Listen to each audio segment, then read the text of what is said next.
If we're doing things that push us outside of our comfort zone, we're naturally developing more and more resilience, strength, courage, all of those things. What do you think's missing in marketing today, from your perspective? I think what was missing then is the same as what's missing now, and that's really the understanding of buyer psychology and the way that buyers make decisions. Do you think trust can be built, quote, quickly? Or is it just the nature of you spend time with someone, whether that's through content, actually physically with them in meetings, etc.? Is that where trust is rooted? The way I build trust is understanding my customer really, like, what are their needs? What do they care about?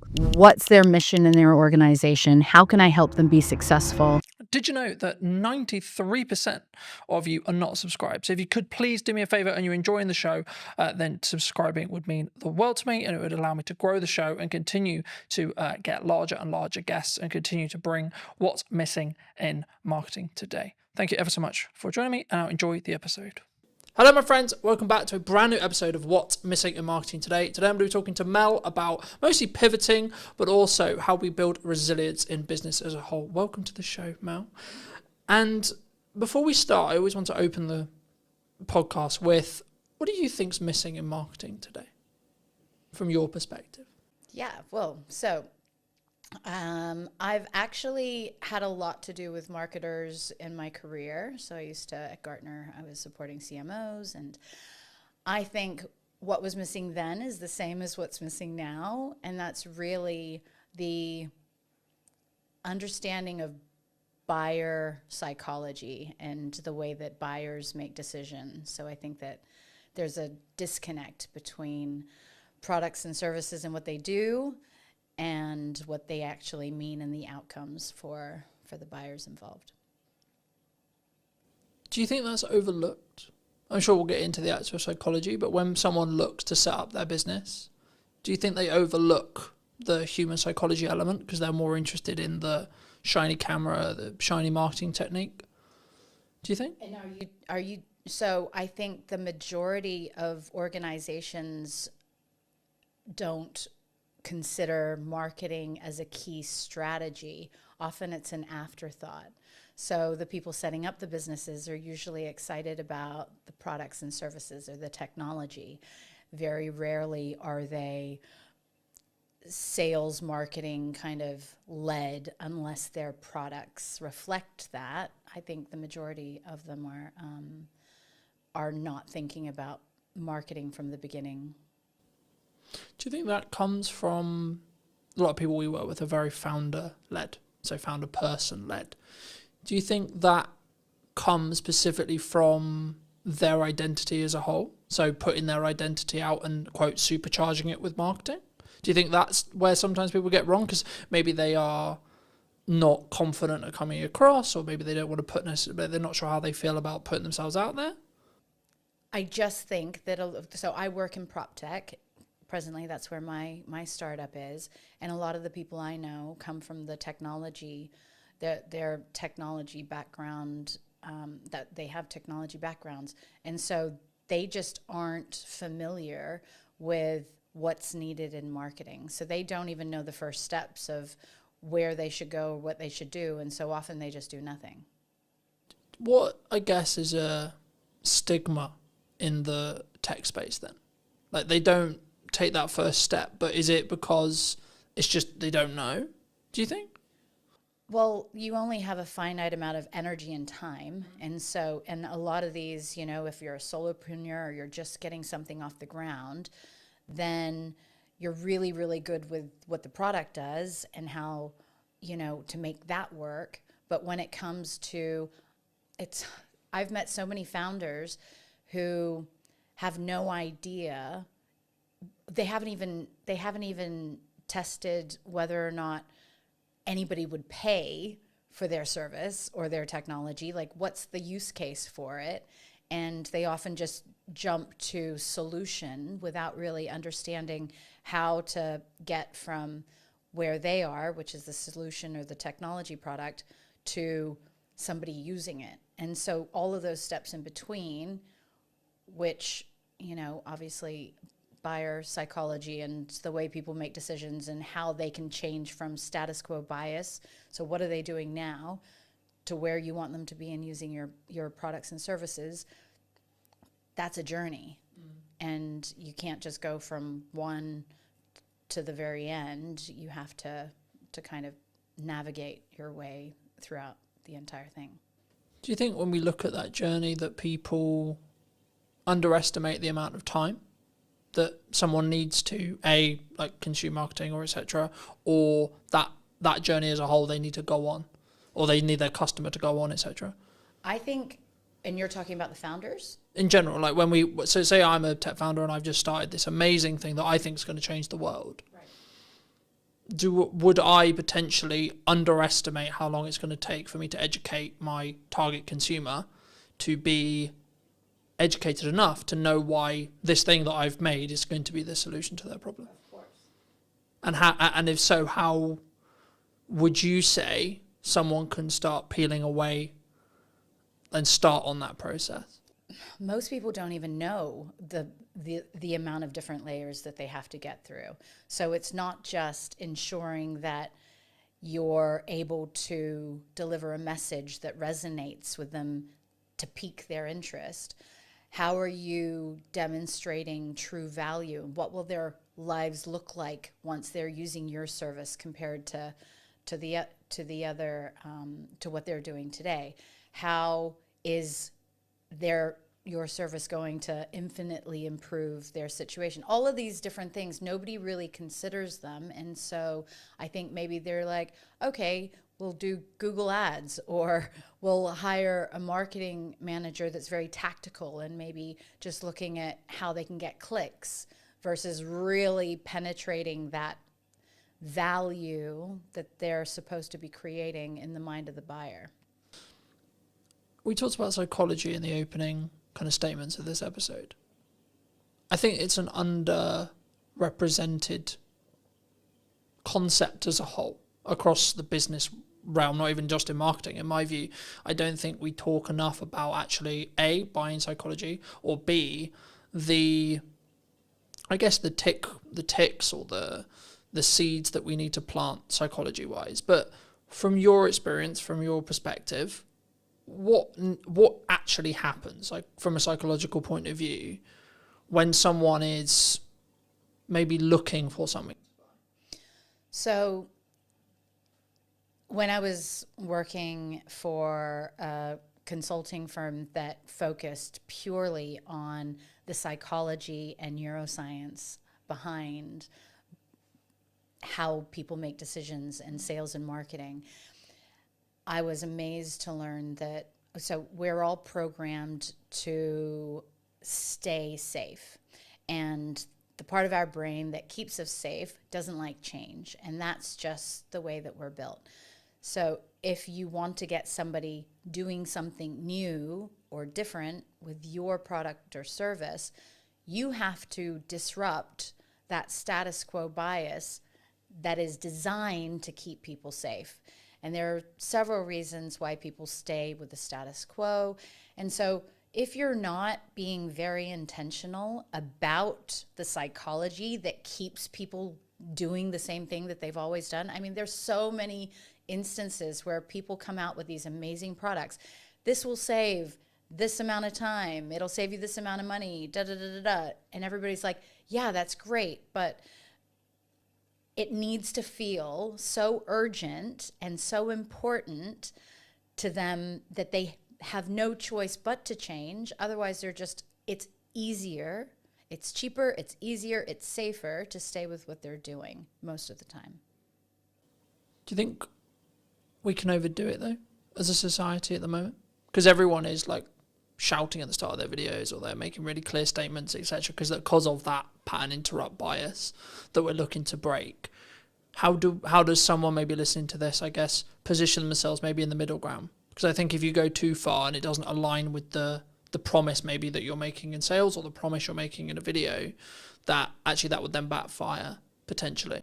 For sure, but some of those people, they're not focused on buyer psychology. They're just focused on getting attention. And attention is very different from intentionally wanting to help a customer.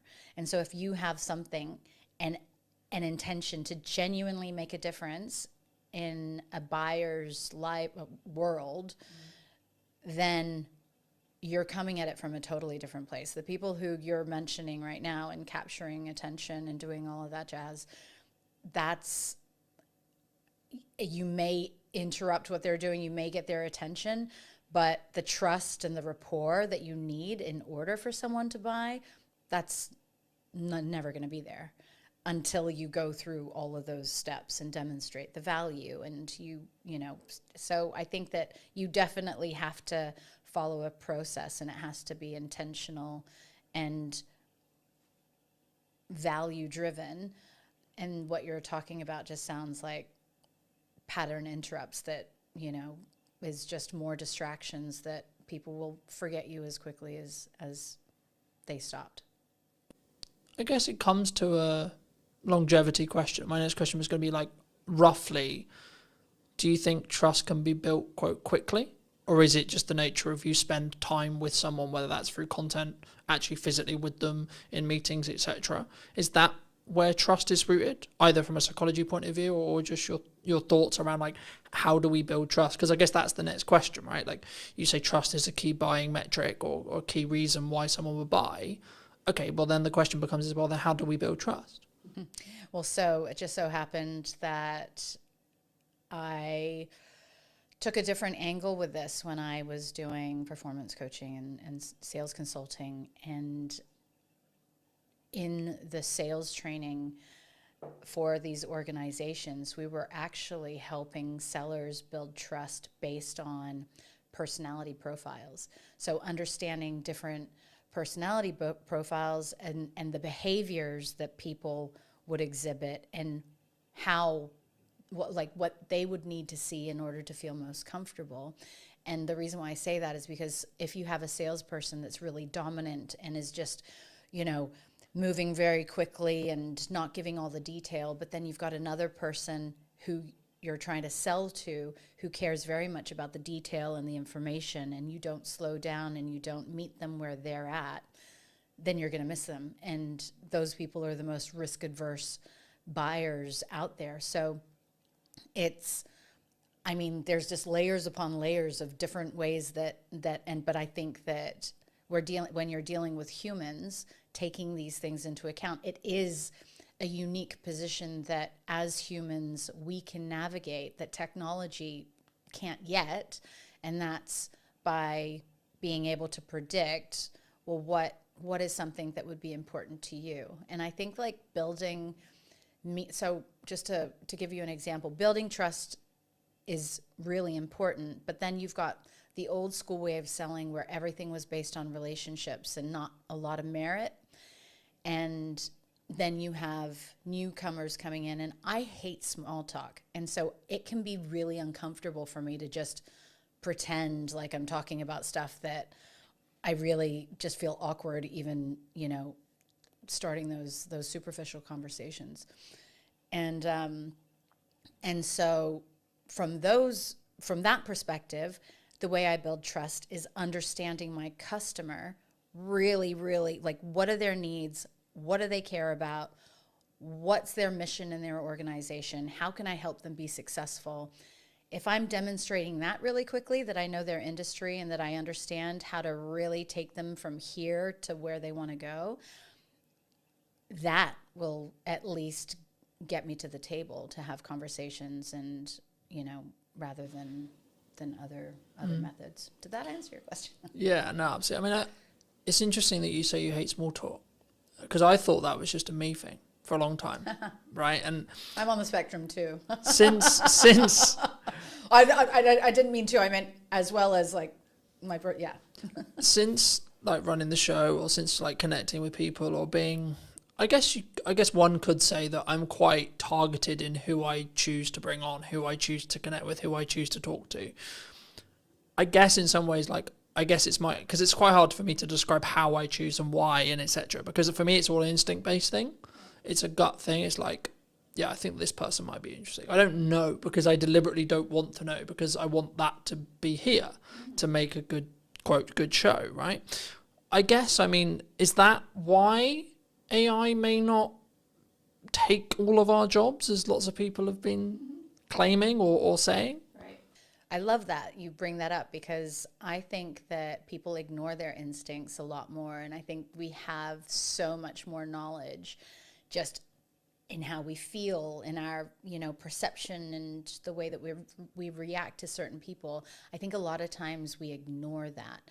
And so throughout my journey, as I've gotten to understand myself more and more and more, I firmly believe nobody, especially this year, has come into my peripheral and had meaningful exchanges with that haven't made me think that was absolutely meant to be. Like, my energy field, if you like, AI is never going to, whatever technology is, it's going to be very difficult to replace that. And so you can use technology to do certain components of roles to, for efficiencies and cost savings and stuff like that. But when it comes down to actually going back to the truly building rapport and following your gut and, knowing whether or not you can trust somebody, that is very much a human behavior that I'm not sure that we will replicate in our lifetime. And I don't think we should. No, for sure not. I think that's, I guess, if you're going to be corny about it, that's what makes us human, right? Mm-hmm. But I think for me, and we talk about a lot of this in marketing, like, however you want to be tactical, right? We're going to do social content. We're going to do ads. We're going to do our podcast. We're going to do this. We're going to do that. The reality is that's the middle bit, right? That's how do you get me as a human to talk to another human? And that's why I'm interested and also like to talk to people about psychology, because if you get the psychological stuff right, actually you can have mediocre middle bit. Mm-hmm. Or if you really want to do it well and do it scale, when you get the middle bit right as well, you then compound on those decisions. But just as you were discussing that, and it jumped to mind to me, so I'm going to mention it. I think it was Alex Hormozi who said, there's some points where you have to push and there's other points where you have to pivot. In your experience, how would you, either for you personally or a friend of yours, when would you say that someone should make that decision? What are paint that picture? When should I maybe look to, maybe if things aren't working the way I want them to, I'm not making the money, the marketing doesn't seem to be connecting, etc. When should I just push on versus when should I pivot into something else? Really good question. So again, it's being able to trust yourself, I think, is a very, very big thing. I have tended more recently to become a bit more philosophical about these things. And if something's not working, but that it's really hard, because is there a need? So let's assume that there's a need for what you have to offer, that it's coming from the right place, it serves people, it's a value. I think that the ability to pivot means that you're flexible enough to realize that maybe the way that you're going about something isn't the right way for you to achieve success. And so, I've pivoted so much in my life, but and in particular the last few years. But I think that a lot of people become really so part of resilience and part of emotional intelligence is the ability to be flexible. If you're really rigid about, no, it has to be this way, and not curious as to, maybe I hadn't considered all of the factors, or maybe I don't know as much as I think I should, and then you go and get outside opinions or consultants to help you or whatever. So feedback and rounding out your hypothesis of what you think you should be doing. If everybody's telling you that you should be going down a certain way, then yeah, I would say continue on. But if you're not validating the direction that you're on or testing it, and then how do you know it's the right one? So you've got to learn how to be flexible and try different things. And do you think emotional intelligence is missing in marketing, in sales, in Human business, life. in human, sure, in human life. I was going to go with like in business as a whole, or when you're building relationships, etc. But actually, yeah, let's go more broad. Do you think people don't invest in like understanding like and building emotional intelligence and then using it? Yeah. So everybody would have a different idea of what emotional intelligence encompasses. But for me, I think it's just being really self-aware and aware of others. So you can't actually understand others until you understand yourself. And that's never taught. Like, where are we learning that? If our parents haven't learned it or gone and educated themselves on this, then schools aren't teaching it, and then parents don't know. And so then you get to adult life, and then you just think everything should be transactional. But once you start, I think, becoming really curious as to, what's your purpose? Why are you here?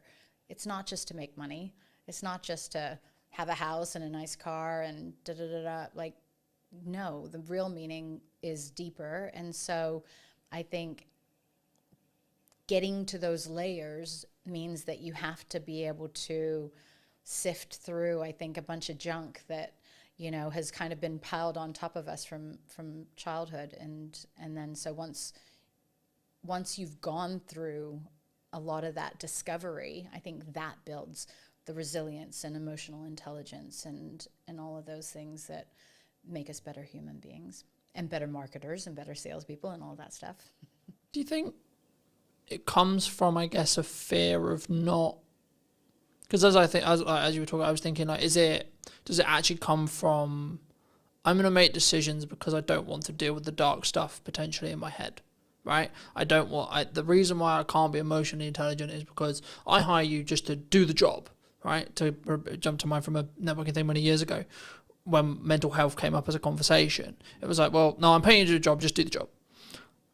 And obviously I don't know in this person's case whether it was they haven't done the empathy work or the inner work to be allowed to be empathetic. And I know I have some people close to me who their view is business is business.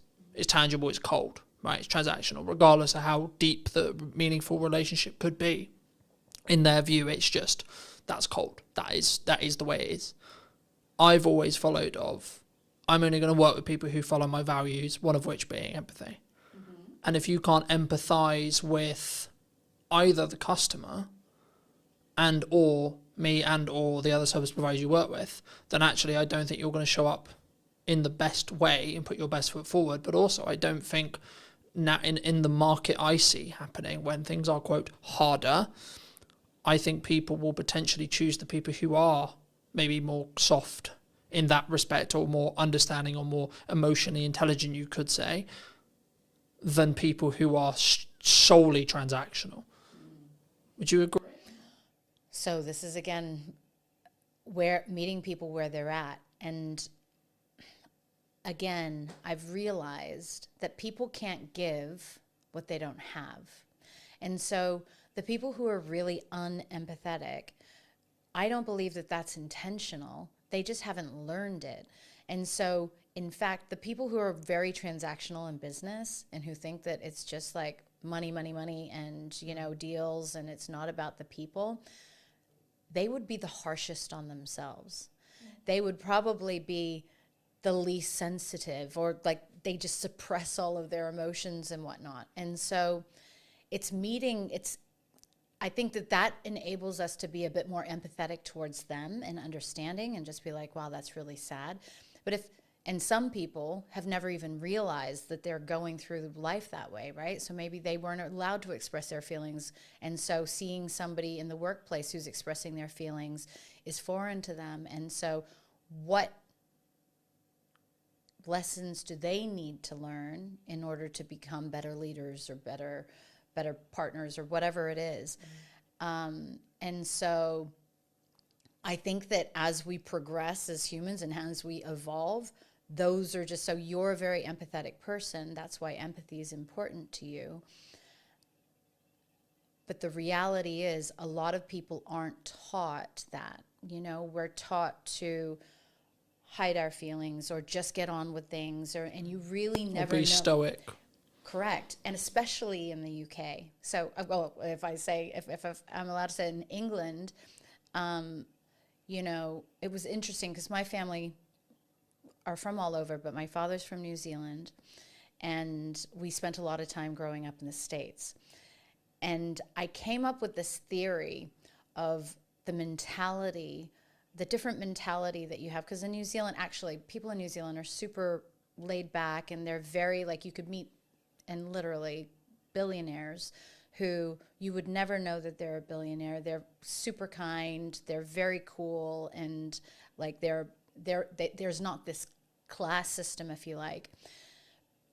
However, they're taught to not show their emotions. And if you think about, and then I was like, okay, well, New Zealand's still a relatively new country, so is the States.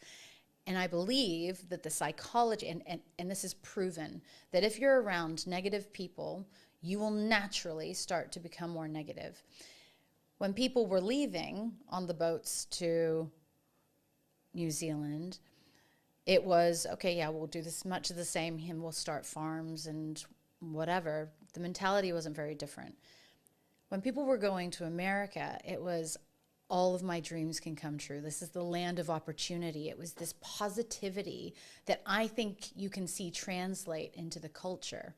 And so it's going back to the, how are we teaching, and how are we teaching ourselves, and are we challenging ourselves to be more empathetic? And if that's not important, so that boss that you were talking about, or partner, the business partner, if they are at home like that, and if they're not empathetic, well, that's going to hurt them at some point, right? And then they're just going to start seeing that actually the happiest people are the people who show up exactly as they are at home, as they are at work, as they are in a coffee shop, and there's no big changes in their personality or their behavior. No, it definitely did. I mean, for me, I think that's what will allow you to stand out in a world where you can be perceived as like every videographer is technically the same. What we sell is the same. Every marketer is technically the same. We're going to sell you roughly the same thing, right? Roughly, in regards to tactics, we will. It's then, I guess, the approach, and then how we do that from a customer service point of view, where maybe that's the thing that will distinguish us. The question that jumped to mind, though, for me, and this is something which I've toured with for a long time personally, but also in the people I want to work with and I work around, is, should we look, or do you feel at the moment anyway, people don't have self-accountability, self-reflection on, so when something goes wrong, mostly this will be the context, like my reaction always is, what did I do? Why did it go wrong in respect to what I did? Not, oh, it went wrong and it's your fault. It's, okay, it went wrong. What can I do to make sure it didn't? Or how did I contribute to potentially that going wrong? And did I actually do my best or not? And the more people I talk to, the more people I connect with, I sometimes find that's maybe lacking, or quite a rare perspective, because I think maybe it's a culture thing, I don't know, but it's easier to go, well, it's your fault. Do you think that's missing at the moment? For sure. But everything we've been talking about has to do with somebody's ability to self-reflect. And if you can take accountability for things going wrong, then you probably have a growth mindset because you want to improve. And a lot of people, so it depends, because when you talk about that, I just think of, you know, if people who are afraid to be wrong were probably criticized a lot, or they got in trouble if they were wrong, or they did something wrong when they were kids. We are all walking older versions of our younger selves. And so it's like, what are the things, is that holding a person back? They may be really happy living their life that way, and then maybe just not having many friends, right? But if you're really wanting to show up as your best version in work, for customers, you know, for friends and family, then if you're not getting to to some of the behavior that, if you're not questioning your behavior and how the way that you show up in the world could be a reflection of unhealed issues or traumas from your childhood, then I know it got kind of deep, but that to me is, you're only skimming the surface of what life can really be about. No, I agree. And I think, again, not taught anywhere though, mostly. I think sometimes, I mean, as I think about that, I think, well, why do I do it? Right. And I think I've been very, very fortunate to have the mother I have and have the values I have instilled in me from a very young age. And that's, I think, why I am who I am now, right? And how I show up now. But I think that's maybe, like, I'm fortunate in that respect, but I guess in some ways my assumption is, well, why shouldn't that be the case? Why isn't this taught in school, etc.? You know, that thought process. And I guess it's a resource thing. Like, if I really sit here and think about it, like, that's why it's not. But I also don't want that to be perceived as an excuse potentially why we shouldn't. And maybe if the right people are listening to this, then I think it should be something that everyone is taught how to do, because of the stuff we obviously align on, which is, once you can do that, you can actually empathize and fully understand. And actually, to be completely honest, if you're being really selfish, you will make more money. You'll be a better marketer. You'll make more bottom line revenue. You'll be braver. You'll have more courage. You'll back yourself. There's tons of benefits. Is it a resource thing, or is it just a lack of knowledge? You know, there are a ton of people out there that have done the work, that have invested in themselves and I guess that's one of the reasons why I built KindStay, right? So I have an incredible network of well-being experts, neuroscientists, psychologists, nutritionists, who I know with the science can help people through really, really difficult situations. And in the case of my most recent situation of being evacuated, a lot of people aren't prepared for big situations in life, you know, or dysfunction. And so helping people with basic tools that help, whether it's using some of the performance coaching or the mindset management training or any of those things, helping people access tools so that they can learn to take better care of themselves, to prioritize their needs, to consider how a lack of sleep can have a knock-on effect of other things. Or if we're walking around with anxiety all day, what's that going to be like for the people around us, let alone the chemistry inside and all the toxins that are polluting our bodies, you know? So I think that the schooling system has a lot to learn, but I also think that the schooling system in the most basic form is totally flawed anyway, and it's kind of a structure to keep people in boxes. I think it's important, though, to, I guess, in some ways establish that if you look at traditional education, it's for the employee, right? And I guess for me, I mean, why would, I guess, a society build that? Is that because that's the odds that most people are? But and then I guess the follow-on question that comes from that is, for me, is it because I'm a dyslexic? Is it because of the way I'm wired? Is it because of the upbringing I had that was like, oh, actually, that's not going to be the case. That's not going to be why I potentially am going to be an employee, or why maybe I'm not best fit for an employee. Because for me, I've always understood that, yeah, sometimes I'll have to do that for a means to an end, but that's not where my, quote, calling is. Right. Is it natural? Is it something that we would always continue? So there are theories that, you know, the designing of schools is because it's not in the best interests of certain layers of society for everybody to be out of the box, to be creative, to be challenging the status quo, to question the teacher's That'd be easier, wouldn't curriculum. it? If you're going to go down the whole government like control thing, it's Not government. I'm thinking beyond government, like much higher up. I think government's just in place for control. Now, just on the dyslexic thing, I was advised that I likely am dyslexic also, and school was very difficult for me, but I managed to BS my way through most of it. It's interesting that you say that, because I think that it's in the best interests of the haves and the have-nots to keep people ignorant. And, you know, it's until people start really digging deep into themselves and going, you know, getting curious, that we could actually break out of that.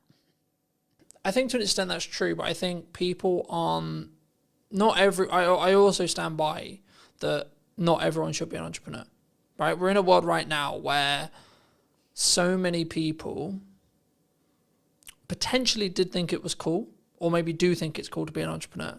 I've always understood that, yes, it comes with its own success archetype, but actually in reality,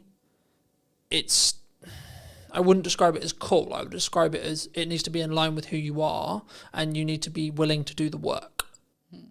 Yeah, totally. There's never going to be a world ever, no matter what kind of education system, where everybody has the ability to be an entrepreneur. It's tough, right? And the only reason why I got into this lane was because I wanted to solve a problem that didn't exist, and I wanted to align my core values, which was standing up to injustice, helping people, and providing transparency and fairness. Those are my core values.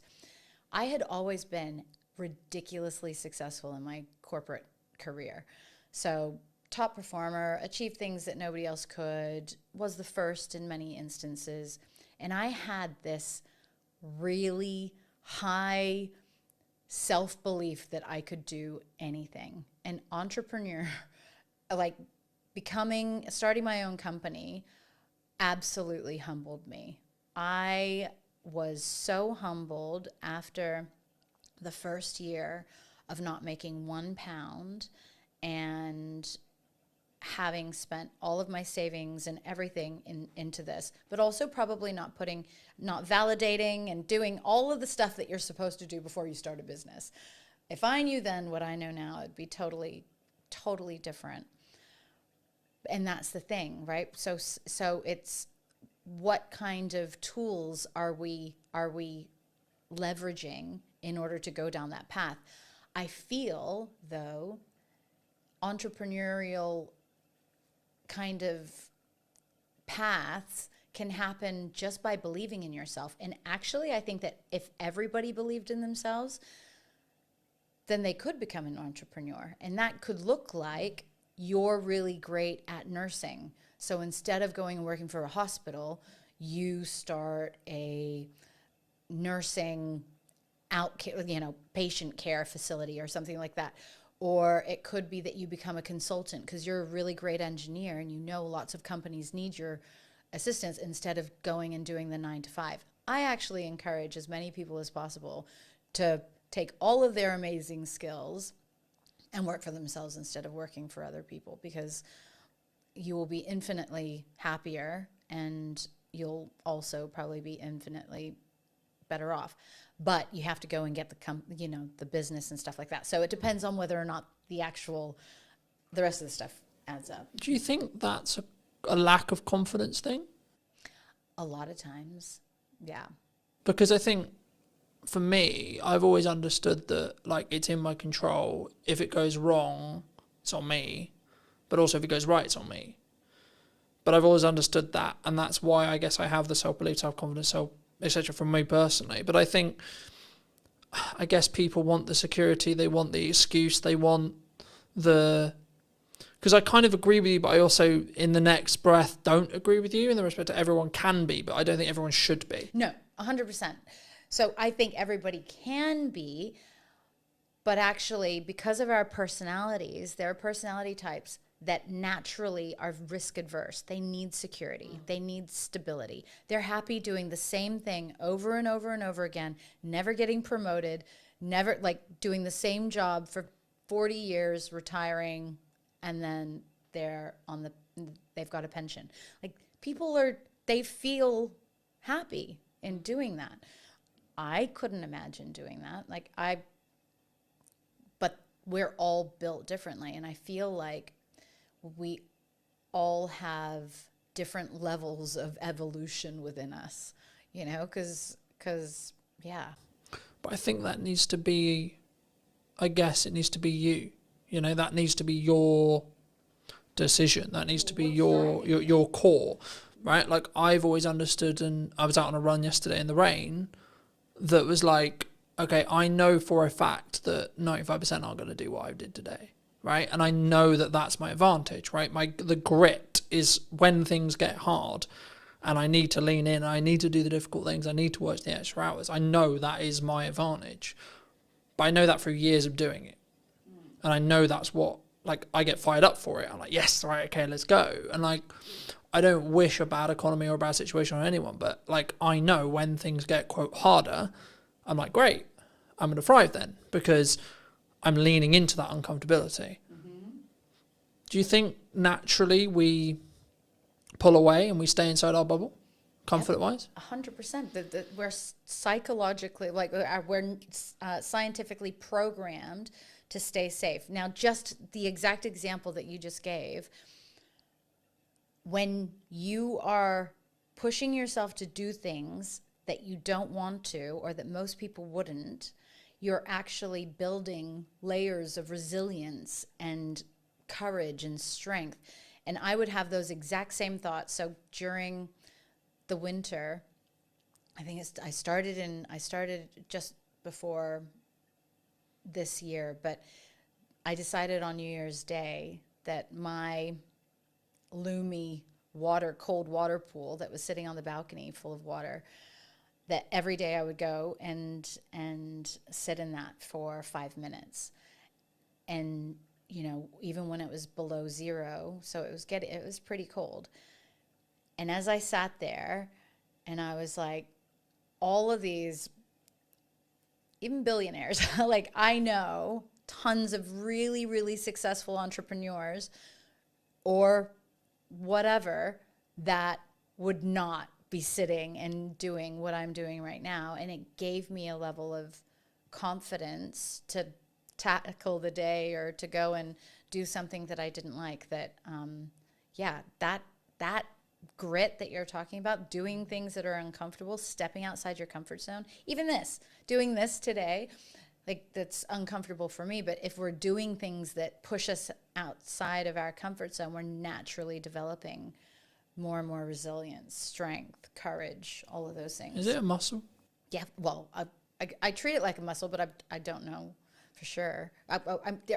There would be parts of our brains that it actually supports, but I'm not. Because I don't know whether I read it being scientifically true. So I'm not going to say it is scientifically true because I can't 100% confidently say that. But what I believe to be true is whenever we do that, we build new neural pathways in our brain, right? Correct. Which naturally will mean the ability to do the thing that we find currently uncomfortable. We have to do it long enough for that pathway to be consistently strong enough built. And then once it is there, then it's inside your comfort zone. And then it would just feel like another day. I mean, we were talking about it as I was setting up, that this today, I realised it when I was going to sleep yesterday. I was like, well, I've got a podcast day tomorrow and I'm not nervous, not nervous at all. It's literally like another day of the week for me. But I had a driving lesson yesterday morning that was really difficult mentally for me. And now people who drive every day and people who drive for years are like, well, that doesn't make any sense because driving is really comfortable with me and really works really well, but talking on a podcast or running a podcast would be a nightmare. And I think that's a really key example of someone's grit, someone's uncomfortability might be very different.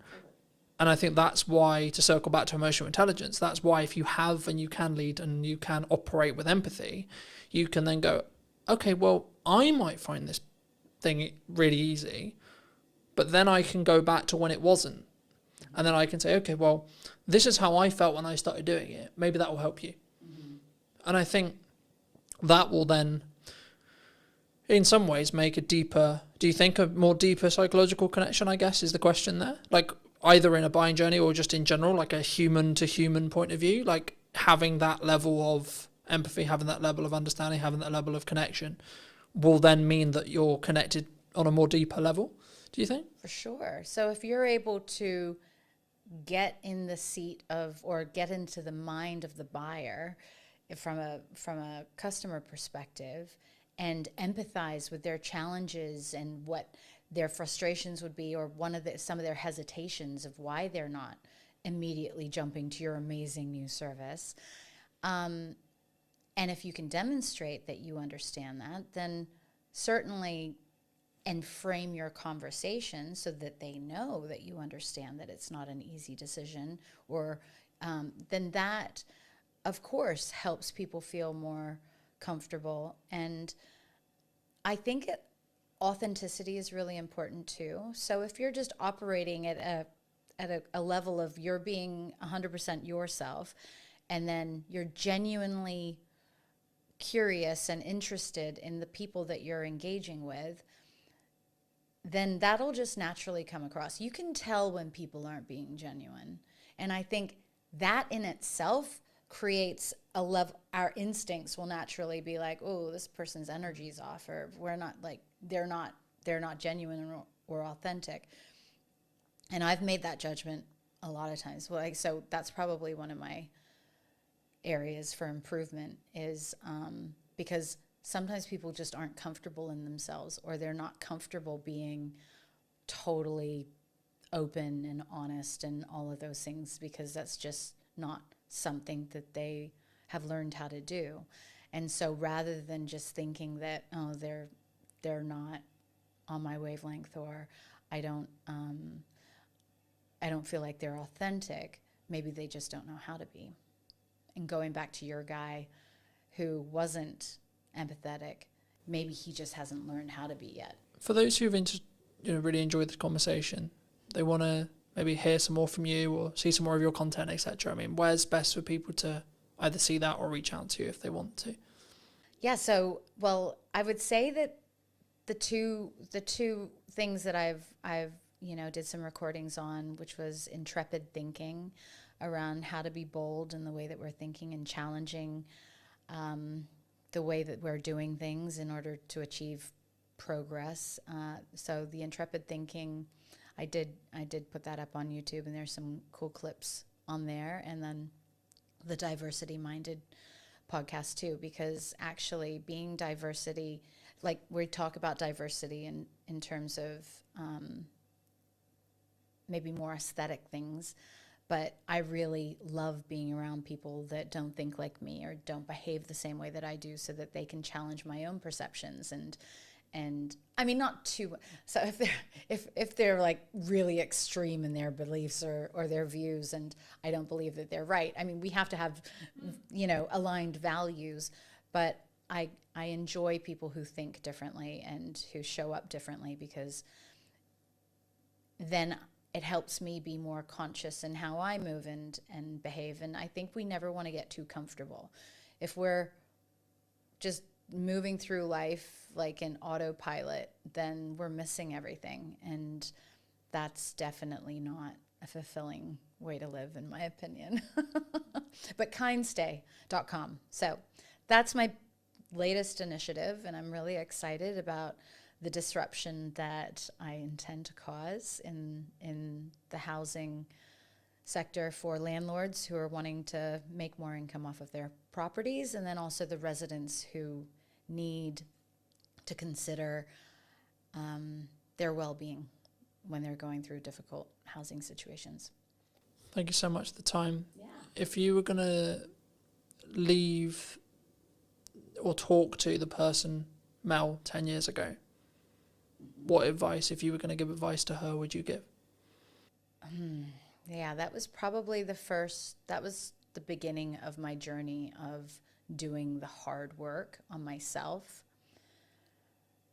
It would be that you don't know everything, that a lot of your responses to the world are based on the challenges that you've had growing up, and the person that you need to really show love to first and foremost is yourself. So do it quickly, because then you can be really, really awesome sooner.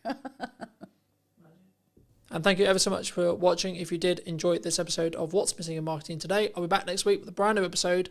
And why not be subscribed so you don't miss it? I'd love to hear what you think in the comment section down below. And I'll see you very, very soon. The biggest mindset shift for me was understanding it's not actually about you. No one gives a shit about what you look like, sound like, etc. You are a catalyst to the information in your head. That's it, full stop. The honest answer is we live in a world where people binge watch their favorite shows. They watch a lot of social media content, sit and watch TikTok for 7 hours. It's not about whether it's, quote, it's the only question for a viewer is it valuable? But if I was running a business and I needed clients today, I wouldn't be doing marketing. I'd be doing cold outreach and I'd be ringing 100 people a day or sending 100 DMs a day. The honest answer is I didn't have confidence at the beginning, as you will see if you go back and watch. And in answer, specific answer to your question of how do I get confident, how do I talk today, etc. Number 1 is preparation. Number 2, you need to know your shit. And number 3, you need to focus on 1% improvement. Welcome back. Is everyone feeling a bit more refreshed, ready to go into AI? Yeah. Cool. Is there any questions on the first half before I move away from it? Or any other specific challenges you have with AI or use cases that you either want to share? Really like your journey on like how you started becoming as polished as you are now in your videos and stuff, because I've seen your earlier stuff and it's pretty crap. Now it's good. So I think it's important for everyone to know, because I speak for most people in this room, I'm sure none of us could do what you're doing currently, but kind of if you could just explain how you kind of got the confidence to start putting out the crap. Like Gary Vaynerchuk talks about it a lot, right? Well, the honest about wine for years before anyone watched any of his videos, and now he's got millions of followers and millions in the bank. So. The honest answer is I didn't have confidence at the beginning, as you will see if you go back and watch, right? Please do, it's funny. It's hilarious, right? But the key point is, right, I could have deleted all those videos, right? I could have done. They're my videos, they're on my channel, I can do whatever I want. The reason why I haven't is because it shows my progression from then to now, right? So to give people really quick, brief context, and feel free to ask in a little bit more depth, but I started creating video content when I was, I want to say 13, 14. That's a fun age. You can't even speak right at that age, but there you go. Around the gaming sphere, etc. Anyway, fast forward to starting in Brunner Media, 2018. Wanted to document my journey from point A to point B. Cool. So I was like, well, I'm starting now, so let's just film what I'm doing, right? And in answer, specific answer to your question of how do I get confident, how do I talk today, etc. Number 1 is preparation. Number 2, you need to know your shit. And number 3, you need to focus on 1% improvement. In a nutshell, that's it. But also understand that you will get better if you keep going, regardless how uncomfortable it is. Right? We may not get onto it today, but there is a section of workshops I've done where I get everyone in the room to film their first video. We can do that if you want. See where we are. Everyone's like, no, I'm not doing that. Okay, but the reason I expect, I don't know, but the reason why I expect most people are saying that is because A, they're self-confident, so they don't have the self-belief, self-esteem in themselves to be able to do that, or B, they have a technical hurdle about why. So they're not sure what happens if I do it on my phone, what if I do it wrong, how does it sound, etc. In most cases, it's the confidence end, right? Does that help? Does that help?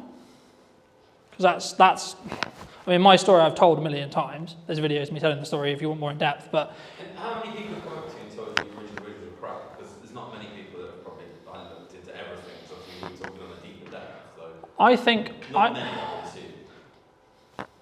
Yes and no. I think it's subjective. Because at the time it was the best I could do. This is probably when you were 13, 14. So I think what John is referring to is probably the stuff that I started in 2018. How old are you now? 28. So 5 years ago, so 23. I've never really been big on social media until we started working here. The thing is, you don't know what you don't know. You have to Yeah. start. You have to start somewhere.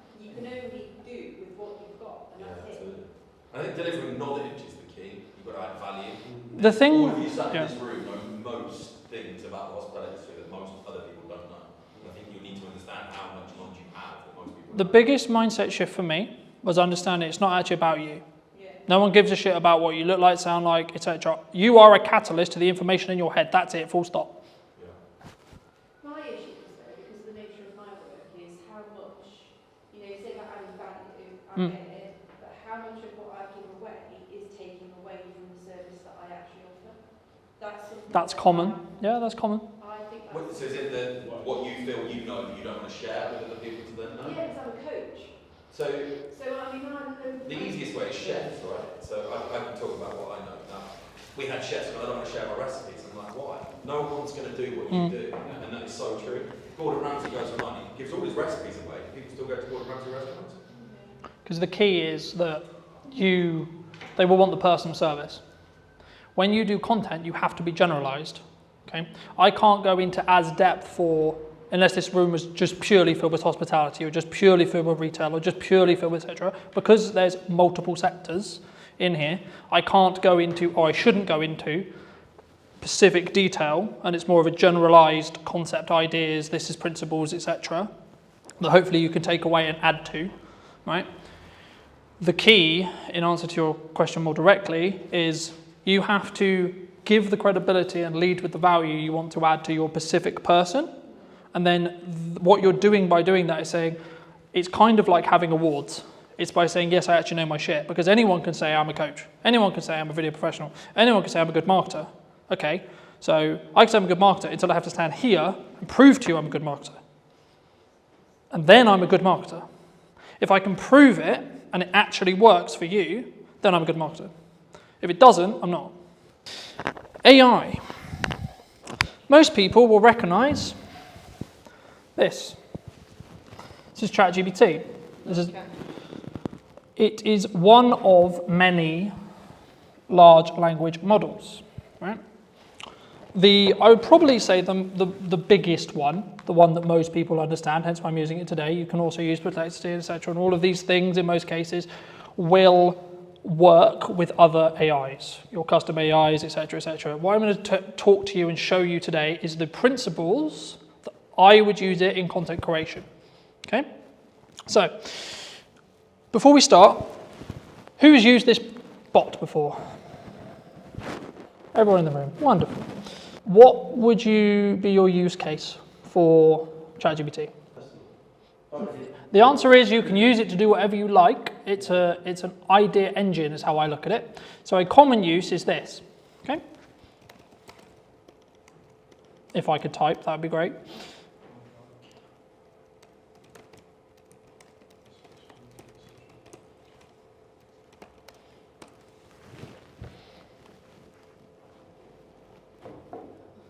Who's typed in that prompt or something similar? I would like a social media post for my business. So this is how I use it. Because I'm a dyslexic, I don't like to write things because it's a nightmare unless I transcribe it. Okay? But if you have plus ChatGPT, you can talk to it. So I'll give you an example. If it works. Hey ChatGPT, can you hear me? I can hear you loud and clear. Feel free to let me know what you need.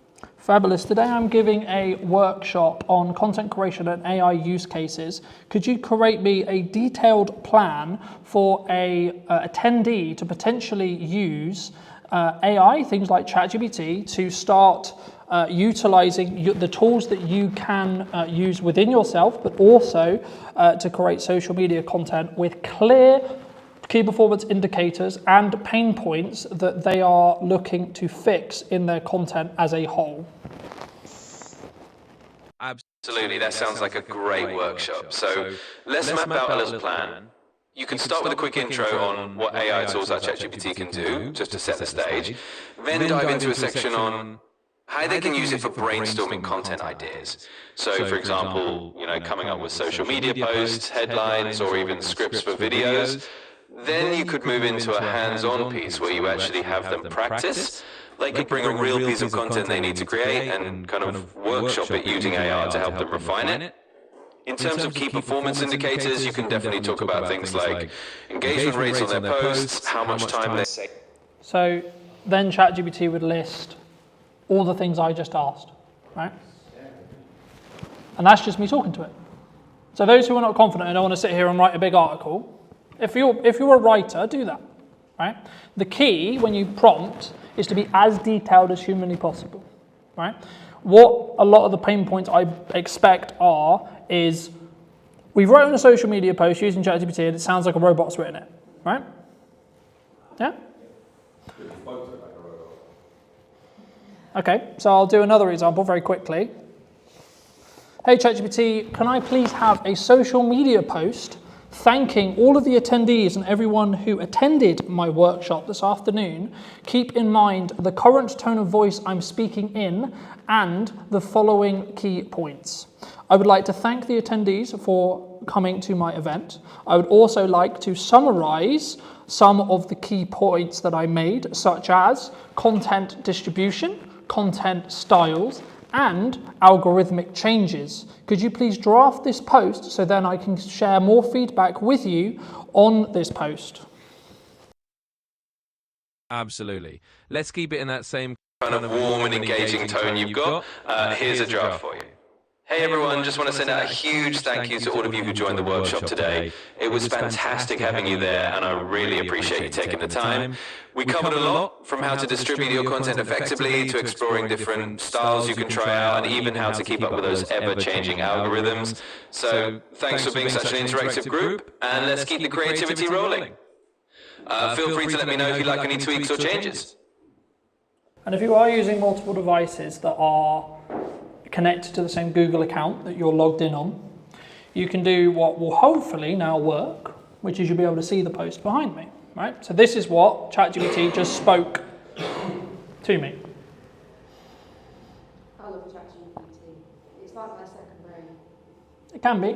There is things to be aware of though, and there is a cognitive question, a cognitive conversation around should you utilize ChatGPT, how should you utilize it? Because if you're getting ChatGPT to do the thinking for you, then you're not thinking. Now there is an argument, there's now some studies are coming out to say, actually, if you're using things like ChatGPT to do more advanced thinking, so that it's doing the grunt work, it's doing a lot of the smaller scale thinking, and it's opening up your brain to allow you to be able to create more, then actually your cognitive ability will be higher than you would without AI. Something to think about. When I noticed that and I was worried about my cognitive ability, I started reading physical books as a principle because I'm constantly aware that I'm on devices all the time, right? So I know that cognitively it's going to hurt. Especially if you have specific brand guidelines or specific terminology or specific things that, like, it can get it wrong, right? It can get facts wrong, it can get stuff wrong. So it's not like this fix-all thing, it can get stuff wrong. The thing it will do though is it will be quite obvious when it gets it wrong.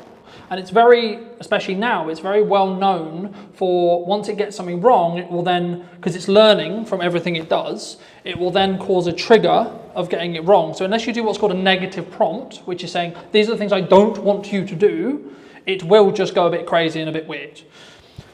Something I would like you all to do, if you have your mobile phones, laptops, etc., is either go to www.chatgpt.com or download the app ChatGPT on your phone if it's not already. And just while you're doing that, something I want you to think about is what is the specific challenge your business, your personal brand, whatever it is that you do has right now. What's the issue? What's the challenge? The thing that's stopping you from growing, the thing that's stopping you from moving forward? Is it a marketing challenge? Is it a sales challenge? Is it a communication challenge? Is it who I need to talk to, how I need to show up? Is it confidence? For those who were concerned about confidence, is that the issue? Is it confidence thing on video? And when you're ready and when you have it, all I want you to do is put that problem into ChatGPT, whatever your problem is, and then just simply ask it, can you share an action plan in as detailed as you can to fix X problem? I'm waiting for that moment people haven't used ChatGPT before, their mind just goes. So if I wanted to get a brand new chat that doesn't really know me and understand me about my business, this is the process I would follow just while you're playing with ChatGPT yourself. So the version I'm using is the Plus version, that's £20 a month. But there is a free version, and the only difference will be it will change the amount of entries that you can have per month. So you'll hit the cap quite quickly, potentially. And the memory isn't as good because you don't have access to ChatGPT 5. So if you see up here, there's ChatGPT 5. If you go onto legacy models, you can use ChatGPT 4, which is their free model that isn't as shiny and as accurate than ChatGPT 5. On the paid one, if you told it something a month ago, you could say, remember that conversation we had a month ago, and it will remember it. Just on the free one, it doesn't.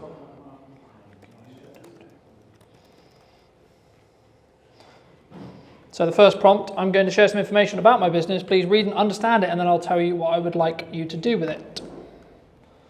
So at this stage, it is literally just going to try and read and understand what I'm going to give it. Right? I'm going to use the copy on my website.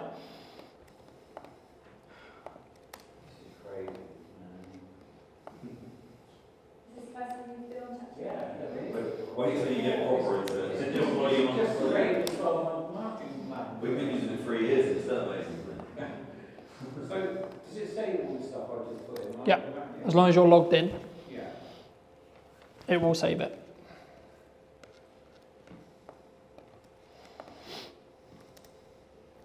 And you can manipulate from a strong word. If say you win an award, you can like send proof of that award to ChatGPT and say, do you not think this would be great if you recommended it to people looking for X, Y, Z in this area? And it then kind of will find that on the website where, yeah, that's legit. And then say someone was looking for a coach on cognitive behaviour, it would recommend you in the area because you told it about it. It's really clever. Something else, I don't have any files on this computer because they're on at home, but something else you can do is you can click on this button here. You can add files either from Google Drive or from your computer. So this, you can add images, you can add documents, you can add transcripts, etc. And what you can ask ChatGPT to do, and this is what I do with most of my podcasts, is I'll export a transcript from the podcast and I will say, this is a transcript between myself, person A and person B. I would like you to tell me what the key takeaways are, choose 3 of them, from this entire conversation and where the timestamps are, because in my app export it will show at 42, etc. And then it will go through, it will analyze the entire transcript and it will say, well, given your, especially if you have it in something which already has memory, so it already understands your context, already understands your target demographic, already understands your ideal customer, you can then get it to go, okay, cool. So I know I need to talk to these people and I think these people are going to resonate with these 3 points. So we got 3 social media posts right there before you've even pulled any video out.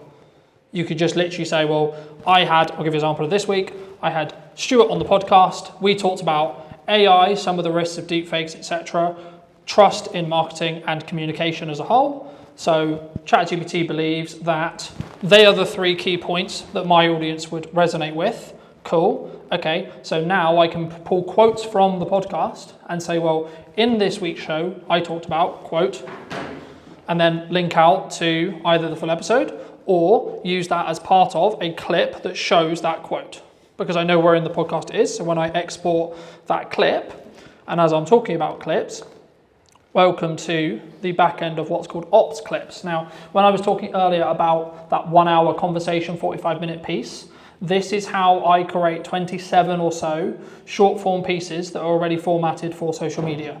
There's a couple of caveats. Up here, you'll put your full link in. So if I go to my YouTube channel, I will pull Stuart's specific episode, for example. I have already got the clips for Stuart's episode, but just for the sake of conversation. So you could do with this with any YouTube video, and the only thing I would caveat it with that you have copyright to do this with. Okay? Is it only from YouTube? Or could No, it can be from Google Drive, it can be from a Zoom recording, etc. There is certain caveats if you're a paid person or none. You can do some free stuff, and I think it's only YouTube as far as I'm aware. However, if you are on the paid plan, to get these credits up here, it will allow you to input Zoom recordings, Drive recordings, and it's called Clips. The website itself is clips.ops.pro. But if you just Google ops clips then it will take you to the website, in most cases on first view. So just while we're there, I'll just show you what happens. So I just put Stuart's episode in. It's going to take a moment to view it. So it knows that it's a YouTube video with the thumbnail, so it shows me the thumbnail. And then if I click here, so get clips in one click, it's now going to process that video, and it's then going to take that 45-minute conversation, and it's going to extract what it believes is the best set of short form clips, and they will already be in that structure I talked about earlier. So hook, value, the only thing they may not have is a call to action, but that's where you can take that clip and either work with someone like me or yourself, add in a small call to action on the end. So AI is going to do half of the work for you, and then you can polish it. All right? How did your prompt plans go while we're waiting for this to go? Yeah. Put yourself back in, saying something like, if you love what you just listened to, like somewhere around this video, you put that into an extra video. Depends on what do I want. Add it as text and then have it as. So it depends on, to an extent, it does depend on what I want the video to do. If I want the video to be general awareness, I just want you to consume the content, I won't bother, right? But if you wanted to book something like this today, you would be. So then I would do, so then I would do a hybrid approach. So I would use tools like Ops to extract the key moments that it believes is going to be the viral clips on social. It's not guaranteed, but it's what it believes. And then I might tweak it. So I might actually change its hook, because I maybe don't believe the hook's actually very good, right? Or I might add in a call to action because I have a specific sales target I want to hit. So for example, when I do the next event for this, there'll be, here's some clips from the last time. Hey, did you know I'm doing this at this date, this time, about this, right? And something that I'd be interested to hear about, either afterwards or in DMs, etc. I'm thinking about doing one specifically on podcasting. Not sure if that's like interesting or not, but it's something I'm thinking about. But just while we're on like prompting, for those who did test prompt, what did you think? This is a basic level of how I personally use it in content creation. So I'll skip the time because I've already done it. This is every single clip that Stuart's episode created from the same thing. Okay? Some of which you would have seen on social media. So when that one's done, it will create something similar to this. So it's just taking that full length clip, full length thing, and then just chopping it down into pieces. Mm-hmm. Is it then going to stitch it back together for you, or do you have to do that? I mean, the difference between that and AI is AI genuinely has solutions, right? You can take someone who spent the last 20 years of their life learning how to spot tumours in lungs, right? They might have. So the thing that it will do is it will tell me what was said in the video, and here it will rate hooks, flows, value, etc. Now it's its definition of what it believes to be the best. Doesn't mean it will be, right? And it also has variation in clip length. If you see here, this is the clip length. So you've got 26 seconds, 2 minutes, etc. I'll use a longer one, for example. Ops clips themselves have their own editor. You can use it. It's good for certain things. So I'll give you an example. Something which I'd recommend everyone does if they are going to play with Ops clips is change the brand settings. I'll quickly go over here. So here you have your brand settings. So this will allow you to set specific colors, specific typefaces, specific logos if you want to put your logos in, etc. Right? So for me, I have one specifically for Brunner Media, and that's the black and white text because it's my brand colors and it's underlined by red because I use red quite a bit, etc. This is the transcript here of what's said. So you will want to double check this because it's AI, it's going to get some things wrong. It will get 95% there. It doesn't like my name, for example. I'm Colin or Callum or etc. Right? But the things which are, I think, really interesting is these AI enhancements, right? So you can do things like remove filler words with one click. Now there wasn't any in this clip, right? So I had none to remove. The same with pauses, right? Because I've already removed them. Yeah. So is this all on the free version or is this the paid version? I think most of the stuff I've covered so far, the only things you get in the paid version, I think it's not that expensive anyway, it depends on how many credits you want, but I think it's like 20 to 50 quid a month. And it's not a crazy amount of money, it's designed to be affordable because it's a software to service product. The thing that you would be bottlenecked by would be the credits, because every time you input a video, long form, it uses up 1 credit per minute. So in your subscription, you'll get, depending on what subscription tier you're on, you'll get a number of credits. So for example, I think I'm Pro, so I think I get like 600 minutes worth a month, right? And so on. But this kind of thing works when I set up 15 minutes. Yep.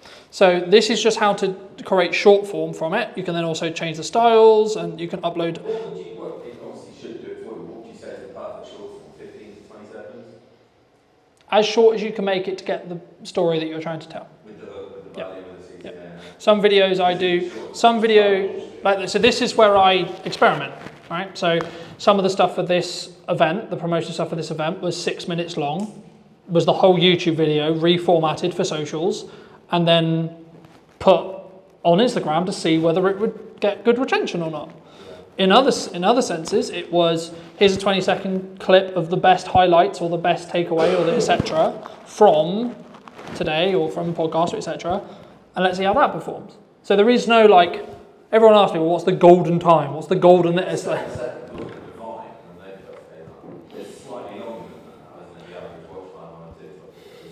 the honest answer is we live in a world where people binge watch their favourite shows. They watch a lot of social media content. They sit and watch TikTok for 7 hours, right?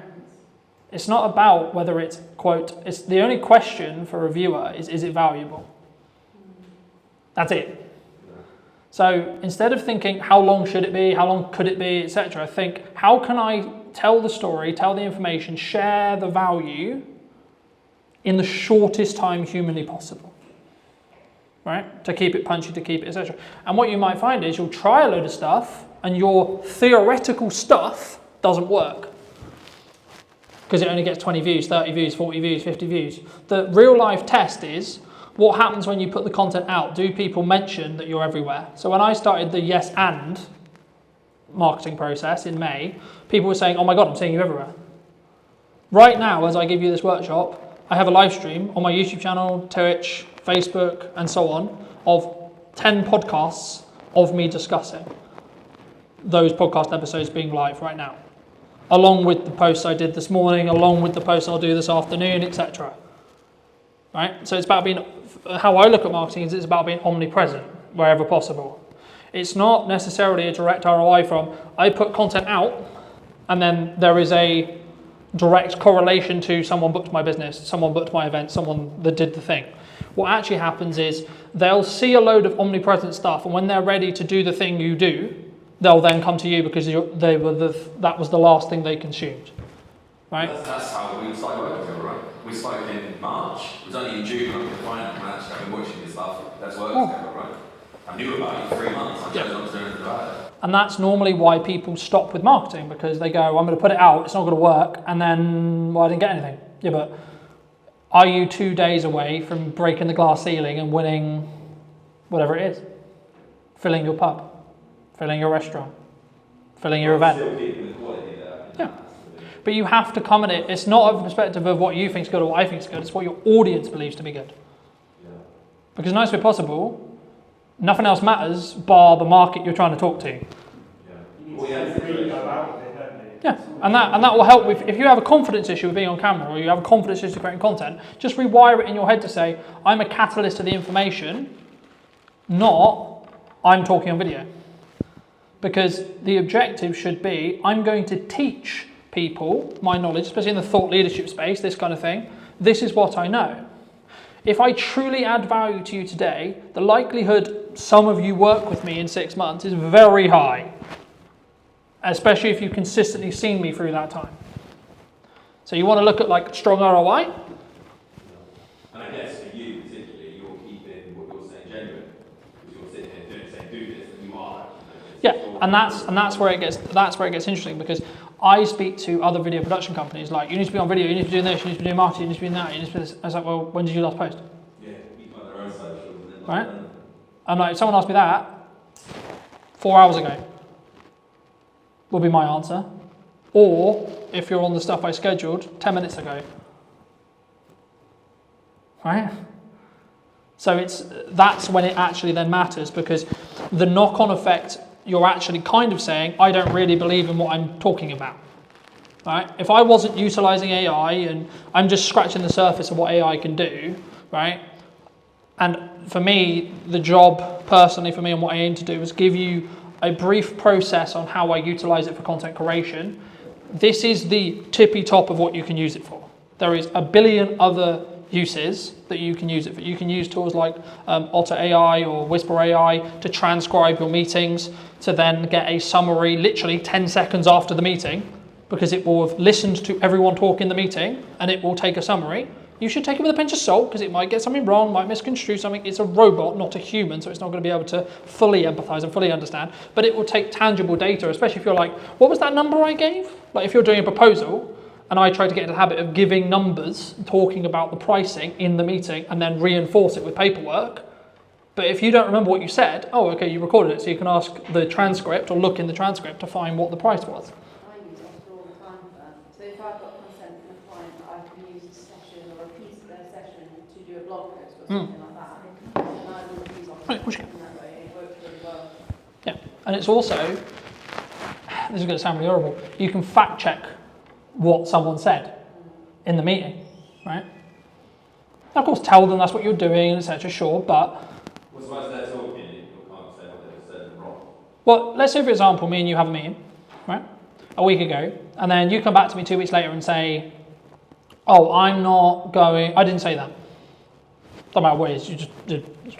I said something. I said you said something, right? I said you said. I said in that meeting you said the sky was blue. I said, okay, did you? You go, no, I said it was green. Yeah, but here's the transcript from our meeting that says in black and white you said the sky was blue. I've also used closed captions as well. I mean, I know a lot of AI can do that, Yeah.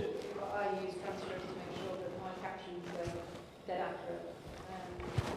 It does need some tweaking sometimes, but it's pretty good. The AI ones for like ops or etc., they will get it probably 95% there, unless you have a weird name like me and it will never get it right.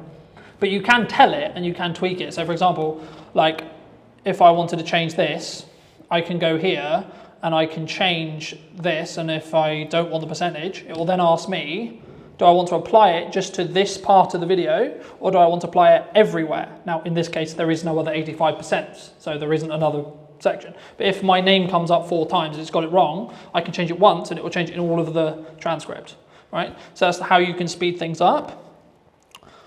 Very quickly, I don't have to do this, but I can show you. Do you want to talk about, do you know how to create an image from a text prompt? / would that be helpful? We have tried it and they've done them. Oh, it's weird. It's really weird sometimes, right? It used to like the same font. I think it's a bit peculiar. It's a lot better than it was 6 months ago. Yeah, some of the stuff's really good. Because they just put accountable within ChatGPT. That's what I was going to ask them about. I've not really got my head around how it works. So when AI was prominent and when it came out, there was a little trend for what I would describe as grifters who said, I'm the prompt engineer. That's my role. That's my job now. Right? Now, in reality, what actually happened was ChatGPT or an AI can prompt better than any human in this room, full stop. It can. Okay? Simple as that. So, do you need a prompt engineer? No, not really. Not especially if I can talk to it. So, I'll give you an example, right? I created the What's Missing in Marketing Today video and the what then will become the intro, but also the those who have seen it. It's a light bulb with a puzzle piece. 100% using AI. It took me 10 minutes. Okay? This was the process I went through. Hey ChatGPT, today I am looking to create a new podcast logo around what is missing in marketing today. Can you create a prompt for me to use on Artlist's text-to-image AI that is specifically detailed to create an idea that would work not only on social media, but also as a branding tool moving forward? Absolutely. Let's craft something that can give you a really versatile and distinctive visual. Here's a prompt you could use. Design a modern podcast logo that symbolizes what's missing in marketing today. The logo should combine a sense of curiosity and innovation using a clean, minimalistic design. Think of a subtle magnifying glass or puzzle piece that's missing. Integrate with a microphone or sound wave elements. Use a color palette that's professional yet eye-catching, maybe soft blues or greens with a pop of a contrasting color. The final image should be versatile enough to use as a social media avatar and as part of a broader branding toolkit. That should give you a nice starting point. So what I do just quickly when I do talk to ChatGPT is I mute my mic because it's designed to listen constantly for an input, right? So as you probably won't be able to see it because it's a tiny screen, but I've muted my mic. It will also push the audio higher when it's outputting as well. So the one thing that I would always consider is what your cap input. I'm using Artlist specifically, but that's because I have an overarching subscription that covers everything. There is other tools that you can use, some of which are free, some of which are paid. It depends on how they do credits, etc. I won't go in, I'll use it, this is just as an example tool for now. So what I'm going to do is I'm going to take this prompt that you will hopefully be able to see in a second. And the one thing, if you are going to talk to it and you are using it on multiple devices like I am now, you have to refresh on each side because it will take some time to catch up. So it's created me a brand new chat. This is the specific input that it believes it's going to create a good image. So I'm going to copy that. I'm going to go over here. So this is the input for Artlist's text to image. This will be very similar across all of whichever editor you're using. You have specific credits down here that will show me that I've got 500 left this month. It will renew on the 23rd. Of course, you can purchase more if you need to. All right, I'm going to paste my... Yeah, so these are all different products specifically, and this is one of, I would say, the caveats or the concerns with... So at the moment, from my understanding, there isn't a specific chatbot like ChatGPT, a AI cutter and an AI generator in one package. If there's, I think there is a gap in the market for that personally. The one thing I was going to say is the one thing you can lean into or can have an issue with is like, I've got 15,000 subscriptions to Google VO3, Artlist, ChatGPT, because if you look at the model of AI like software as a concept, it's all SMA or service as a software as service, excuse me, right? So they all want your subscription, even if it's a tiny subscription, right? But just for the sake of conversation, right? This is you just watched me create the prompt. I'm gonna click generate. While I'm talking, it will show, if it works, what you can create. So this is a couple of examples of ones I've created in the past. So you can also use video, but it will eat your credits really, really hard because it's harder to create a video than it is an image. But these are just some examples of ones I was playing around with to see. And this is, I guess, the argument to say that, because people say, oh, what would happen in a world where AI gets so good that none of us know what's real, right? And that's where we don't really know what's going to happen. It's happening in a way. I mean, see, obviously now all of a sudden, I think you can tell a bit. You can still tell a bit. But Yeah. So many videos you go, that can't be. Like, at the beginning you think it is, and then something happens. Like, oh, it's fake. I didn't realise it. We are going to get to a point where AI is going to get so good, especially if you can train it on videos of yourself. For example, for me, like I've got hours and hours. Yep. Yeah. So this is a big thing for my industry. Like this is why I'm pivoting more into like marketing strategy and etc. Just genuinely because AI could actually get to the point where I can have an entire podcast where I don't even have to be there. Me and Hannah could have an entire podcast. I just write the script for, press enter, and AI does everything else. How far away do you think that? Years? Months? How long's a piece of string? Who are you talking to? Some people I talk to say we'll be there in 2 months. Other people I say 2 years. Other people I say we'll never get there. Yeah. It depends on. The biggest thing is the fact we don't need technology change. Yeah. It's already here. It's a mindset change. There's not having to Now, there is an argument to say, will we ever adopt that as a society? Separate conversation. Yeah. But just quickly on image prompting, you saw the prompt, this is what it came up with, and it took me, what, 2 minutes? Right? Now, if I don't like this image, I can then go back to that prompt and say what I don't like about it. And I can say, okay, can you update this prompt? So, can you update this to not use the blue? Right? Let's say I hated the color blue, right? For whatever reason, didn't think it worked, etc. It's then going to regenerate that prompt for me. I can then go back into Artlist and then I can use it again. Right? I don't think I've got enough credits necessarily. Yeah, I do, okay. To do it. And then it will remove the blue. Okay, so it's given me some different concepts now. Now I could take these concepts, I could take it out, I could then be in a position where I pull out one of the logos I really like, tweak it in Photoshop, and if you did want to bring a graphic editor in or etc., or an actual human in, you could say, well, this is what I concepted. Cool. Can we build on that? Right?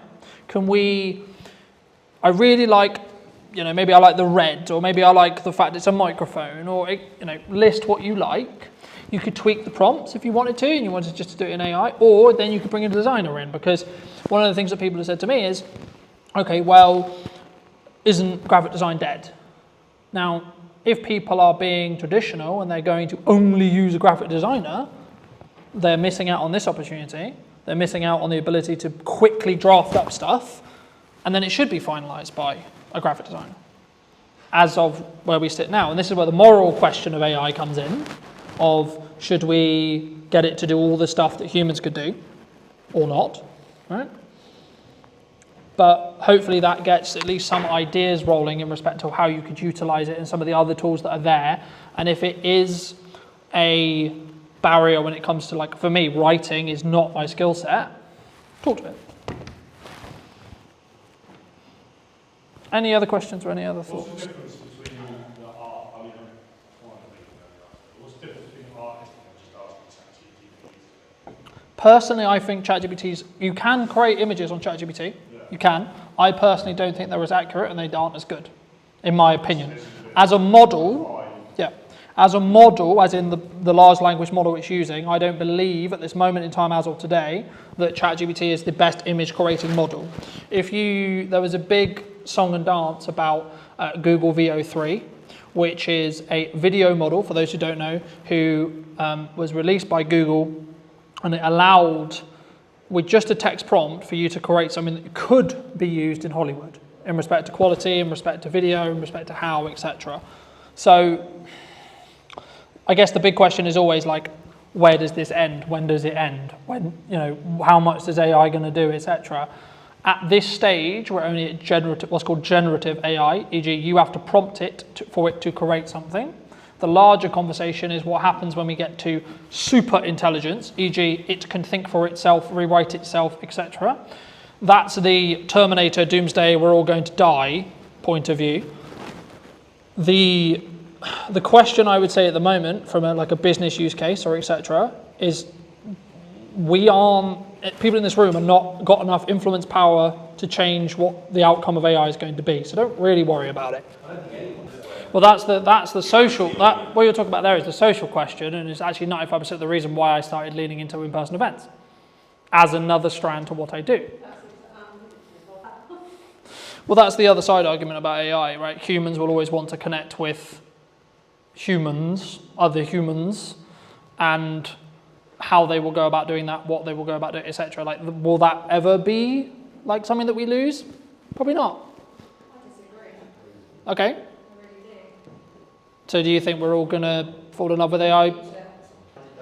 Just done that for free now. So in answer to your specific question, the best thing I would do if you want the list of free tools that's currently updated is ask ChatGPT what the free tools are. Right? It's a cop-out answer. It is. It's generally a cop-out answer. But you have to build an ecosystem around what works for you. So it'd be wrong of me to say, well, you should use this one, this one, this one. I'm just using the examples that I use personally, me, because of the subscriptions I have to have for business and blah, blah, blah, right? But You might have a preference. You might actually really like how ChatGPT creates images. Well, this is Canva. Yeah, or Canva within ChatGPT, for example, right? So the reason why I would say ChatGPT was the reason why most people use it is because they got what's called first to market. So OpenAI, who own ChatGPT, came to first to market. Hence why they took the market share, hence why there is things like Perplexity, for example, is another one. It's more the principle of how and what, like the concept of thinking how could you utilize AI today and how could you utilize AI in your business in 10 years, right? It's that process I hope I've shown you today, rather because the problem with me doing, this is how to use ChatGPT today, this is the second we hit tomorrow, it's outdated. Because these AI is changing rapidly in regards to its capabilities, how it works, what it can do, what it can't do, what you should do, what you shouldn't do, etc. But I think just as a final point or things to like potentially take away, I think for me there's kind of two questions from AI. One, how you can utilize it in its current form. Two, what it will become. And three, then the moral conversation or the human to human question around, are we all going to be replaced by human AI in that respect, or robots AI, and the conversation around, are we all going to have boyfriend, girlfriends, are just AIs, etc. I don't know. Because we don't know where these AIs are going to be in 10 years. But there's no right or wrong. We don't know. That's the part of the fun. I can tell you 3 years ago when I went to rifle. And what I would say as a final thought, if you're not utilizing AI and at least minimum playing with it, you will be left behind. Period. You will. Full stop. There is no question. If you're not playing at minimum, I will probably say you'll be probably out of business, depending on if you're but the only exception would be if you do something very, very in person, right? So if you only do events, you've probably got what we call a moat in business to be fine, right? A moat. So in business, we call it a moat, right? One of the reasons why you'll stay in business in a long period of time, like it's a moat. One of the moats for my business, for example, is how long I've been doing content. Because it's what I teach. I have walked every walk there is to walk in content. When it comes to AI, the honest answer is, unless you are at the top of the tree in respect to building the large language models, we don't know where the bottleneck is. We're going to hit a bottleneck, but then the whole point of like OpenAI right now, so it's going to hit a point where it can't do something, right? So it's not able to do X or Y. We don't know what that X or Y is yet, but there will be a point where it can't do that. What OpenAI are constantly working on is moving that as far down the road as humanly possible. But they've already got 2 years in advanced AI that's not released yet. Yeah, because what we play with, that we don't know about is the ChatGPT 5 I think came out about 3 months ago, which is the ChatGPT I was just showing you. They are, I believe, now working on ChatGPT 7. Well, it'll be compounding because it will A, learn from itself, and it will become more efficient about learning from itself. It depends on who you ask, because some people will. It can help to tell the platform what the post is about as long as they're relevant, but it can also skew off where it's going to send that building back up to the seed audience again. The reason why FP was used is because in the early days of TikTok For You page, it was the only way you could get your video on the For You page. Now it naturally just goes there. Right. So it's not as relevant. But so if you wanted to be shown on FYP, you had to hashtag FYP. You had to put hashtag FYP for it to be then served into the FYP, but then TikTok updated it about a year and a half ago saying, okay, cool, we're just going to send everything to an interest-based graph in that respect. And what I would do personally is I would take a 3-month chunk of your marketing, this is what I'm doing right now, and have at maximum 3 pillars that have specific call to actions related to it. So if I wind the clock back when I was marketing this event, I was focusing on the podcast and the event, and then my service. They're the only 3 things I was focusing marketing on, and I only made content around those 3 things. So I had a podcast with clips and call to actions to go to see the full episode. Then I had the event, which was, this is a summary, or this is an idea of what I created, right? And this is how to create it. And then I'll be then going into more depth in this workshop of this, right? So hooking someone in, this is the problem I'm going to help solve. This is actually the solution. And then this is where you can find more if you found it interesting. And then the service stuff will either happen passively if you're only doing 2, depends on what your service is, or you can do, are you struggling with content creation? For example, in my case, Here's the solution. Oh, would you like for me to work with you more? Go to the link, so on. You know, every single thing you do in marketing should be at somewhere in a marketing funnel, right? In most cases, the content we put on social media, top, right? So you want to get awareness, then it will lead down into consideration, right? So should I work with this person? Do I like this person, etc.? And then eventually at the bottom of the funnel, this probably takes place on a landing page or a website in most cases, or through continued consumption. You'll then be in a position where you have trust with that person, and then it's just a matter of time before you work with that person. Because once you trust me, there's no like question mark on am I good at what I'm talking about? Because you trust that I am, and you trust that I'm going to hopefully add value to you, and then we can go from there, you know? And then it's like, then send people to the website. And then through time, they'll go, hey, I need what Colton sells now. But that I could, you know, what was the first piece of content you, like I just used you as an example because we talked about it earlier. What was the first piece of content you consumed? Whatever. Yeah. Social media. And then what timeline was it? Tell you. Probably MySpace. But for me, of my content? Of you, first content of yours was the Old Mill Hotel video. Okay. I bought it. Yep. I searched online and your YouTube video came up. Mhm. And it said obviously Project Media Maker. Yep. So then I went onto your Instagram and looked at what you were doing. Mhm. What did you do with the old man? I just did. So I was hired to do, by the previous owners, to do a promotional video of the refurb in that respect, and then I put that on my YouTube channel. I've never been inside one. His video sold it to me.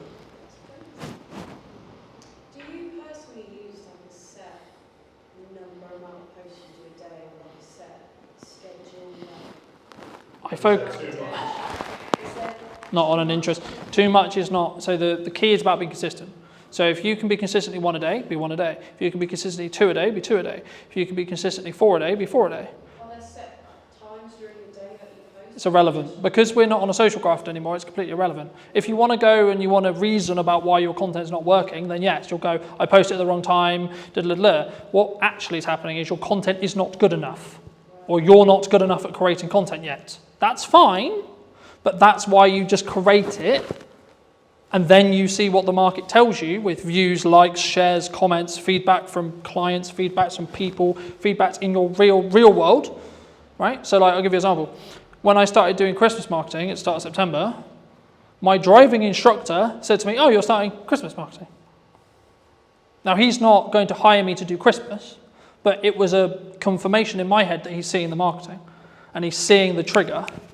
But if he's driving, instructing the son that wants Christmas marks, they start talking about it, they go, oh, might make And the whole point is to start conversations, right? Content is one part of what your word of mouth should be.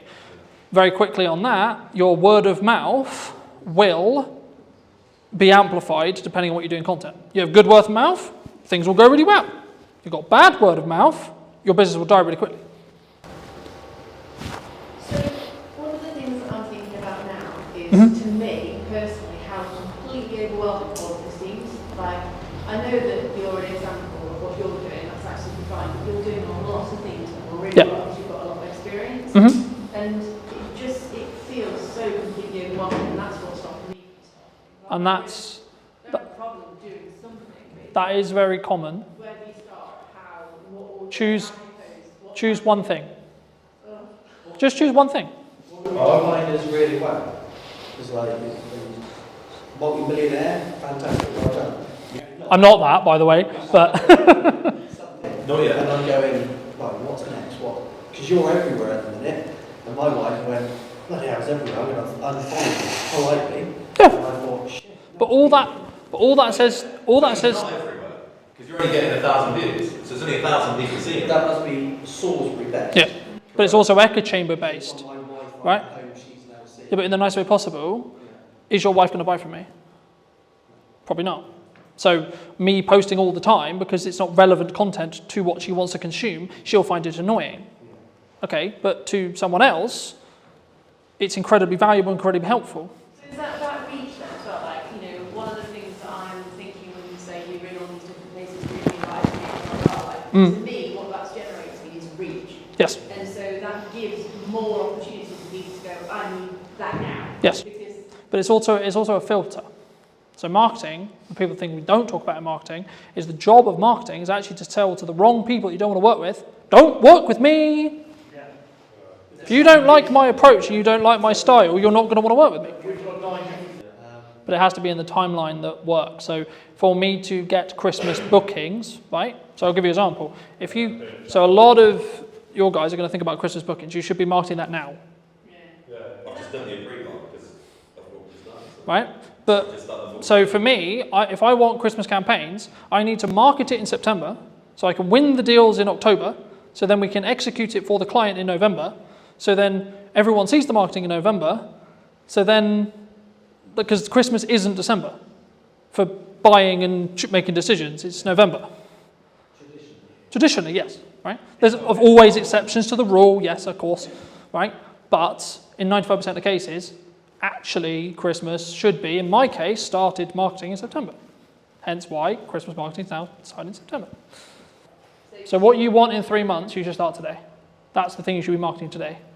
So the commonality in most businesses is, I'm running out of money, I don't have enough work now. Well, unfortunately, that's too late for marketing to help you. You have to go into what I call into the trenches and cold sell an offer quickly, because you don't have the time for people to see the marketing, think about it, consider, and then buy from you.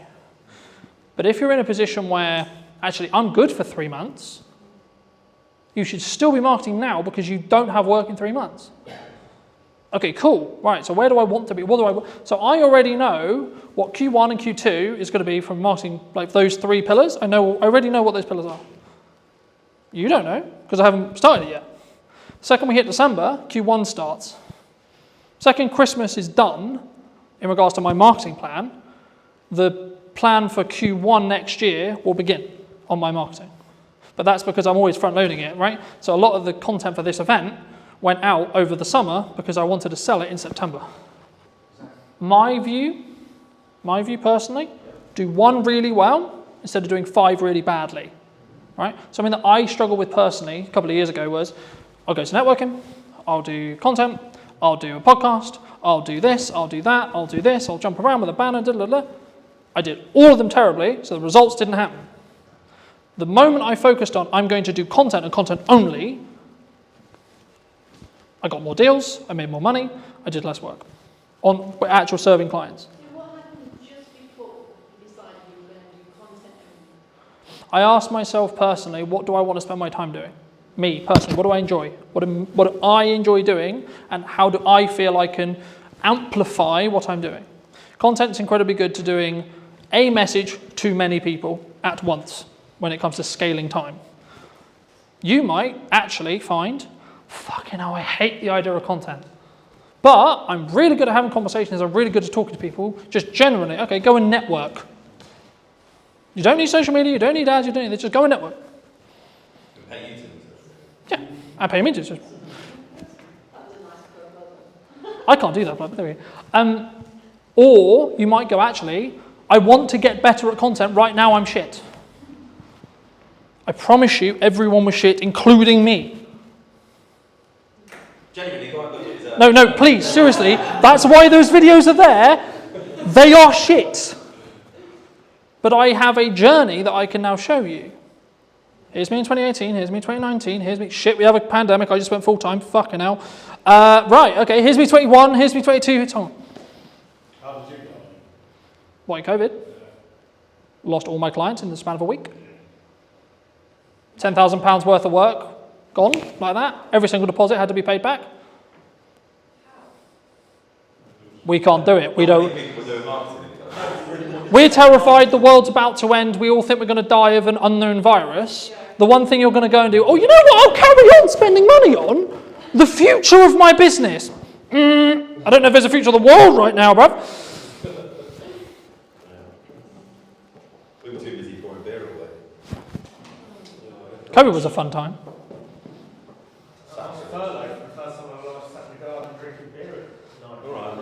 Great for you. I had just left my full-time, I had just gone full-time, 2 weeks later, COVID happened. To quote Gary Vaynerchuk, brand is the only thing that is left when everything else gets commoditized by AI. Ask yourself, do I want to or should I be doing it? Do I need to do it? Is this vital? What's the outcome? What's my why? There's a lot of questions you should be asking. When you focus on those metrics, when you focus on having a very clear vision on where I was in comparison to where I am, rather than I'm going to focus on where I am versus where you are. One of the things you can do is look to others, see in them what you want to be. Look at someone you admire, look at someone you don't, and make a checklist. For people who are concerned, right, who maybe are listening to this and going, okay, well, what do I need to do? Should they pull back? Should they not be as visible? Should they not invest? I know the feeling of this is not going to work or this will work. What if I spend 7 days on it and then it turns into nothing? Well, at least I've done it. I've ticked that box. I'm never going to know if it works or not if I don't try. Did you know that 93% of you are not subscribed? So if you could please do me a favor and you're enjoying the show, then subscribing would mean the world to me, and it would allow me to grow the show and continue to get larger and larger guests and continue to bring what's missing in marketing today. Thank you ever so much for joining me, and I'll enjoy the episode. Hello, my friends. I hope you're well. I hope you had a fantastic day of your night. Today, we're back with what is missing in marketing today. And so I'm going to be talking to Sarah all about, I imagine, photography. But before we start, what do you think, Sarah, from your perspective, is missing in marketing today? I think a few things are missing. One of them is probably confidence. Okay. I think, and then you can split confidence into multiple things, but knowledge, knowing what marketing is and how you apply it to your business in your tone of voice, in your own strategy, in your own way. But confidence takes a while. And everybody's doing it. So you want to stand out in a crowd. I think you've just got to be you. And if anything, just be more you. The more authentic you can be, the better, which again is hard. And even then you've got to figure out how authentic do I want to be for Sarah? How authentic do I want to be for my business? How authentic do I want to be when I'm networking or on a podcast? Or because I can be crazy. Catch me on a Friday night with 10 margaritas, you will not recognize me. I don't want to put that into my business, although technically it kind of is now, but it's a part of your personality, right? So yeah, confidence, authenticity, I think, are two things I really focus on. Do you think people struggle to be authentic? Like, obviously, I think everyone knows, like, I know what my, quote, authentic self is, right? But I think the challenge can come when it's actually putting yourself out there, right? I imagine a lot of the people who we work with and talk to are in the first stages of putting themselves out there, whether it's through photography or video or both. Is that a struggle, do you think?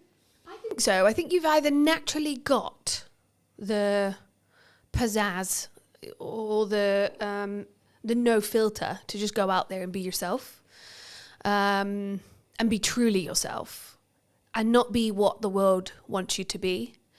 I can speak from a woman's point of view in a predominantly male industry, and other careers that I've had.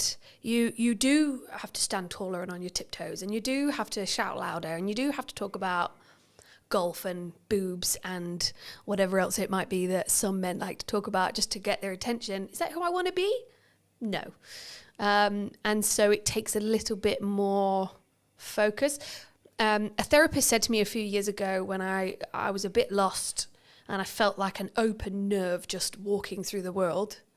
I asked her, how do I know who I want to be? I didn't have my walls anymore. I'd kind of broken those down. And so she said, one of the things you can do is look to others and see in them what you want to be. Look at someone you admire. Look at someone you don't, and make a checklist. You know, I really like the way that she holds herself on stage and captivates an audience. So I really like the way that he listens, and take that on board. Do I listen that good?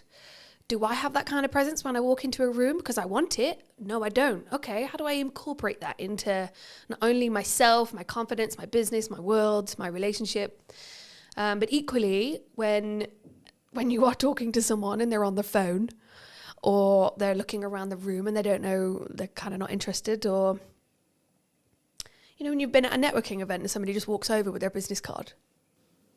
You need this. You need this. Great.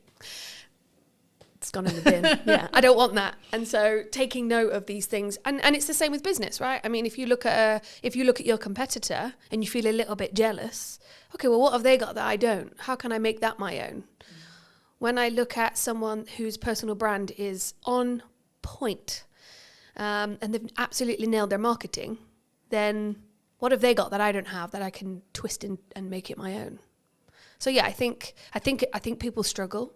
But there are ways around that to really incorporate that in their business.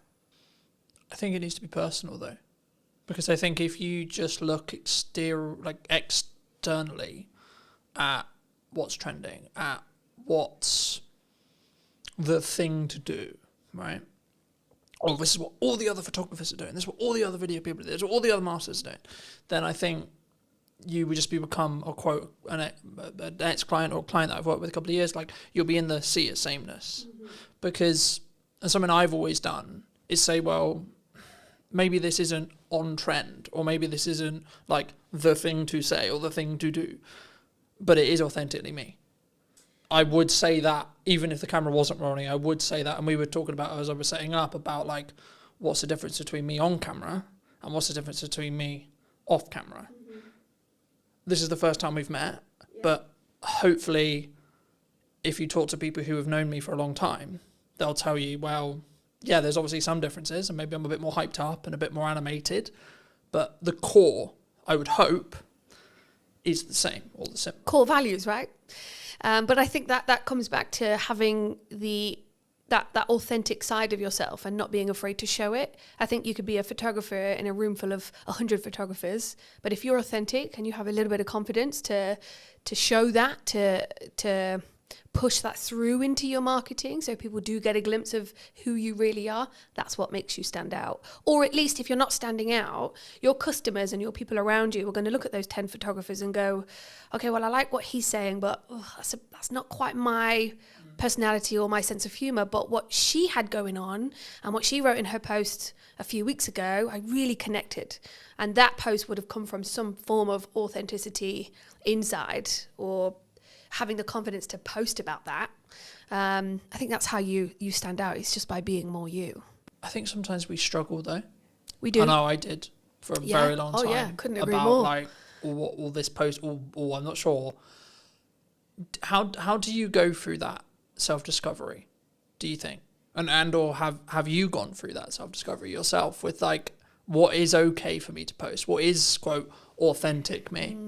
Do you know what? That's a really good question. And I would say that I still struggle with that. And I think little tips like looking at others and seeing what they're doing can be a motivator. But one of the biggest things this last, I only relaunched 6 months ago. So the last 6 months, but also the last year and a half, I have gathered a group of women around me that are a reflection of what I'm doing or who I am. And I'll hear them say, I loved what you said. Or I might have something and I'll go, not quite sure about this. Does that sound like me?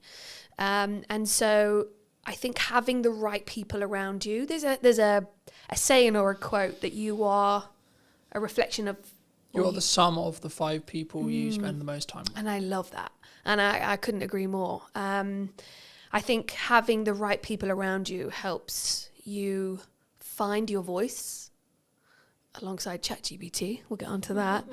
But also it reflects it back to you, right? I think test the lines as well. Don't be scared to put something out that you think is a little bit risque or I'm dyslexic. So for me to sit there and write 10 posts is almost, it's impossible for me. And so that's how I use ChatGPT. I will write the keywords, the kind of essence that I want to go into my post, and it will come back to me. And it'll be too salesy and it'll be too cheesy. And I'll tell it, no, I don't want it to be salesy. I don't want cheesy. I want more personality. I want it to be daring, a little bit more bold. And then I'll get it and I'll go, okay, cool. Then I'll change it and I'll add more of me into that. But I haven't yet pushed my boundaries of how far I can go with my own marketing and my own voice. I think that's on my to-do list for sure. something that I found really interesting was the last couple of years, like since the rebrand of the show and since like really pushing the show again, a lot of people have been saying to me, AI is going to take our jobs, right? AI is going to, the world is over. We're all out of, like, especially in the creative industry, like James, who in space we're sat in today, he said, we've been talking about it for ages, about it's kind of the creative industry that happens to be targeted by AI at the moment for whatever reason. But for me, to quote Gary Vaynerchuk, brand is the only thing that is left when everything else gets commoditized by AI. But the crux, and I'll use the analogy I've used in multiple shows, but you need to sharpen the knife and then use it. So you're still using it yourself. And that's kind of what you were describing there about, like, not just getting it to write your post. Yes, technically it's writing your post, but actually what you're doing is you're nurturing the AI to know what your tone is, and then the tonality will be the same. I think sometimes people feel like that's cheating, though.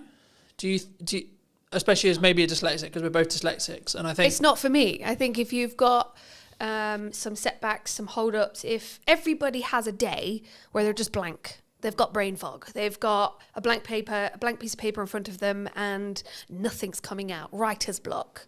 I think if you had writer's block and you are an author and you go to chat and you say, I'm having writer's block, ask me 10 questions to get my juices flowing. Yeah, all right, I'm going to keep using it. I think use it to benefit you and your business, or your relationship, whatever it might be, but don't let it take over your brain. We don't want to dumb ourselves. I think if anything, it helps me find my voice, because when it does come back with something that I don't like, I'm not going to use it. But it does help me, especially having dyslexia, or if I'm writing anything. Words, I mean, this is why copywriters make such a good living. If you want more of a personalized experience and you want to actually sit with a human to really connect and get that story out of you, then go sit with a copywriter, go sit with an author. I think that human to human connection, that's never going to die. I think we're going to go for a phase of, yes, everything's AI, but there's never been a truer saying that people buy from people, right? I think that's also something that is filtered throughout my business for sure. No, I think that's really important. And I've seen kind of a step up. It was always there, especially after COVID. In-person events, people want to come in person. Like if I just look statistically, the show up rate for in-person podcast filming is going to be infinitely higher than on Zoom, right? But I also think even if you're not doing a high level of production, which is one of the reasons why I do it, I think you have a different energy. Yeah. And I think, for some interviews, it makes more sense to me to do Zoom, right? If I'm speaking to someone in America, Canada, Midlands, etc., it makes more sense. But wherever possible, if I can do in person, and the business can, at least for the short term or mid-term, pay for the podcast to exist, and it still gives me the marketing collateral, which means it's a justified, worthy spend, then actually it can be the bloodline or the flow or the pipeline filler or whatever you want to describe it as. I mean, you're obviously a strong photographer, I would say, from what I've seen and etc. Why does someone, because people have talked to me about, they're concerned about where the economy's going, which seems to be the age-old analogy for as long as I've been in business. Everyone's like, this. There's this government change, there's this coming, etc. So I sort of semi-ignore it because I'm like, there's always something. But for people who are concerned, right, who maybe are listening to this and going, okay, well, what do I need to do? Should they pull back? Should they not be as visible? Should they not invest? And should they not, work with the photographer, work with the marketing team, work with etc.? I mean, what would your view be on it? I'm a big fan of adapting. I did grow up with 10 boy cousins, so I had no choice but to adapt, being the youngest. I have a huge family, and it taught me that whatever scenario you're put in, adapt. So if you're starting a business, if you're running a business, if you've been in business 10 years and things are changing and it's overwhelming, take a minute and adapt. I think look at what you're doing, look at where you want to go, what feels icky. Just change it or adapt slightly, make a little change. I think one of the things that I've found relaunching is I don't have endless pots of cash to reinvest into my business. I'm just trying to pay my mortgage right now. So things like ChatGPT, things like Canva, which some designers will hate me for saying, but these are the things that are stepping stones to adapting, to reinventing our voice, our image, our brand. It is at our fingertips, and if you're not learning how to use those, you're going to be left behind, unless you've got a secret magic power of, I'm going to just stand on stage, be myself, and talk and perform or entertain. I think people can do that.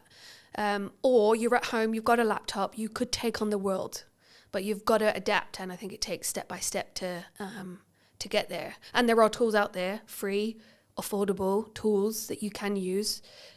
Shows like this are a fantastic opportunity to sit down, have a chat, let the audience get to know my thoughts and feelings. This is not rehearsed. I'm convinced I'm going to say something to mess it up, but you don't. You just carry on. I think you adapt and carry on. I want to build on, you just said how you're going to mess it up, because I think that's really important in content, because people, they always think, I'm going to mess it up. Mm-hmm. What can you? Although I'm really scared to mess up, I think it's the best thing you can do. Because isn't it learning? Yeah, 100%. Or falling forward or failing forward, as, it could be. Yeah, I think over the last 6 months, there's been things that I've spent days and weeks on, and I've thought, and in the moment, I know the feeling of, this is not going to work, or this will work. What if I spend 7 days on it and then it turns into nothing? Well, at least I've done it. I've ticked that box. I'm never going to know if it works or not if I don't try it. So I think we're all going to make mistakes, and I think it is scary, but also know that you're going to learn from it. And that is the best way to move forward, yeah. The best example that's very current in when we sit here today, now keep in mind this episode will be a while before it comes out, but as we record it today, I'm a week out from my first in-person event that I've had to do on my own back. Now that was a choice that I made about 3 months ago to say, I'm not going to partner with a networking group, I'm not going to fill the room magically, I'm going to do it. But what I'm also accepting is that it might be quite a small room for event one, and that's okay. And for me, I'm like, okay, that's actually a good thing. Like, I've gone through this interesting process the last couple of weeks going, yeah, but what if only 2 people show up? What if only 3 people show up? But actually, I'm like, hold on. That's actually a good thing, because I'm not really refined on what I want this in-person event element side of the business to actually be yet. So actually, if I only have 2 or 3 people, that's perfect feedback ground for me to go, okay, well, let's try this. Let's try this stuff and see what then happens. Of course, it's a content opportunity as well, etc. But is this your event that you're putting on? Yeah. So a friend of mine is about to have an event tomorrow, actually, again, depending on when this podcast comes out. But she asked me the same, she said the same thing. What if there's only a few of us? Or what if nobody turns up? If nobody turns up, but you're stood there with a glass of champagne waiting to welcome everybody, you now know the process of how to put on an event. You now know what you can do better. And so don't cancel it. Keep going. And even if one person turns up and you have the best life-changing conversation with that one person, and you get to give each other all of that time, that's massive benefit and value for both of you. You've met and grown your network by one, which is always a great thing. That person's had all of your attention and they're buzzing. But equally, when you put on an event, which I'm also doing myself, you learn from it. What if is just the worst anxiety-inducing phrase. What if nobody turns up? What if the restaurant haven't got my booking? What if it all goes wrong? What if it all goes wrong? If it does go wrong, then fine. You'll be fine. It's going to be okay and you'll learn from it. Do you think that's why people don't do it, though? Fear? Oh, yeah, 100%. Fear like they go, I'm going to look like a dick. I'm not going to look great because, Colton only sold 4 tickets. But that comes back to confidence and being authentic. If it's fear holding you back of it's going to fail, then it's fear and failure. Fear or failure. If it's something inside that's holding you back, then that's your confidence. That's stuff that you need to work on. There's a lot of psychology within business, and I think if you can do a little bit of work on yourself, if you can see an image of yourself that gives you the absolute confidence to take that next step, hire a photographer quick. No, I'm kidding. But it is that image. It's that visual representation of me doing it. Oh wow, I can do it. I also had my photography done 6 months ago, and I needed new images of me that represented me to help me move forward. But there was a tool that I needed to tap into. And it really did reinvigorate my shop front, and it gave me the confidence to move forward. Therefore, I'm not holding myself back. But I made a move to tap into something that would get me there. So, yeah. Do you think that when we're in that scenario, right, in reality, I'm going to do my best to perform to the room, however big that room is? Do you think whenever we do, because I could use the podcast as an example, I could use the event as an example, but I use the podcast because it's the stats that are in my head. The number of podcasts that get beyond episode 10 is like 25% or so, right? But that, by proxy, means if you're episode 10, episode 11, episode 12, 14, 15, 16, so on, the odds of each episode after that puts you in higher and higher and higher and higher and higher percentage as a whole. And I think we don't look at the averages, right? Like if you look at money, right, the figures that show that if someone is hit by a £300 bill unexpectedly, the majority can't pay or have to go into debt to pay that bill. And I think it's the same. And I think that can be the paralysis of, well, this is why I'm not going to do the event. Because if I don't do the event, or I don't launch the podcast, I don't have to be okay with it's only going to go get 5 views. It's only going to be 2 people. It's only going to be in the same way. I don't have to be okay. I don't have to see myself on camera. Yeah, but then controversially, you just shouldn't be in business. I mean, if you're worried that only 2 people are going to turn up, or if you're worried that I am going to fail and you're going to let that hold you back, then you're not a business. You're not a person in business. You could be working for somebody, but you've got to have some form of gumption to just move forward and do it, no matter what the consequence or the you can't live in fear and you can't catastrophize what's going to happen. I would like to think of myself as quite an optimistic person. And so even if nobody turns up, fine. I've learned how to put on an event, what I needed, what my contacts were, how can I do better? And I think if you can switch your mindset, get a coach, talk to your 5 people around you, look in the mirror and have a conversation, read a book, look at YouTube, educate yourself. If you're running the tap and it's murky, keep running it until it's clear and educate yourself, update your knowledge.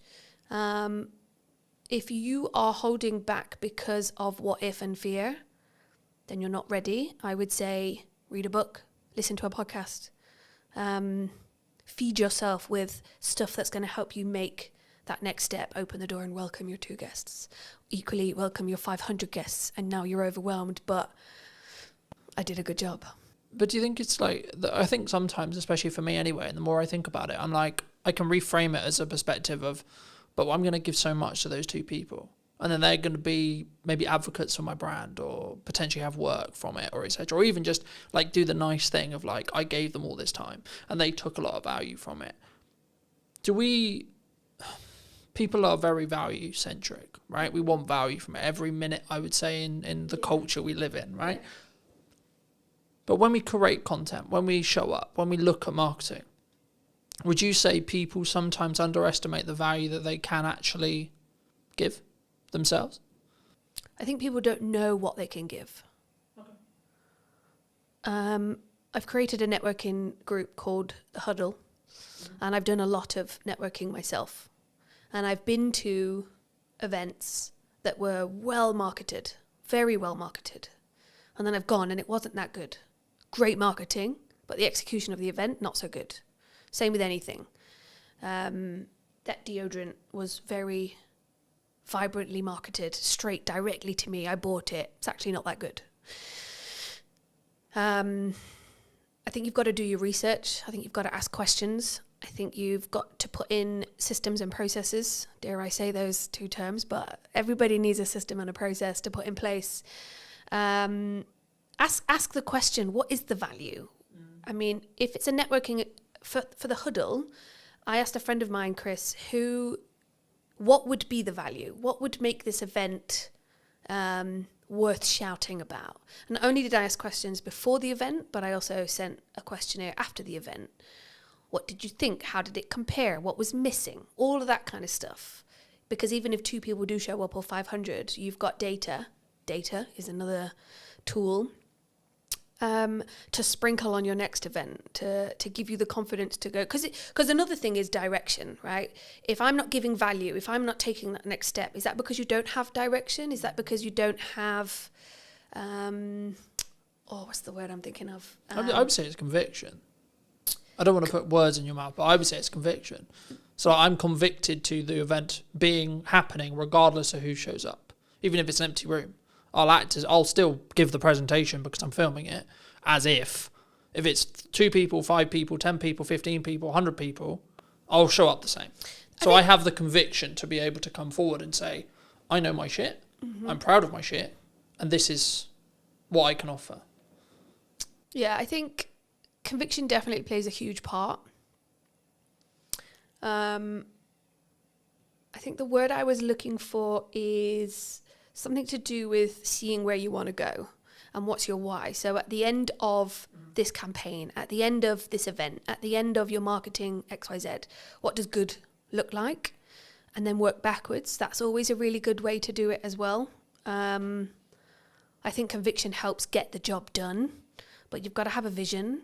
You've got to have a why. Why is, you've got to have a, why am I doing this? Why am I putting on this event? Why am I posting this? And that's probably another thing that's missing from marketing is your why. I think Simon Sinek, I think he puts it really well. And 6 months ago I was watching his YouTube videos online. Like, why the hell am I doing this? I've got a mortgage to pay and I'm going self-employed. This is not what I had in mind. But you've got to ask yourself why, how. Yes, have the conviction. Be more you.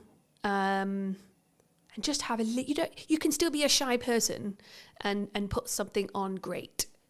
But have that little bit of confidence in yourself to go, I can do this.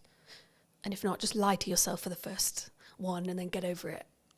Or tough love, I think also gets underrated, or I don't like to pussyfoot around certain friends. You're either going to do it or you're not. Sometimes you need a cuddle, and other times get over it and just get it done. And that's also but it's hard. It's hard to do the jump. Yeah, but it's what if I get it wrong? What if I fail? What if I run out of money? What if I have to go back and get a job? Everyone will be a ridicule. So then get a job. I live in a world where I think the actions I'm doing now and everything I do is to eliminate the idea of regret in 6 months. Yeah, regret is another thing. I learnt that in a theme park. I left and I wished I would have gone on more rides. And I remember thinking, regret is horrible. I really wish I'd have gone on that ride because everybody came off like pumping. And I went on the medium one, but I didn't go on the big one. And I love that one. Why didn't I? What was it? What if I fall out? What if I die? What if I have a heart attack? Nah, it's just fear that's going to hold you back, isn't it? Well, you might have done, but actually. But see, I'm an optimist. I don't live like that. No, I'm not going to catastrophize what could happen. I'm going to almost manifest, or at least try and be. Of course, I want to sit here and say that I live in a happy-go-lucky kind of life, but of course, every single day I wake up and I go, "What am I doing?" Or "What do I do next?" Or "What is my direction?" I have to remind myself of what I wrote down 6 months ago. I have to sit round a table full of my friends and colleagues where we just we help each other get through the day. Yeah, it's hard. Of course it's hard. And it's scary. And you just need the right mindset, the right people, and the right tools to get it done. Is there a perfect time? For what? Whatever someone's looking to do. Launch a podcast, do the event, go full time.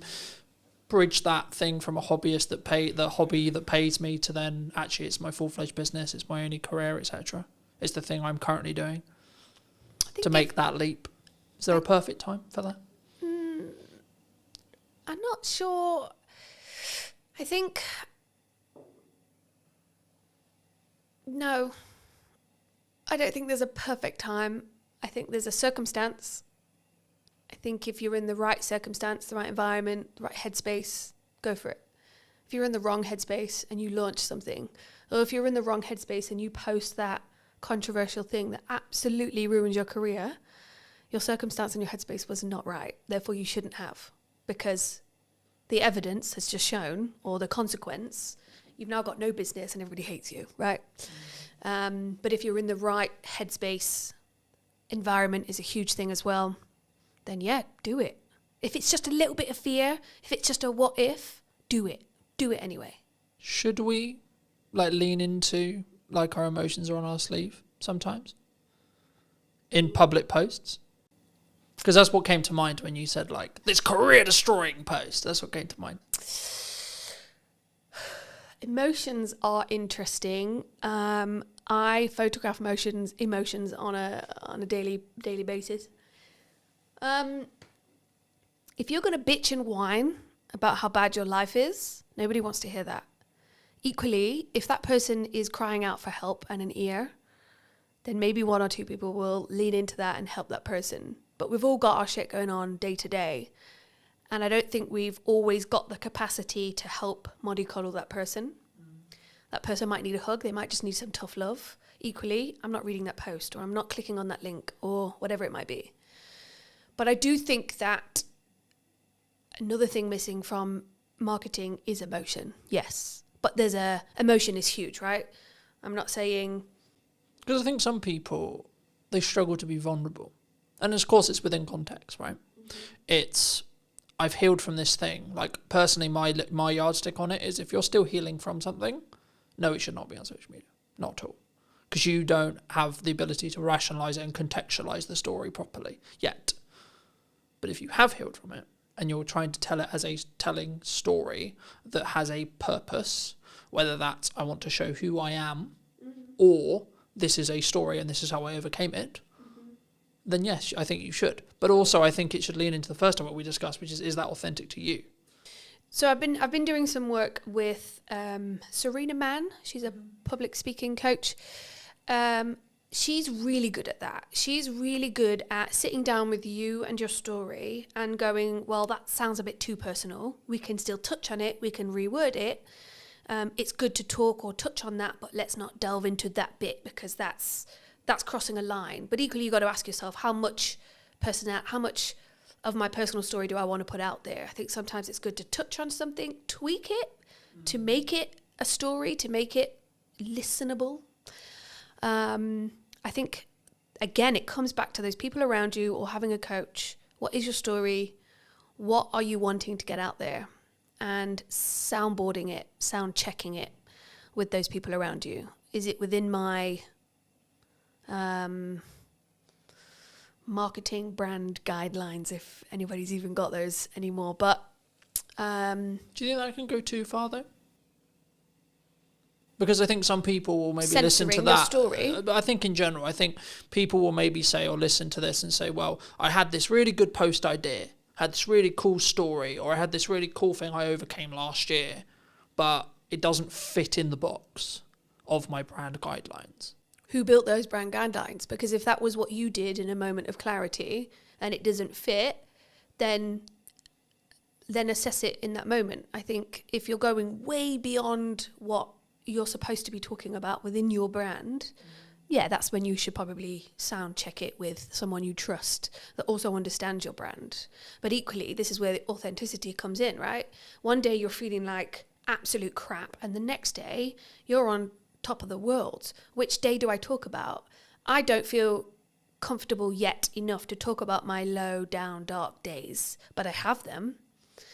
Equally, when I am feeling on top of the world, I kind of feel like I'm gloating a little bit. So I almost don't want to talk about those days either. So that's where you kind of balance out and go, well, what is my story? What do I want to talk about? And why do brand guidelines even exist? Or those 5 people around you? I think, again, it just comes back to your why. What are you trying to do?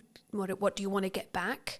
Are you doing it to just get a reaction or some attention? Or are you doing it to be authentic and stand out in a crowd?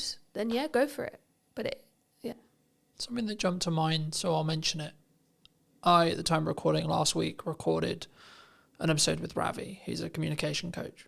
Okay. And he talked about, in that episode, and with me privately afterwards and before, that you can have seasons, right? And you have seasons in your life. You have seasons where you have a specific focus. You have specific seasons where that's my North Star on success. Mm-hmm. And I think building off what you were just discussing, I think that's the key. I think it's about understanding where you are and what season you're in, right? So does it involve, or the story you're trying to tell, does it add to that season, that objective of that season, or not?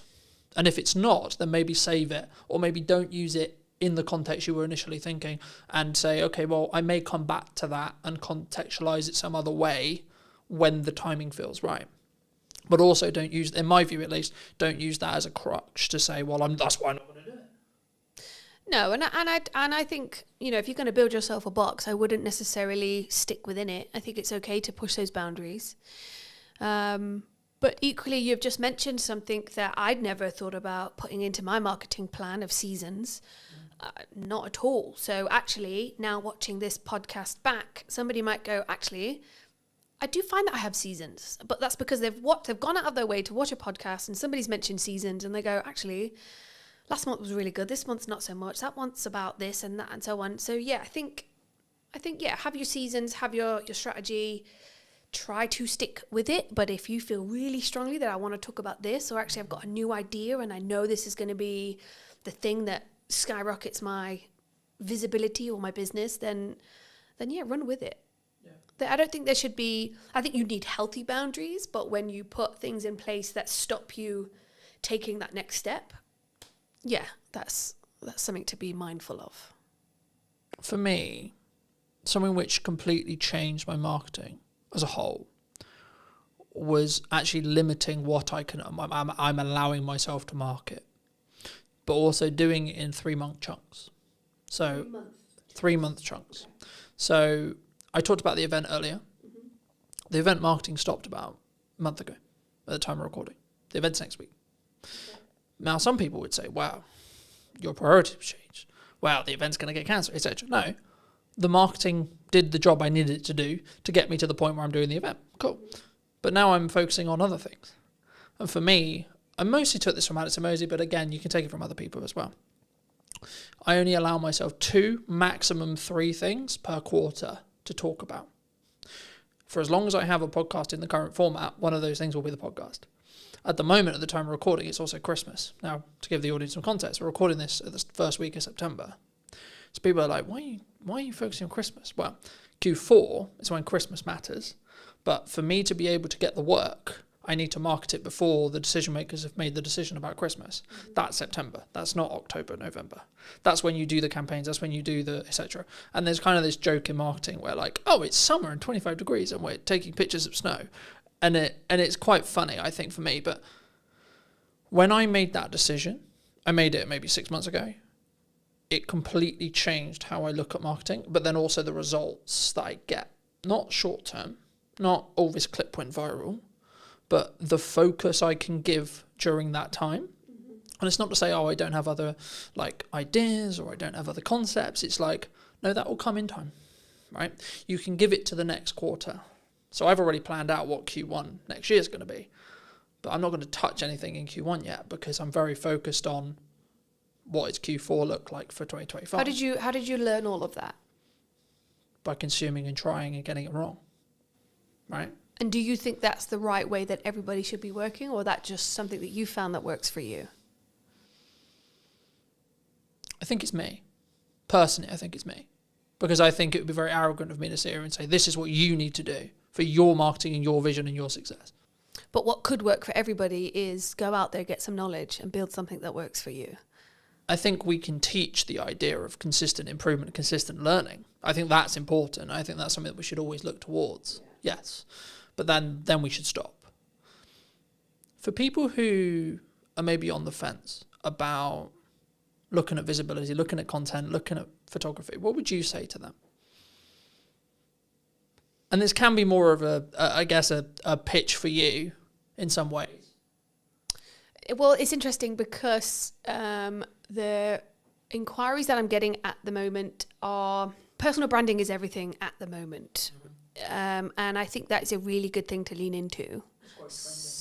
Especially if it's something that is going to help you stand out in a crowd, or if there's 10 website designers, how do I choose the best one?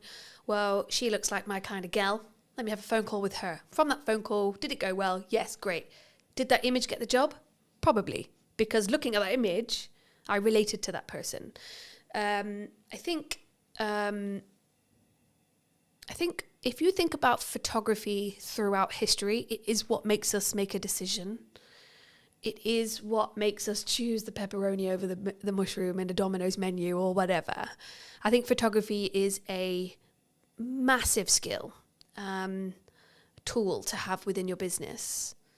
There's a lot of self-work that people are doing, and photography is an avenue to get that out, to give you the confidence to take that next step.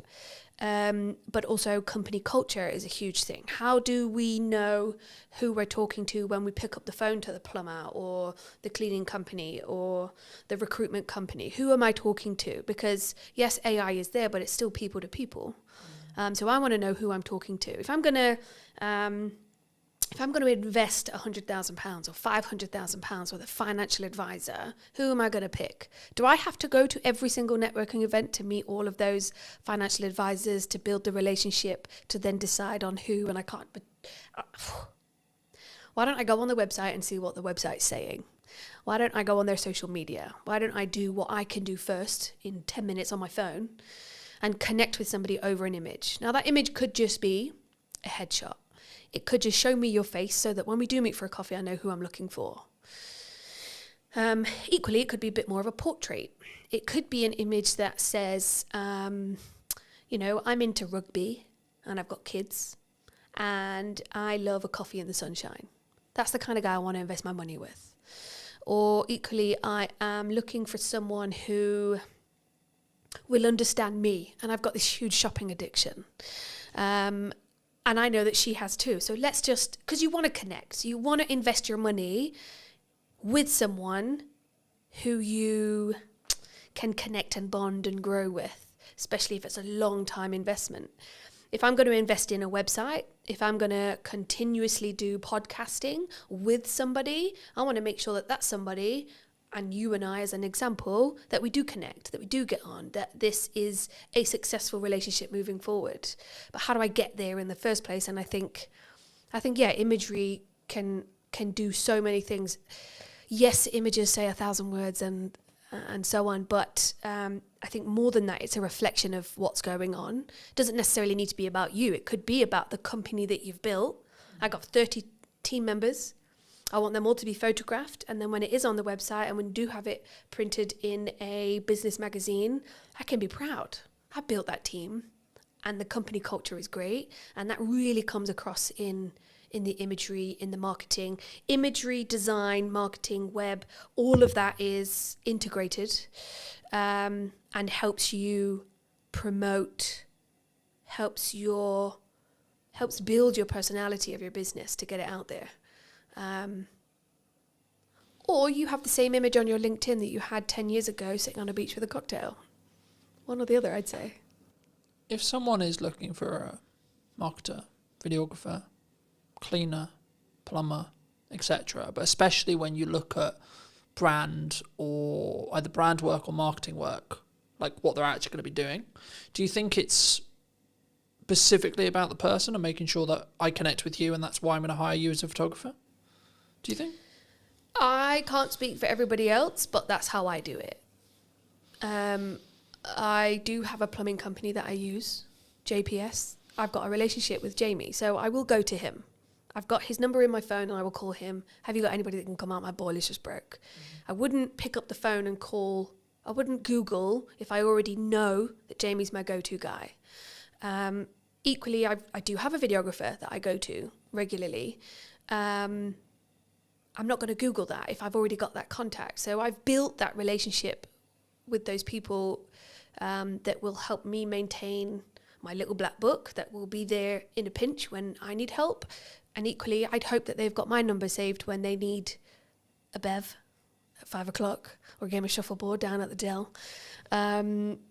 Or maybe they need their whole team photographing and I'm their go-to gal. So, but I guess I've spent the time building relationships over the last 4 years with local business owners, and there are lots of other photographers out there, of which I have also used.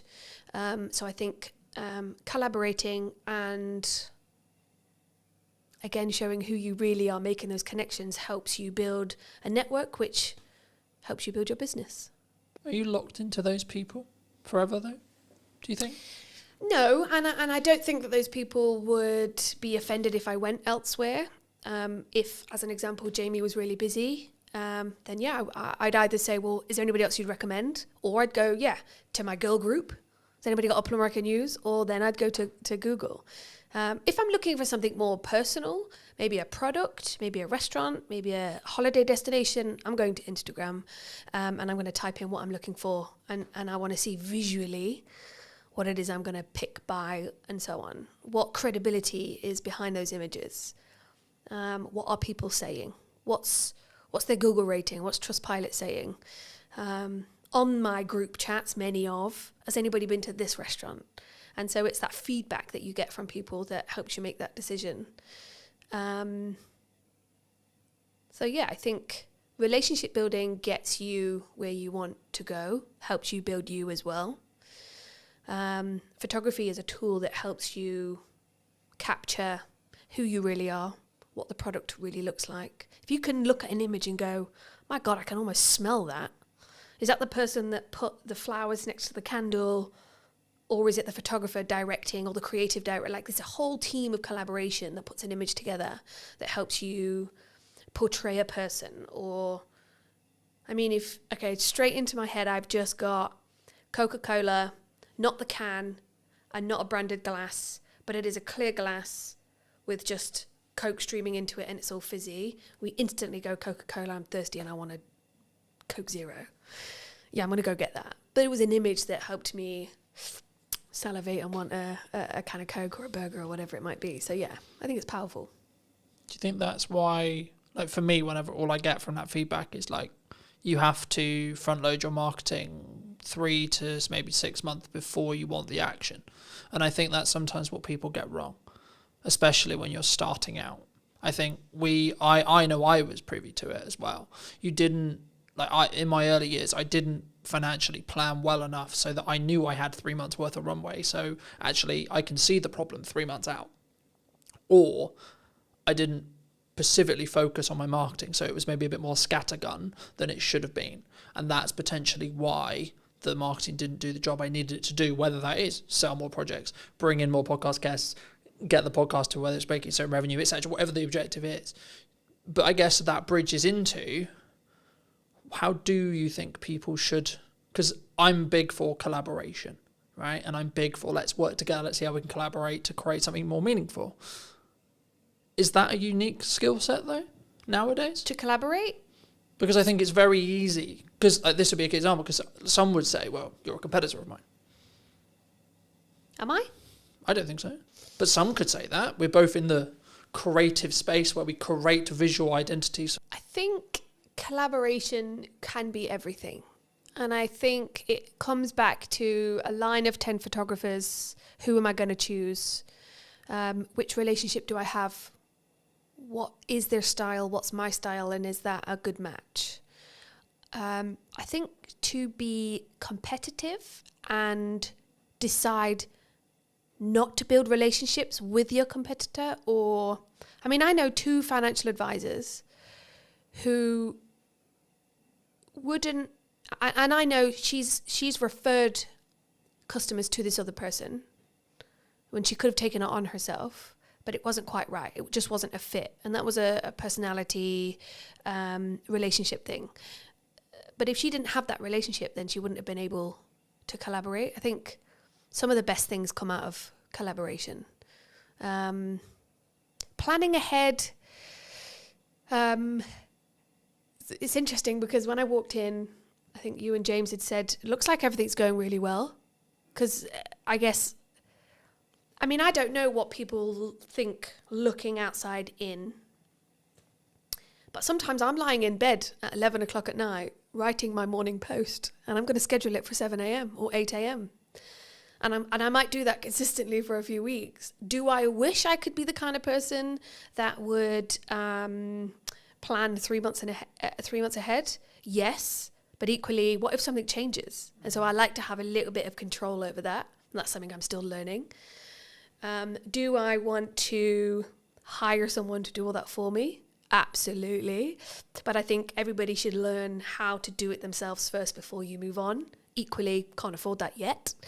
And so, yeah, I think for now, I'm just going to be in bed, scheduling, 11 o'clock at night, lights off, tapping away, trying to get something out in the morning. I think it's important to be consistent, however you show up to be consistent. That's just who you are. And I guess one of the things I have struggled with is, well, she's doing it that way, so I should do it that way. And that puts that pressure on. But I'm just not built that way.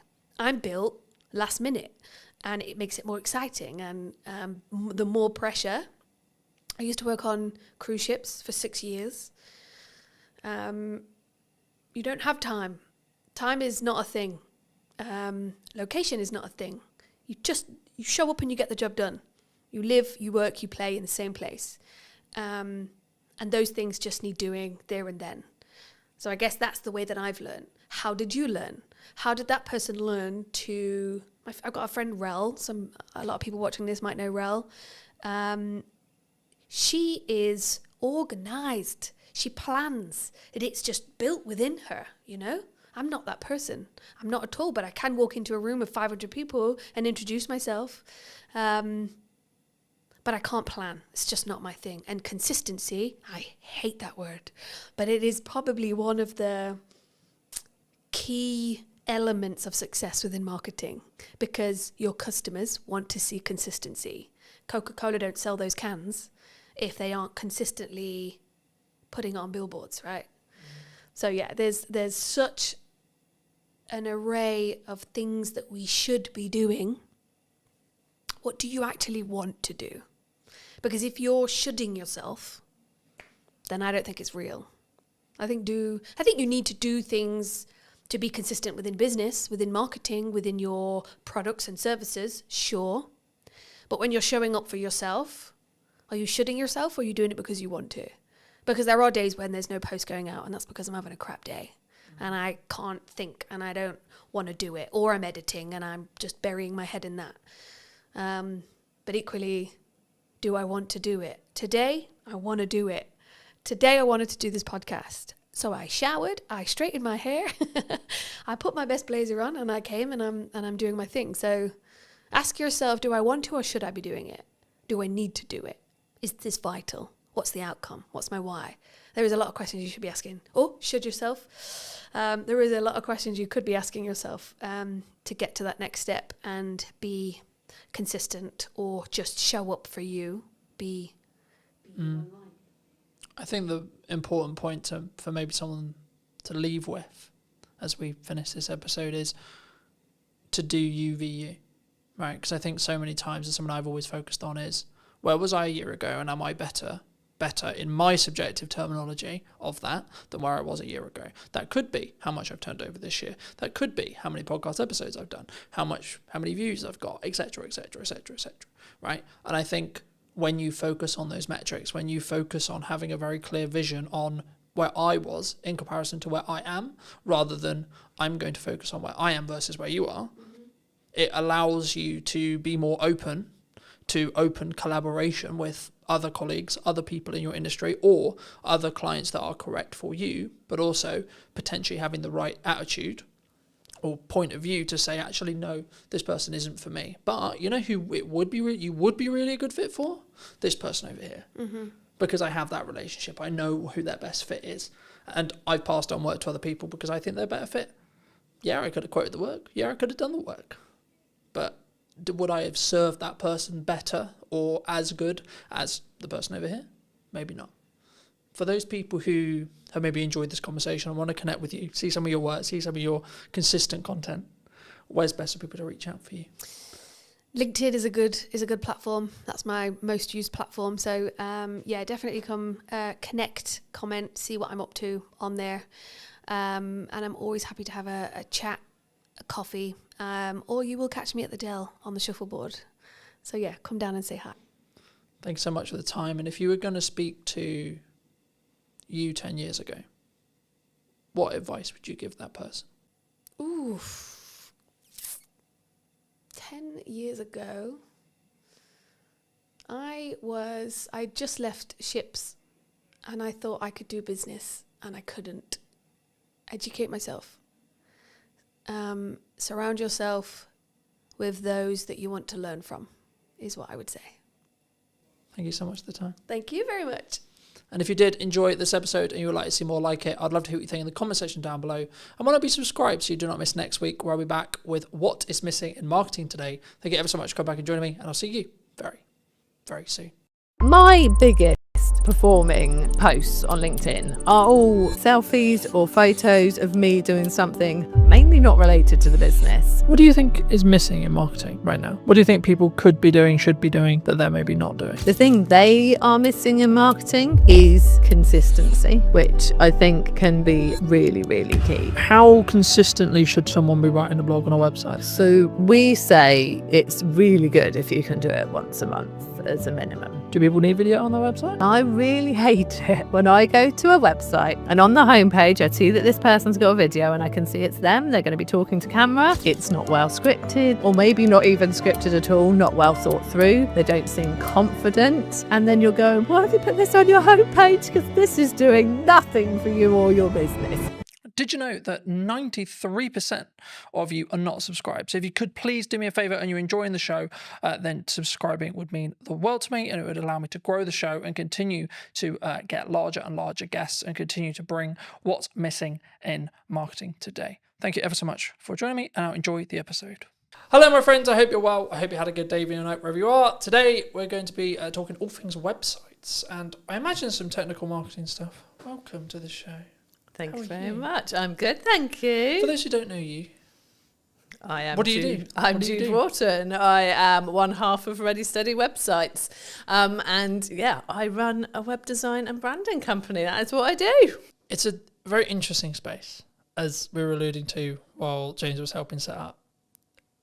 Do you think your space is going to change in the next 5 years? I'll start there. I think inevitably a lot of spaces are going to change over the next 5 years.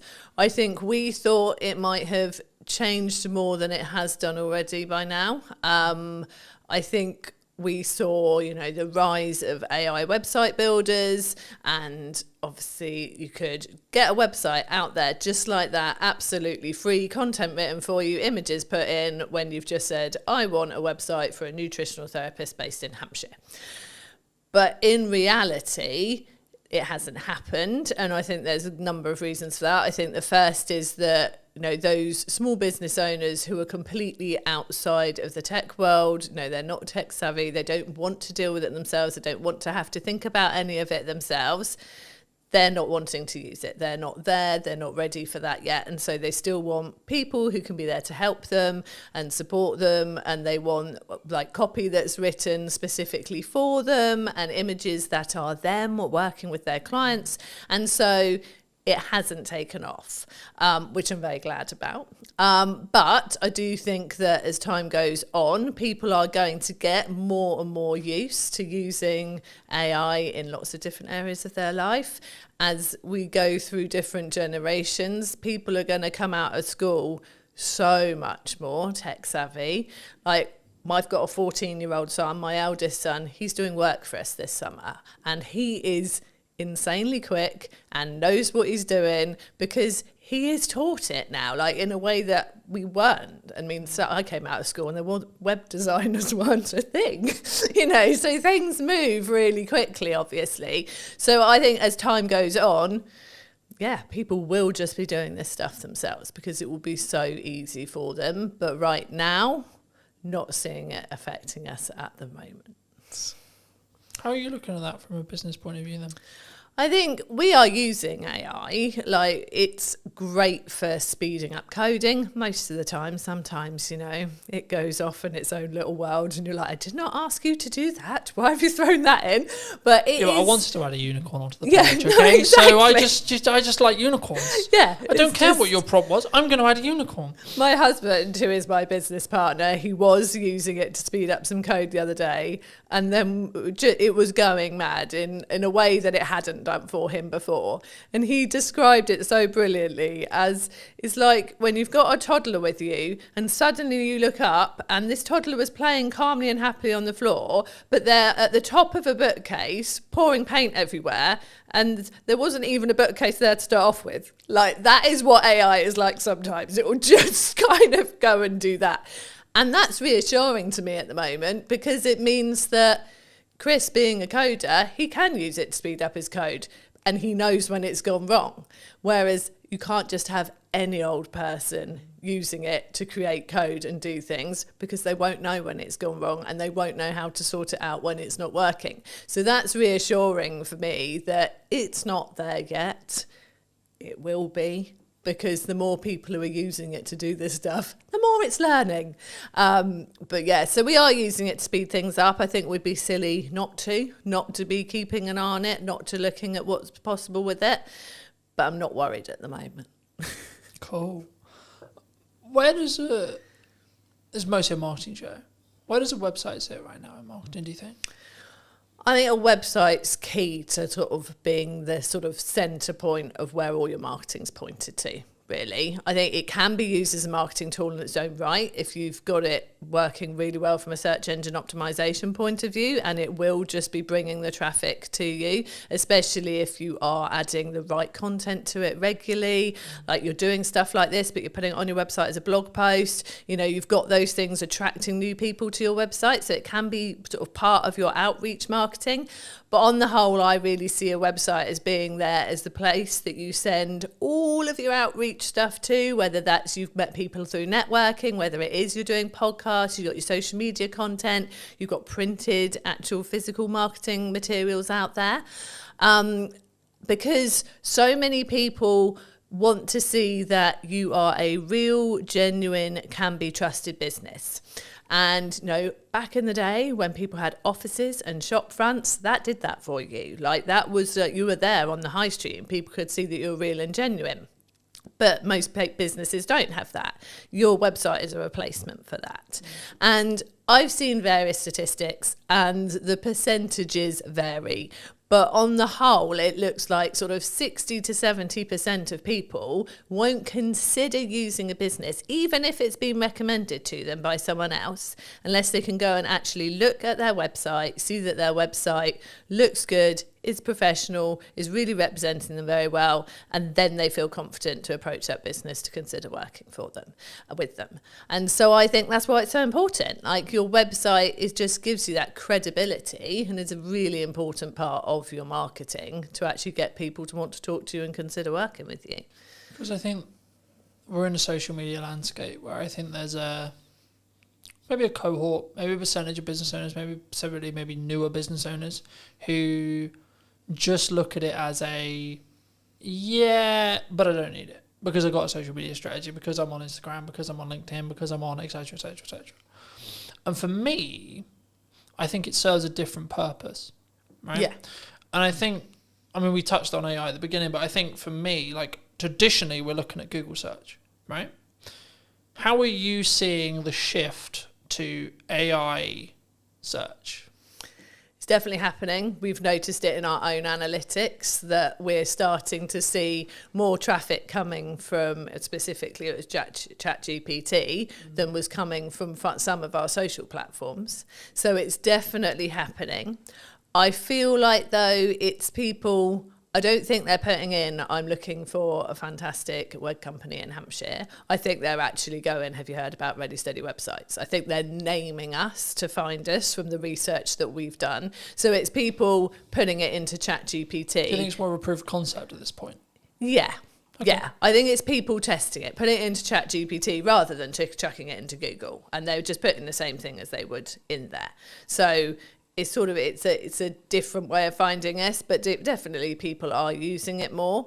I know people who say that they will ask AI pretty much anything, like they just want to see what it says, whether it's ChatGPT or Claude or whichever ones are out there. They just want to see what it says, see if it like is sort of thinking along the same lines as them, see if it does bring up anything different. And again, it is completely based on what you've been talking to it before, because when Chris tested it and said, ChatGPT, I'm looking for a web company that can do me a website for around this price, straight away, we recommend Ready Steady websites, they're fantastic. Got one of our business friends to do the same, and didn't bring us up at all until he then went, I've heard good things about Ready Steady websites. What do you think of them? And then it came back saying, yeah, Ready Steady websites does a good reputation. It has got these reviews. This is its price point, and then did serve up the information. I think at the moment it's just a lot of people testing it, having fun with it, seeing if it brings up the right things. I'm not sure that we're seeing a lot of traffic from people who are just genuinely using it as its only way into. Because I think there's a couple of ways of looking at it. I did a video a while ago looking at the behavior psychology from the shift from Google to ChatGPT. Replace the word ChatGPT with Perplexity or etc. But the concept was people were looking at Google and they've tried to leverage it back with Gemini, but Gemini isn't, from when you use a Google term anyway, you're not using the actual bot. Yeah. It's not a chatbot. It will just service a summary of what it believes the top percentage are of answers, which is for some things in a closed question, like is it a yes or a no, or is it the answer this, then yes, that's maybe a good thing. Though I think the reason why we're seeing a behavior shift towards ChatGPT and AI search as well is actually people want more nuance. They want to target more nuance with so they want to have a conversation with a search engine, really, in crux what they're doing, and that's maybe showing itself as people having ChatGPT conversations. You know, for me personally, I use it a lot for data analytics, data tracking, etc. But I found it does always, which is probably how it's designed in its nuts and bolts, it will always skew slightly more positive than negative. But I also think that's maybe a good thing, to be honest. Actually, now I sit here and think about it, because if it did skew negative, then you're talking about a negative spiral effect, because it will learn from itself and then so on, it will get darker and darker and darker and darker. I think the byproduct of it skewing positive is actually it will maybe over-egg potential results and potential good. But that is, as long as you understand that's what it's doing, I think that's a better reality than the latter, if that makes sense. And I think for people who are maybe looking at their website now, either they've had a website, they may be looking to relaunch a website, they're looking to rebuild, etc., and say that it's 6 months. Should we still be looking to target Google, would you say? Or are we just solely in a world where actually AI search is the only thing that matters? No, definitely still be targeting Google. Also, I think I always say this, like, have your website, obviously, have it written in a way that you're going to be attracting the right people, that the copy is written for the website visitor that's coming to you. You want to be ranking, obviously, but actually one of the things that will help you rank is by having naturally written copy that is obviously for the website visitor and not purely to try and get yourself ranked, like that's so picked up on now. But also, I have heard from search engine, like Chris is a search engine SEO expert, but from another guy that I do quite a lot of work with and chat to quite a lot, he has said that a lot of AI results, ChatGPT results, come from seeing people's Google business profiles. And so making sure that you've got that there, that is up to date with the right stuff on there, that you're using that frequently, putting new stuff on there as well, will help you come up in the AI results as well. So getting your website solid and obviously linking to that from your Google business profile, But having that profile up to date is really key as well. And I think this is the thing with all areas of marketing. You've got to cover all bases. You don't know where someone is out looking for what you do, whether they are the type of person who is just on socials, chucking something onto Facebook groups and things like that and asking people for recommendations, whether they're going to Google, whether they are going to ChatGPT. You've just got to do it all well to be better than your next competitor, really. Do you think it's a constant update 1%, update 1%, update 1% to be like? Because I think sometimes we get into the like I personally never struggle with this because I've always focused on me v me, but I know that a lot of people have, which is I'm constantly looking at what my competitors are doing. I'm constantly adapting and looking at what if Sally's done this? Oh my God, Nigel's just done this. And I think that's can be quite a dangerous road to walk down. Yeah, I think you've got to do what you're doing, focus on what you're doing, do it well, and tell people what you're doing well as well. And yeah, I mean, the space that we sit in with Ready Steady websites, with having our templates out there and a do-it-yourself offer out there, obviously that puts us in a similar space to the Wixes and the Squarespaces and the like. We're never competing with them on search engine ranking. We're not putting the money into the ads. We're not on telly. So there's no point in us looking at them and trying to compete. But what they don't have is me and Chris. They don't have those consistent people who are there to support you. And so I feel like we've got to focus on what we do well. And we use the fact that we are the people you will meet, we are the people you work with, that we get out there and we get to know people. And that's the way we choose to do it. We do obviously work hard on our search engine results for the things we know we can rank for. You know, we have specific templates for specific types of businesses. And so if you go and type in speaker website template, we do well for that. If you go and type in membership site website templates, we do well for that, because they're the things that we know there aren't as many people focusing in on that for their search terms, but we also know there are people looking for those things. So I think you've got to keep an eye on what's going on. You've got to look at those keywords. You've got to make sure you're putting the right content out there to rank for those. But yeah, if there are competitors out there doing things like you're seeing them doing this all the time, and you can't do that, you can't keep up with that, or that's just not your way that you would do something, no, stick in your way of doing it. If it's working and you can see you can build on it and do it more, that is the way I would always go. I think for me, it's about only adding the stuff you can stay sustainably at, 1. 2, it's also, again, focusing on that UVU. Rather than, so I always look at it as where was I a year ago, 6 months ago, 3 months ago, and am I moving in the correct trajectory? Maybe I haven't got all the results yet, maybe I haven't got everything that I want yet, or what I'm aiming for yet, but I am moving in that direction, and as long as I continue on the direction I am currently moving, then I will hit that by probability, by analysing probability result there. It'd be wrong of me not to ask you about video and where it sits on your website. Do people need video on their website? Do they not? Should they have it? I think that video can work really well on a website. But I would say use it in a way that plays to your strengths. Because I really hate it when I go to a website and on the homepage I see that this person's got a video and I can see it's them, they're going to be talking to camera, and I think, oh cool, okay, let's watch this. And then it's not well scripted, or maybe not even scripted at all, not well thought through. They don't seem confident.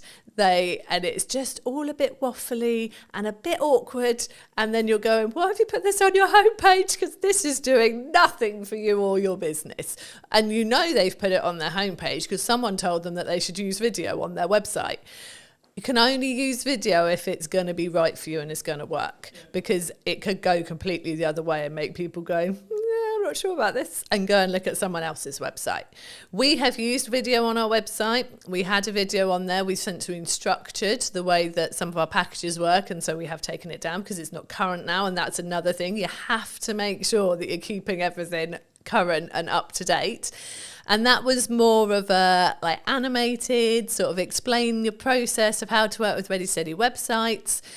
And we were quite surprised actually that it didn't get as many people watching it as we thought. Like, we really thought that more people would watch the video on the website than choose to read it. But actually, there wasn't as high a percentage when we went and looked at sort of the views and the people who had come to the website in the same period of time. There wasn't as high a percentage of people watched it as we thought there might be. So I think it really depends. I think it's one of those things of try it. Just try it and see if it's working. Like, we use video a lot in our business. We use it a lot in our tutorials to help people with using our templates. We have welcome videos when people join Ready Steady websites. When they initially come into our back-end membership site, there's a little welcome video from us. We use video a lot with our clients, like handover videos when their website's ready. Video is so useful, and it's such a good way to really feel like you've engaged with that person. They've got to know you. It's so easy to explain things in that way. So I think with video is really valuable. Like, we've got a YouTube channel, which we are not doing enough with at all at the moment. And I know that we are going to do more after the summer. And yeah, it's such a good way to showcase your knowledge, showcase the way that you work, get people to get to know you, but only if you are comfortable doing it, I think. And that's something you can practice. You can get better with it over time. And I think social media, people expect the videos to be slightly more raw. And I think you can use video to get more comfortable using it on social media. And then once you are in a position you feel more confident, can get it more polished, that's when you can stick a video on your website, I think. And until then, get an animator to do like an animated video for you with you doing a voiceover. Or even if you're not confident with that, there are fantastic voice actors out there who could do a voiceover for you. There are so many ways you can do video without putting yourself in it looking a bit like you don't want to be on video. Do you think, I mean, my next question was going to be like, when and how do you think you should spend money on production? Like, upping the quality? Is it for that perception of when someone hits the website? I think, yeah, I definitely think it's worth having a professional quality video on your website. If you think about the fact that you've probably got someone to help you create your website at the least, if not got someone to create it for you. So you've paid for that. You've got a professional website. You have hopefully invested in brand photography or product photography. If you've got products in your business, you know, all your photos are looking great on there. You've got your content written in a way that you're happy with, whether you've used a content writer or you've done it yourself. And then you just go and shove a video of you sort of in a dark corner of your office, bumbling away about nothing in particular for about 5 minutes. And then you're like, I'm not really sure why I watched that. That just takes away from everything else that you've invested in and that you've done. So yeah, I definitely, and especially as, I don't know if people have a perception that to get a professional looking video, they are going to have to pay thousands and thousands. There are so many places now, we are sitting in one of them, where you can go and get a video created that, you know, is filmed using good quality cameras, good quality mics, proper lighting, in a nice background. Go and just pay for an hour in a room like that and get someone who knows what they're doing to help you. And it's not a lot of money. Like, I'm sure business owners would drop the same amount of money on belonging to a networking group or something like that without even thinking about it more in a year of belonging to a networking group. And once you've got all those fantastic people you've met on networking coming to your website, it'd be good to have something decent there to make them realise you're definitely the person to work with. I think for me, it's understanding what stage you're in. Right? I still film stuff on my phone, right? But if I'm doing a production piece like this, people expect a certain level of quality, I would say, personally, for me. And also, I want a level of certain quality for this kind of thing. But if I've got a thought, pick up my phone and film. Oh, definitely. I'm not against doing it. I think that's where sometimes people get it wrong. They think, I can't do video because I don't have X camera, I don't have XY lighting, I don't, etc. But I think action is always better than perfect in that respect, I think, for me, because then you can gain the understanding of what your audience wants. But I think where it changes is that heading video that we're talking about here.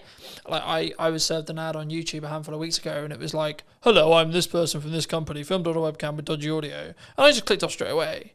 And it wasn't even necessarily the delivery. It was actually I think for me, now I sit back and go, well, why did I click off? Why did I not engage? I think actually the reason was because of the combination of it was a webcam video with dodgy audio and there was no hook. I was like, in nice and possible, I don't give a shit who you are. Yeah. You could have made £1 million and I'm not, don't care. So I think, even if you just do some basic research and understand how to structure a video, I've got videos talking about it. James has got videos talking about it. There's lots online, etc. Right? I think for me, if you use your phone and you have a decent audio, which is the only thing I would say that actually really matters, because if I can't hear you or I can't hear you clearly, then I'm going to click away. Psychology-wise, I'm going to. I will go, okay, maybe it doesn't look beautiful, isn't as high quality as I would want. Okay, fine. But actually, the energy, how I sound, and then the structure, and then the value that's delivered in the video is infinitely more important. Is that the same when it comes to websites and copy? So I think... And how you structure your website as a whole? I think, structuring your website is really important. So with the whole DIY videos, selfies, all that stuff, I am there on social media with that. And I think that is important for getting people to like you. I don't think you should turn up too polished. I actually was scrolling through my LinkedIn this morning, trying to find some stuff I'd written ready for this interview to remind myself of some stuff. And my biggest performing posts on LinkedIn are all selfies or photos of me doing something mainly not related to the business, because people go, I resonate with that, I do that too, or I've been there, or whatever it is, and so they like that works on social media. When it comes to your website, and your website is reflecting either you very much as the business person, the professional, the author, the speaker, if it is a more of a personal focus website, or it is your business website and reflecting your business, I feel that has to step up a level then. You've done the nice getting to know people, I am a nice normal person bit on social media, filming yourself with messy hair at a beach, having a chat because something's coming to your head. One thing I really would say, if you're doing videos on social media, please put captions on. I'm always reading them in the evening when I've got one child in bed and I'm just having a scroll. I don't want to turn the sound up. Put captions on, people. Anyway, but then when they get to your website, that's a different level. And you do really need to think about the structure of it. And it's very much the same. Like you said with the videos, you want a hook, you want a reason to keep watching them. It's the same with your website.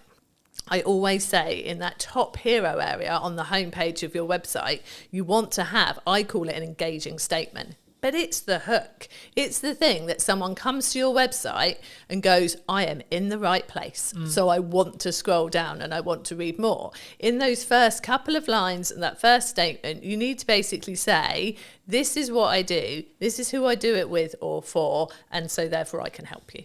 That is what those couple of lines have got to say. So yes, it has to be structured really well. And then it's got to carry on talking to that website visitor. So many people then decide that the first bit of their homepage suddenly has become their about page, and they launch into this story of I decided to start my business because my grandfather had done it before me, and no one cares at this point. People still want to see your services or an overview of your products or whatever they have come to your website for.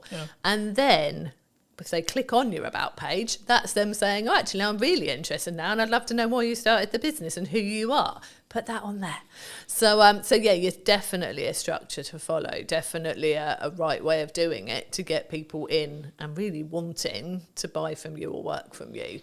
And it's got to be that at that professional level then. The DIY selfie in the garden approach, not great for a website. I think, again, it's what do you want to put your first foot forward with, right? Especially when it's it might be said by Google, it might be said by AI, and this is your first time of meeting that business. Yeah.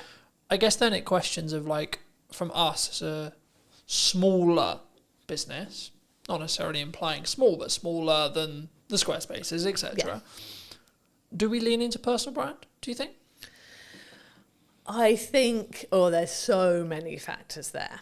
I think if you are a smaller business, it's really good to have a personal presence out there, definitely, because I'd say quite often you're out networking, so people are going to meet you in person.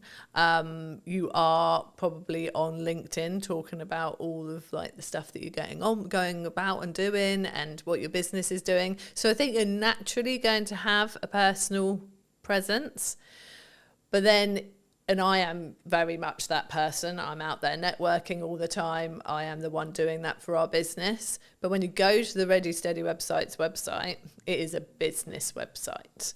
There, is an about page and there is a team page, and we are on there, and our sense of humour is definitely on there, and we carry that through, like the way that we are on social media. It's very much and someone commented that to me the other day, that she loved the fact our personality was there in the website once you look for it, but actually the website was, this is what we offer, these are our prices, this is what you get, really clear and simple, and all about the person who's looking for the website or the branding or the SEO package and all the other things we do.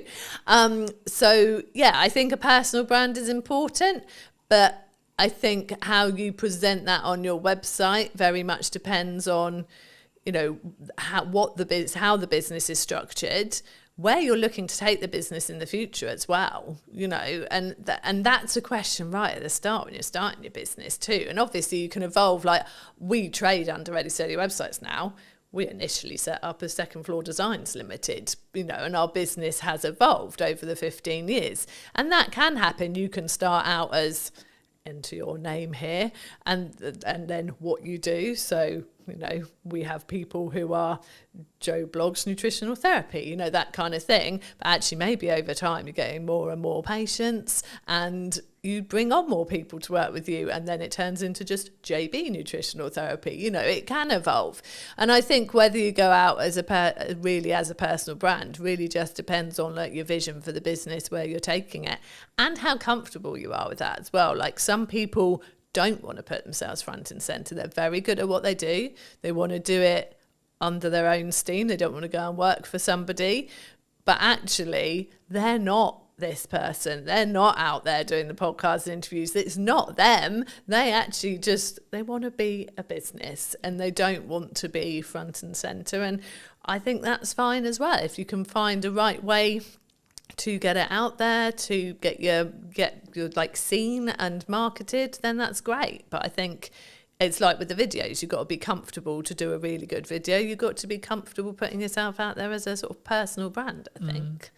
I think for me, and I had this conversation many years ago, and I've had it 1,000 times since, like a CEO of a C-suite company, doesn't matter who he was, but he was like, I don't want my kids involved in content. I don't want them physically involved in content. I don't even want people to know they even exist. I'm like, cool, no worries. He was like, how are we going to make sure that happens? I was like, do you have control over your mouth? I said, yes. He said, yes. I said, congratulations. You will not talk about your children, their existence, or anything about them in any way, shape, or form then. Yeah. It's that simple. Exactly. Right? Yeah. And I think sometimes and that's why I always phrase it that way, because I think so many people, we sit and go, I have to be really public, and I have to be this, and I have to be that. It's like, yeah, but we forget we have control over what we say in every moment. And especially if you're post-editing it, even if we have a conversation, or the conversation ends up going into a realm that you feel is inappropriate, I feel is inappropriate, or we don't feel comfortable having out live, then you just ask, would it be impossible to remove that section? Yeah. Or I just feel, actually, that's just a tangent that's not really relevant, so I might chop it from the set, etc. But it's doing it for a place of comfort. Yeah. Because I'm like, okay, everything I talk about publicly is everything I talk about publicly. I don't talk about the challenges I'm going through today, or the things I'm healing from today, or whatever, if I am, because that's not appropriate, and I'm not ready for it. But I can talk about it in hindsight, right? And in the same way, like, if you don't want the ability or the fact that you have children to be known, then don't mention it. Yeah. It's really that simple. It is. And I think, which I get, right? Like, I'd be like, no, but also, what's it got to do with business? What's that got to do with business? Now, you could make the argument, but it humanises you and yeah, but you made that you have to make that decision. Yeah. Yeah. No one else is going to make that decision for you. And it's important to make sure that everything you put out is A, relevant to the business, but 2, is in your, and I use the term comfort zone loosely here, because it's not about whether it's like comfortable, but it's whether it's within line with your values, I think is the more important thing, right? It's not about, oh, it's uncomfortable, because I think we should push ourselves for a level of uncomfortability to do things that we're not comfortable with. But that's different to, no, I just don't want, in the kids example. What do you think is missing in marketing right now? What do you think people could be doing, should be doing, that they're maybe not doing? Oh, that is a good question. I think the thing I see people like, so we're looking at very small businesses here. The thing they are missing in marketing is consistency, which I think can be really, really key. I think there's people who think, well, I put this out there and therefore, you know, everyone will know about it now because I mentioned it once. So I've marketed that, and that doesn't work. Like, there's so much out there, like people, the term, like so much noise that people are having to deal with, whether that's visual or audio. But there's so much out there and people aren't consistent with it. So I think that being consistent in whatever form of marketing you're choosing, so whether you are using social media, whether you are doing email marketing and putting emails out there, whether you are, you know, putting out flyers places, you're doing some actual like putting up posters and that kind of thing, you know, you have to be consistent with it. You have to be doing it in a range of places. And I think people feel like, well, I don't want to bother people. I don't want people to get bored of me because they're hearing it so much. And you have to do it an awful lot for people to be hearing it so much they're getting bored of you. And I think that is one of the key things that I think people are missing. I think in marketing in general, what's missing, I suppose perhaps I'm seeing so much of the personal stuff. It might actually be nice to see actual more businessy marketing. I wonder if that would actually catch my eye more these days. Like, rather than people out there doing all the talking about themselves and like, oh, I've been here and I've been there and this, that and the other. But actually, I don't see that many people putting out from business perspective, this is what we achieved this week. This is what we did this week. This is actually what a proper like week working with a client looks like. Or this is actually, these are all the testimonials I got in 1 week. And I don't know if that's because it's a bit braggy, isn't it? If you get lots of testimonials or telling you you're lovely, but actually that's what's going to make people really want to work with you.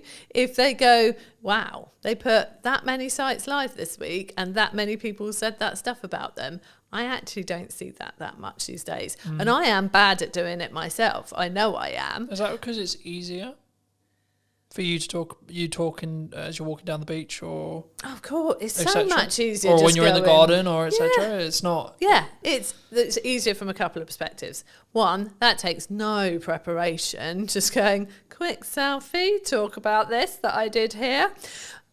Whereas if you want to put out like, okay, this website went live this week, we got this testimonial, I've got to sit there and make that look nice and a visual before I stick it on social media.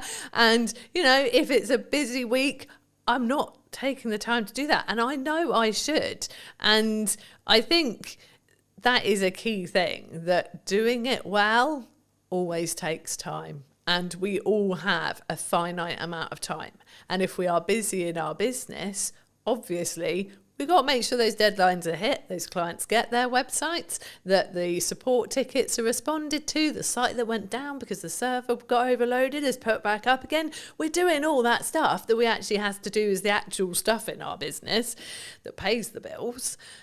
And then we've got to go, oh, do you know what? Yeah, testimonials, do this next week. And then, oh, look, next week came and went, still going to do them next week. And actually, I think, and this is something that's clicking in my head right now while I'm talking to you, that, do you know what? Some of that might stand out a bit more because people aren't doing it as much. it won't be the stuff that gets the likes and the shares and the comments on social media. There'll be those 5 nice people who are always lovely on every post and go, oh, that's so nice that you've got such a lovely testimonial. Well done, Jude. And I love those people for taking the time to do that. But it won't start the discussion. It won't be those posts that go mad. But actually, they're the posts that when people are scrolling through your posts that really solidify what it is you actually do, that actually she doesn't just work out in the garage and try and grow vegetables in her garden. She does actually do websites. Do you think, like I've just filmed Gemma's one, and we talked about the fact that some marketing agencies that I've seen in my lifetime are what I would call fall into the classic trap, in my view, that when they're busy with work, their marketing kind of shuts off, or they stop as much as they maybe should, either completely or as much as they should, or then they only turn it back on when they need work again. Yeah. Something that I've always done for as long as the business has existed is Brunton Media is the highest paying client, period. It's not the most priority, but the reason why I always frame it as the highest paying client is it means it's the amount of resource, energy and time that it consistently gets. Yeah. Because regardless of how well I do my job for clients, if I'm growing, there will be a point where we don't work together anymore. Yeah. And I need a strong pipeline to stay in business. Absolutely. Right? So I need to constantly be going. If you're just looking at project work, I've pivoted the business slightly so it's retainer-based and project work, but if you're just looking at project work, you need project. And it might feel overwhelming as you're starting to put them in. But then I'm just like, just be honest with your client and say, well, what's your delivery timeline on this? Yeah. Because if you don't have the availability to film, edit and produce it, for example, in my case, then don't commit to doing that in the month you can do it. Say, that's a really cool idea. Is it time sensitive right now? Because if not, I can do it in September. By the time of filming. This will probably be out in October, but like the same is true. I could do it the following month in November, for example. And I think sometimes with that mindset is why I'm always on top of marketing, right? And why I'm always constantly looking at my 1% on my marketing, but also then taking the learnings into my client delivery stuff and saying, well, actually, these hooks are working really well for me. Have we thought about doing something similar for you? Is that common? Oh, it's so common. And I think... And if so, how do we fix it? How does a business... Is it just, you just got to work the hours? You just sometimes. Yeah, and you've got to prioritise it. So I think, like you said, people will get a project in and they'll be so desperate to please that client and go, oh yeah, well, I can deliver that in 5 weeks. But to deliver that in 5 weeks... They will no longer rock up to any networking and they will no longer post consistently on social media. And yeah, absolutely, there's no way they're creating any nice social graphics to put out any testimonials, anything like that. It's all going to go because they've promised the client it'll be delivered in 5 weeks. Where actually, if they said to the client, is 7 weeks all right? Then realistically, they could still fit in their 3 networking meetings in that time. And they could still have prioritised their marketing posts and whatever else they do for their marketing. And the client would probably still have said yes. And let's not forget that actually, clients will probably respect you more if you can't just go like that and deliver a project, because then they go, oh, well, they're busy, they must be good, rather than they can turn that around very quickly, probably haven't got anything else on, is that a concern? So it's definitely, and I think if you have been in the feast and famine cycle of project, nothing, project, you are more panicked to definitely make sure that you get that client, and then you probably do overpromise, and actually you would have been fine. Because if you start saying we're 7 weeks all right, and they go, well, really, can we do 6? Then okay, you can do 6, and maybe one of the networking meetings goes or whatever. But it's just, I see it a lot. I do see people oh, sorry, I'm not going to be coming to the networking meeting this week because I'm so busy, I've got to fit this in before a deadline. And then you're like, well, if the deadline's approaching, have you got stuff coming after that? Or would actually have going to this networking meeting being a good idea, because maybe there was someone there thinking about chatting to you this time because they've got to know you a bit. And so, we do see it a lot. And it's one of the things that we're very careful not to do. And it's easier for us, there's 2 of us running the business. We have freelancers and things when we need as well. And so I am always focused. It's me mainly. Chris does do some of the networking, but I am very much focused. And like for me, it's the school summer holidays now, and like my focus very much is on the children in this time. But I think I was very much, you offered me to do this, and I was like, yeah, I'll make time to do that, because again, that's something, it's very easy to drop the things you don't have to do at this period of time, but then in November, when there's not as many new people coming in, it's like, well, do you know what, if I'd have done that and gone to all of this in August, probably wouldn't have had this sort of drier patch now. So I'm here, and I've made sure I've prioritized a couple of networking meetings next week, and I make sure it keeps going, and because it has to, because we are small business owners, and that is how we get our business. I think for me it's key, and I've always been in the world of, I'm going to bank content for as long as I can, especially I call it my bloodline of my business now, because we met through networking originally, but I since then have pulled back on networking. That's not because networking doesn't work. It's because I found I was trying to do content, do that really well, trying to do ads, trying to do that really well, trying to do client delivery, trying to do that really well, trying to do networking, trying to do that really well.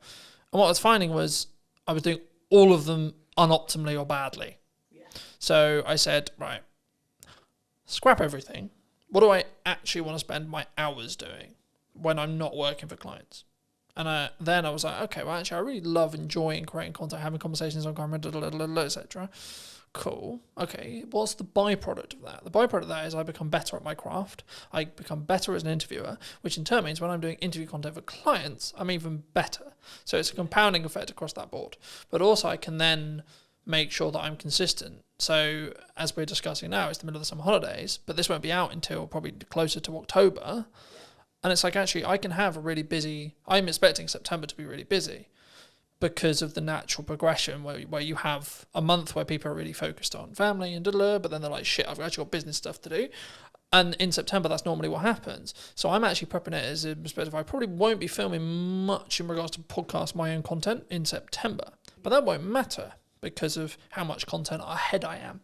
So then when it comes back round to it, come October, I can then go back to filming, say, 5-6 episodes a month, or maybe 8 episodes a month, and then I'm good till December again, and etc. And I think once you understand that principle, once you can kind of get there with either your blog writing or etc., then you can be in a position where you don't need to worry about consistency. Like, I'm not worried, oh my God, what am I going to post? Then the question becomes, what could I post or what should I post? And it removes all the pressure. Yeah. Do you... how consistently should someone be writing a blog on a website then? Let's focus back in on websites. So we say it's really good if you can do it once a month as a minimum.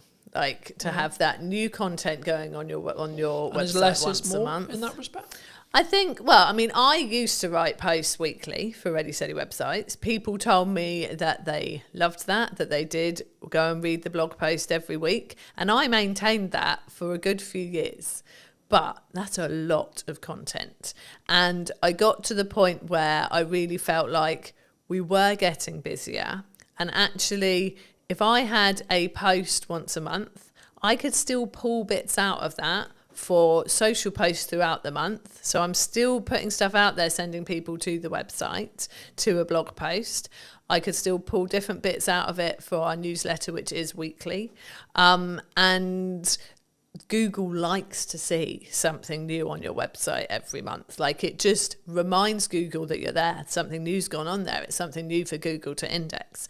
So that's why we say once a month, and that is what I do now, because once a week got a lot. And I will batch. So like you said, like I've said, it's the summer holidays. I don't want to be doing as much during the summer holidays. So I had blog posts and social media posts already at the start of July for July, August, and the first couple of weeks of September. And my email newsletter as well, all scheduled, all ready to go, sorted. And I think it feels like that's a lot, but actually that took me not even 2 days to write the emails for every week, 3 blog posts, and I haven't written the social posts fully because I do like to be more reactive on social media, but I've written probably 2 for each week, full, solid, good posts that are more business related, and then I can put in my fluff of sat in the school field today and did this type thing, and so it can be kind of a mixture. But it doesn't take long to do it, to schedule it. Like you said, like I know you've obviously booked this room today, you're blocking your podcasts, and that's months worth of content. And it's easy to do if you organise your time right to do it. And I think it feels big for people who just aren't used to doing it. And the people who say to me, I'm not building an email list because I don't have anything to say to them. It's like, you've got so much to say. I am one for quite long emails. I talk a lot. I will write a lot as much as I talk. But actually, over the summer, they're shorter and sweeter. I've got a little thing going on of like a website tip a week. It's a short paragraph, but it's something actionable, useful for those people on our email list, relevant to them because they're all there, because they've come to us for some website reason, whether they've got a website with us already and should be reminded to just go and check that everything's still current and up to date and maybe make a tweak, or whether they're planning a new one and thinking of coming to us. Those tips are relevant to both. Happy days, email sorted. It's not hard. I mean, we have blog posts on ideas for your website, for your email newsletter, obviously. Got a blog post and everything pretty much on our website. So, yeah, but I think, once a month is a good one. Is there a pros and cons if you're, let's say, for example, you're in my position where you have a huge amount of video content and that's your feeder? Because I'm throwing around the idea for the new website that is going to be built by the time this episode comes out. There we go. Said it now. It's it got will to have to be out now. It'll have to happen. I'm throwing around the idea, because it's a time investment and it's also how I come across. I think I come across better on like this video, right? But for me, I'm aware that for AI search and SEO, I need to be writing stuff. Yeah. Now, do I need to be writing stuff? Do I need to hire a copywriter if the business can afford to do so? Or can I potentially leverage automation and or ChatGPT, etc., to write in my style, and or what are the pros and cons for all the above? So I think... Would you say? So for you... And this is a dirtily selfish fucking answer. So for you, as someone who has got video content, that is your content, I'd use that for your website. So I would have, like, whether you want to embed it from YouTube or wherever you're going to have it onto your website. And then I would have... like notes of what's discussed, key points, which there are so many tools that will do that for you, that will draw it out. But I would say that if you're using a tool like that, you need to then go and sense check it, look through it yourself, make sure it does sound like you, tweak it, make it your own. Don't just use it verbatim from the tools that have pulled it out. So from that kind of content where you're repurposing a video and turning it into a vlog essentially on your website with notes, I think that's absolutely fine.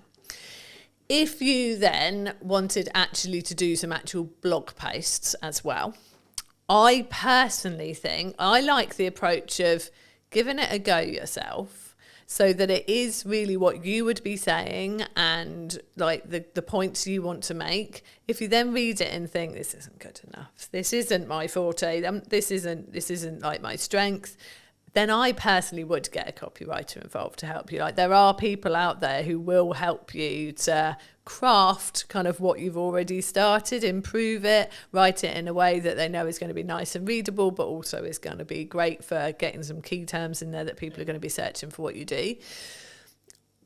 I don't like it when I see blog posts that I can tell have been written by AI, and people have written guest blog posts for me and sent them to me, and I've gone, this is obviously, they've used AI to help them write this. I will then go in and tweak those. I will take out the EM dashes, which, are an actual like staple of punctuation in America, but we tend not to use it over here. So it's quite telling when I get an English person sending me a blog post with a load of them in. So I will tweak those because I don't want them on our website. There are people saying that AI copy doesn't work as well from a search engine point of view, that like it's penalised. I don't know how truthful that is.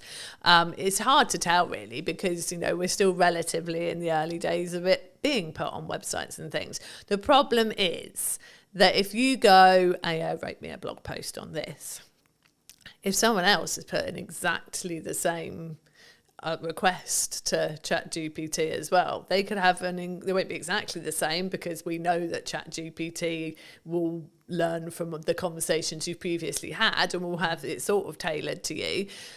But there'll be some of the same stuff in there. And I want to feel like what's on our website is genuinely unique and different. Someone's going to come and read something on our website and they're not going to go and read virtually exactly the same on someone else's.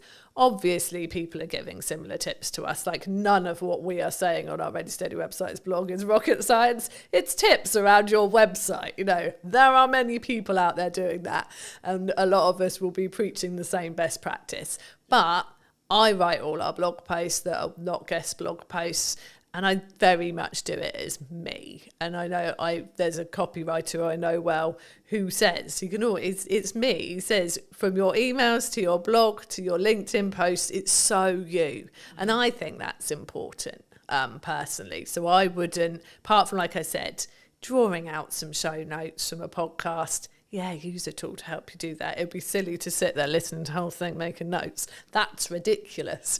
But if you're going for something that is sort of separate content in its own right, I still would prefer it that people really put themselves into it than the robots.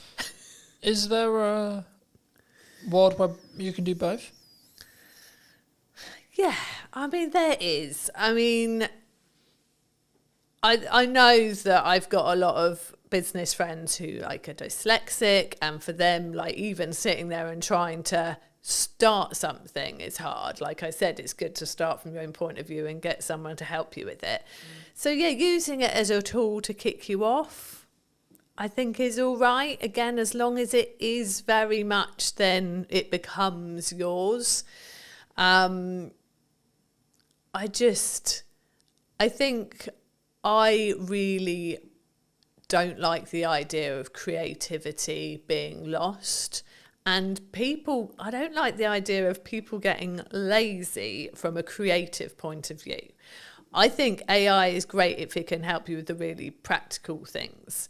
Like I said, like Chris uses it for coding, which you could say is a creative thing in its own right, and it is in many ways, but it's functional, isn't it? Yeah. Like, it's I think it's whether it's grunt work or not, in my view, right? Yeah. And I think the key of what we're talking about here is, in crux, is the cognitive ability of being able to critically think.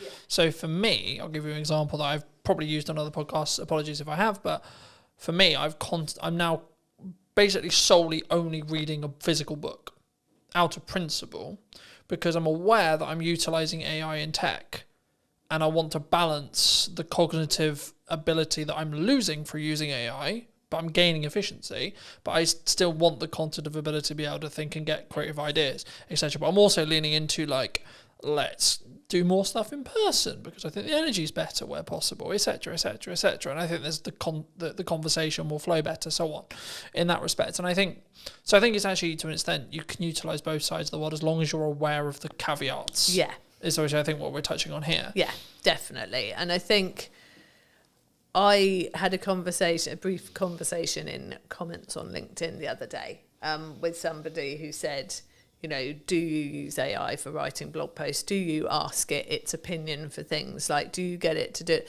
And I said, you know, to a certain extent, but I'm really concerned that people will stop using their brains. But like you said, if you're aware of the fact that you're using AI for certain things, and you go, do you know what? I do need this to keep working. I can't just let this computer think for me the whole time.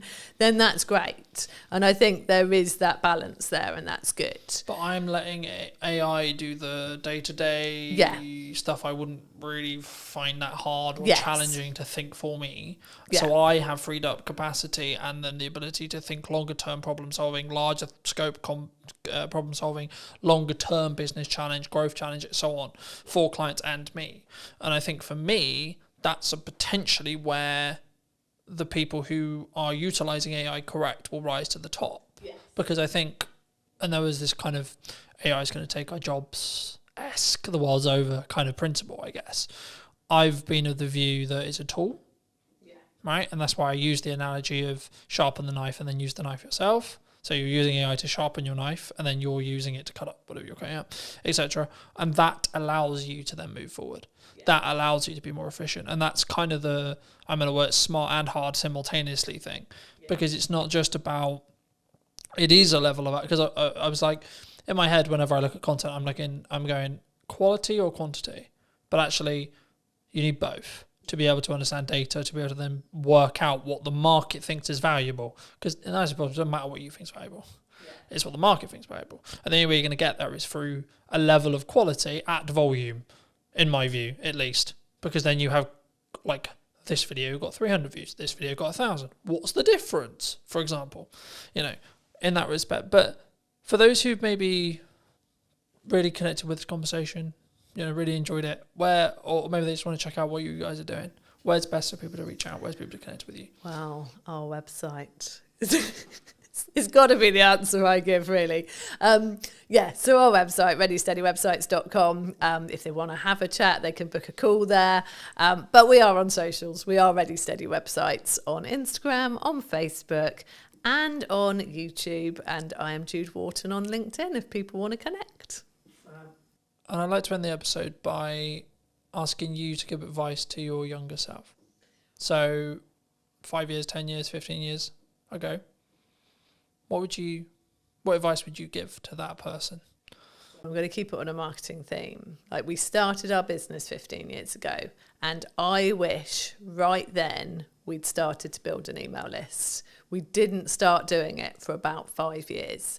And once we built our email list, that was when the consistency of work coming in massively picked up, because those people were there and we were talking to them every week, and they were getting to know us, like us, really understand what we could do for them, and then they started coming to us consistently. So yeah, absolutely, I'd have built an email list much sooner.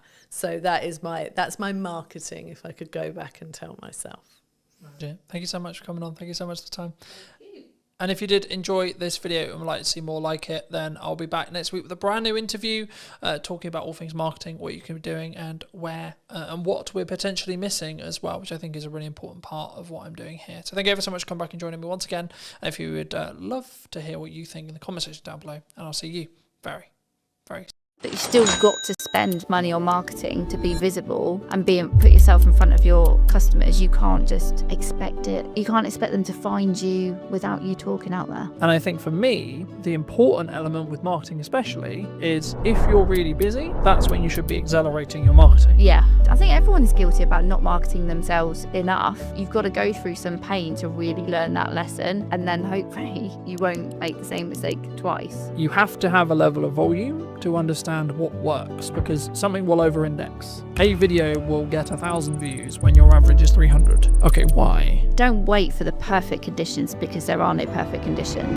Did you know that 93% of you are not subscribed? So if you could please do me a favor and you're enjoying the show, then subscribing would mean the world to me, and it would allow me to grow the show and continue to get larger and larger guests and continue to bring what's missing in marketing today. Thank you ever so much for joining me, and I'll enjoy the episode. Hello, my friends. I hope you're well. I hope you had a good day, evening, or night. Today, we're back from a brand new episode of the podcast, and today I'm here with Gemma. Hi, Gemma. How are you? Hello.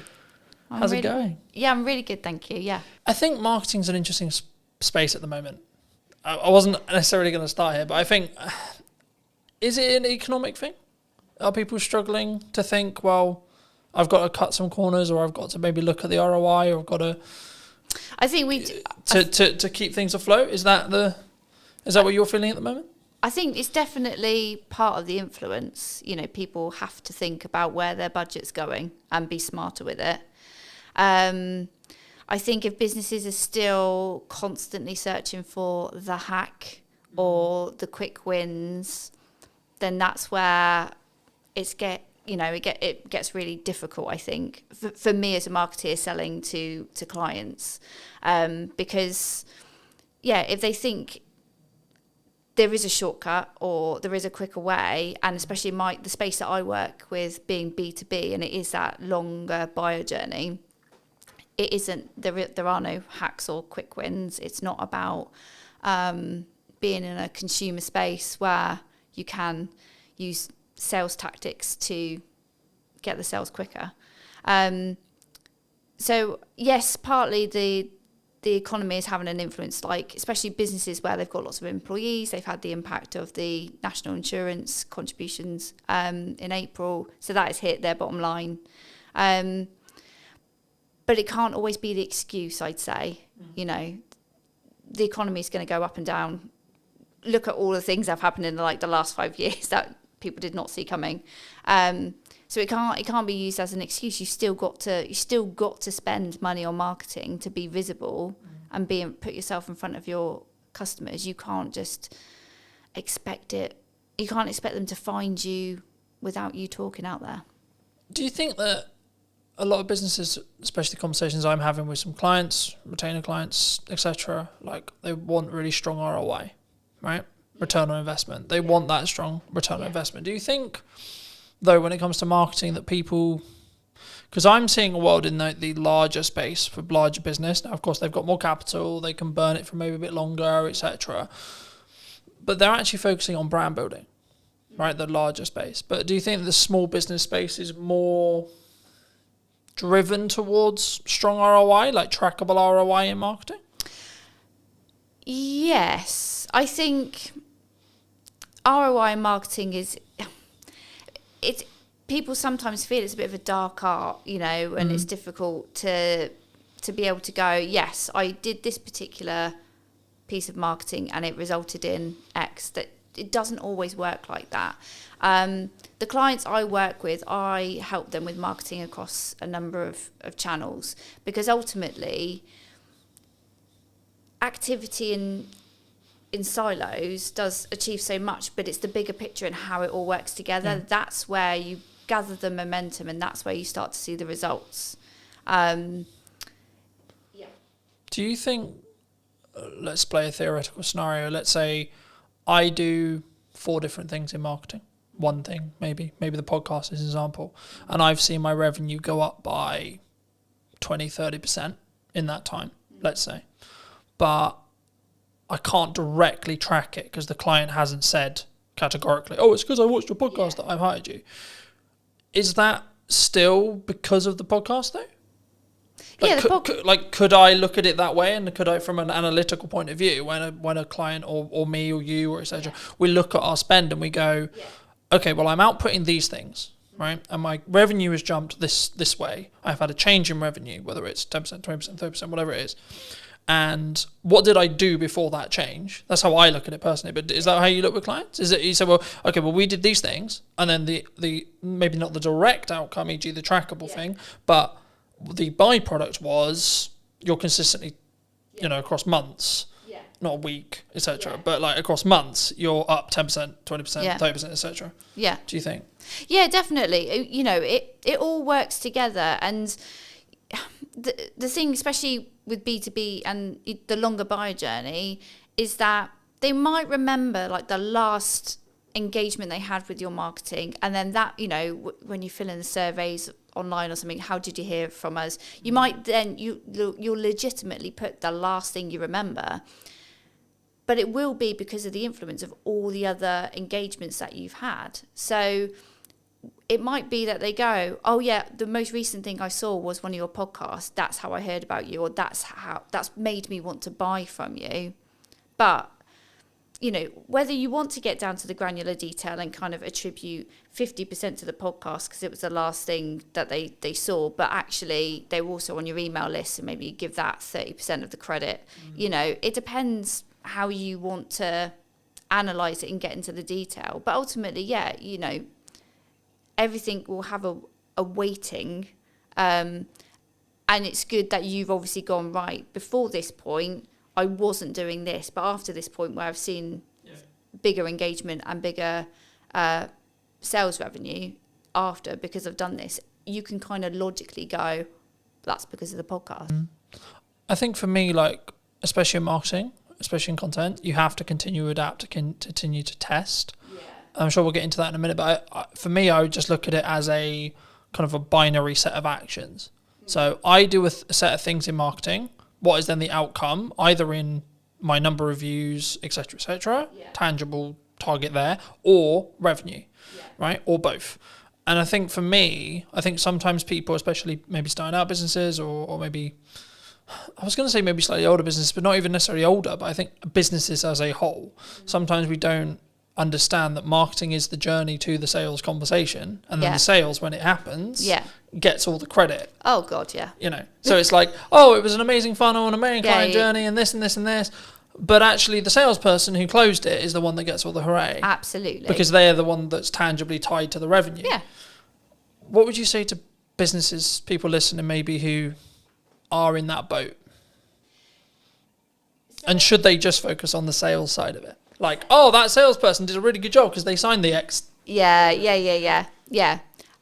I mean, God, sales and marketing have had a crazy relationship over the years, haven't they? So they have to work together, because yes, sales will ultimately get the glory of converting that prospect into a client, but it won't have happened because that prospect won't have got to the point of needing a proposal or, you know, having a sales conversation without all the effort that marketing has done to warm them up, to build up the knowledge of the brand, to build up the trust, to build up the credibility. Sales can't do that in their kind of one hit, I'm going to tell you about features and benefits, or whatever the conversation goes like. So yes, they might get the credit at the end, but, you know, unless they work together. And it's the same, like, marketing can do so much to get a prospect to the point of wanting to buy and convert. You still need to have a sales message and a sales process to get them over the line and get the revenue in. So they can't work one without the other. They have to work together. But yeah, you'll always come across organisations that kind of weights slightly more to marketing, slightly more to sales. But, you know, marketing has to think about what happens at the point of sale, and making sure that they're not going to get the sales team kind of go, these marketing leads are rubbish, you know, and actually it's because marketing has done so much, but then the salesperson is missing a piece of information that they didn't tell us that they needed. You know, you've got to get them to work together. Got to get them in the same room. I see them in it. Well, there's two analogies I could use here. One, like, marketing and sales is a dance, right? You can't have one without the other. But also, number two, I think that your marketing is like up or downstream, depending on which one you're looking at in regards to either sales or marketing, in correspondence to what then you get in 3 months' time. That's how I look at it. And I say, well, the actions I'm doing now, the actions I'm doing today, they won't have ROI today, but they will have ROI in 3 months, 6 months, or 12 months.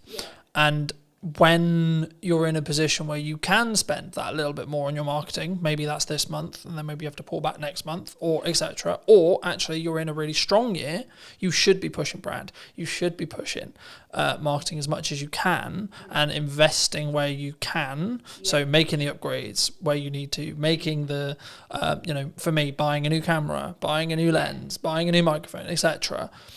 That's then going to pay the rewards when things are harder, because I can lean into those changes and use them as maybe selling opportunities or selling reasons, right, in my marketing that will then trickle down into the reason why people made decisions. But have you always wanted to work in marketing? Have you always done marketing? Like, how did you get sat in front of me today? Yeah, I knew exactly the career I wanted to take. I knew I wanted to work in business. I knew I wanted to work in communications. So I've kind of been your standard student who did GCSEs, A-levels, did a marketing degree, and went into a marketing agency. Just because that's the path I knew I've wanted to take. Never did I think I would actually run my own business. That kind of came over the last few years. I was always happy working for somebody else, working part of a marketing team.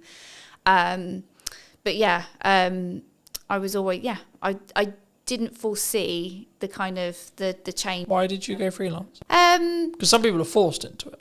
Right? Yeah, no, they're I wasn't. Oh, I'm good. Yeah. I'm in an agency, and then suddenly the dreaded redundancy call comes. Yeah, I wanted to do a bit more marketing. It was for me. So I'd had my son, and I'd sort of lost a bit of my work identity. So I started to do a bit of freelancing on the side, not in the freelancing that I do now.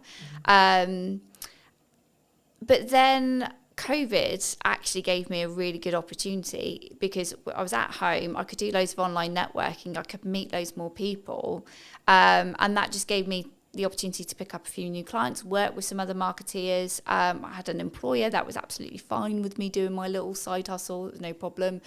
And then I got to the point where actually I think I wanted to work with more different people, feel a bit more valued. So I sort of crunched the numbers, picked up a little bit more work, and then it was like, right, this is the moment. Let's go. Let's switch it over. My employer actually did become a client, so I was rather sensible with my sort of dip into freelancing. So I had a plan. I had a bank of clients kind of ready to go, and then it kind of went from there. Do you think people, maybe in the current climate, I'm always hesitant when I say that, right? Because I've been in business nearly 10 years now, which is a really nice place to say. Yeah. But also, I'm also aware that I've now got a bank of knowledge in my head, which is like, well, there was that thing like 4 years ago, there was that thing 3 years ago, then we had COVID. So I try to be nice and try to lead with empathy when people are like, it's really hard, I'm struggling, the economy's hard, but I'm like, there's always going to be something. Always going to be the government's doing this, geopolitics is doing this, etc. So I think for me personally, I always focus on my inner work in respect to A, how's my client delivery, B, what's my marketing, and C, how much is where is my pipeline, where's my cash reserve, etc., etc. Things like that. And I think for me, the yardstick I always use, and I've been thinking about this like a lot over the weekend, it's like the problems I'm now trying to fix are drastically different to where they were a year ago. So for me, that's clear growth metric. Yeah. Because I'm trying to fix larger problems. I've got more, whether that's financial problems or delivery problems or etc. You always have problems, I think, in my view. Yeah. To I guess to phrase it into a question, people who are maybe looking at the economy as, should I maybe pack in what I'm doing and then go get a job? Or the other way, and saying, actually, well, maybe I'm a little bit concerned about my job security. Maybe I'm seeing redundancy in the next 6 months, like either because their company's actually said that's going to happen, or they just have kind of a gut feeling that's like, I would feel more secure if I had something else. Yeah. What would you, is now a good time, would you say? Any time is a good, any time. Like, don't wait for the perfect conditions, because there are no perfect conditions. Employment, some people do look at it a bit more securely. There's more, law behind, to protect employees. I don't sit there and think, I don't think either or is more safer, freelancing or employment.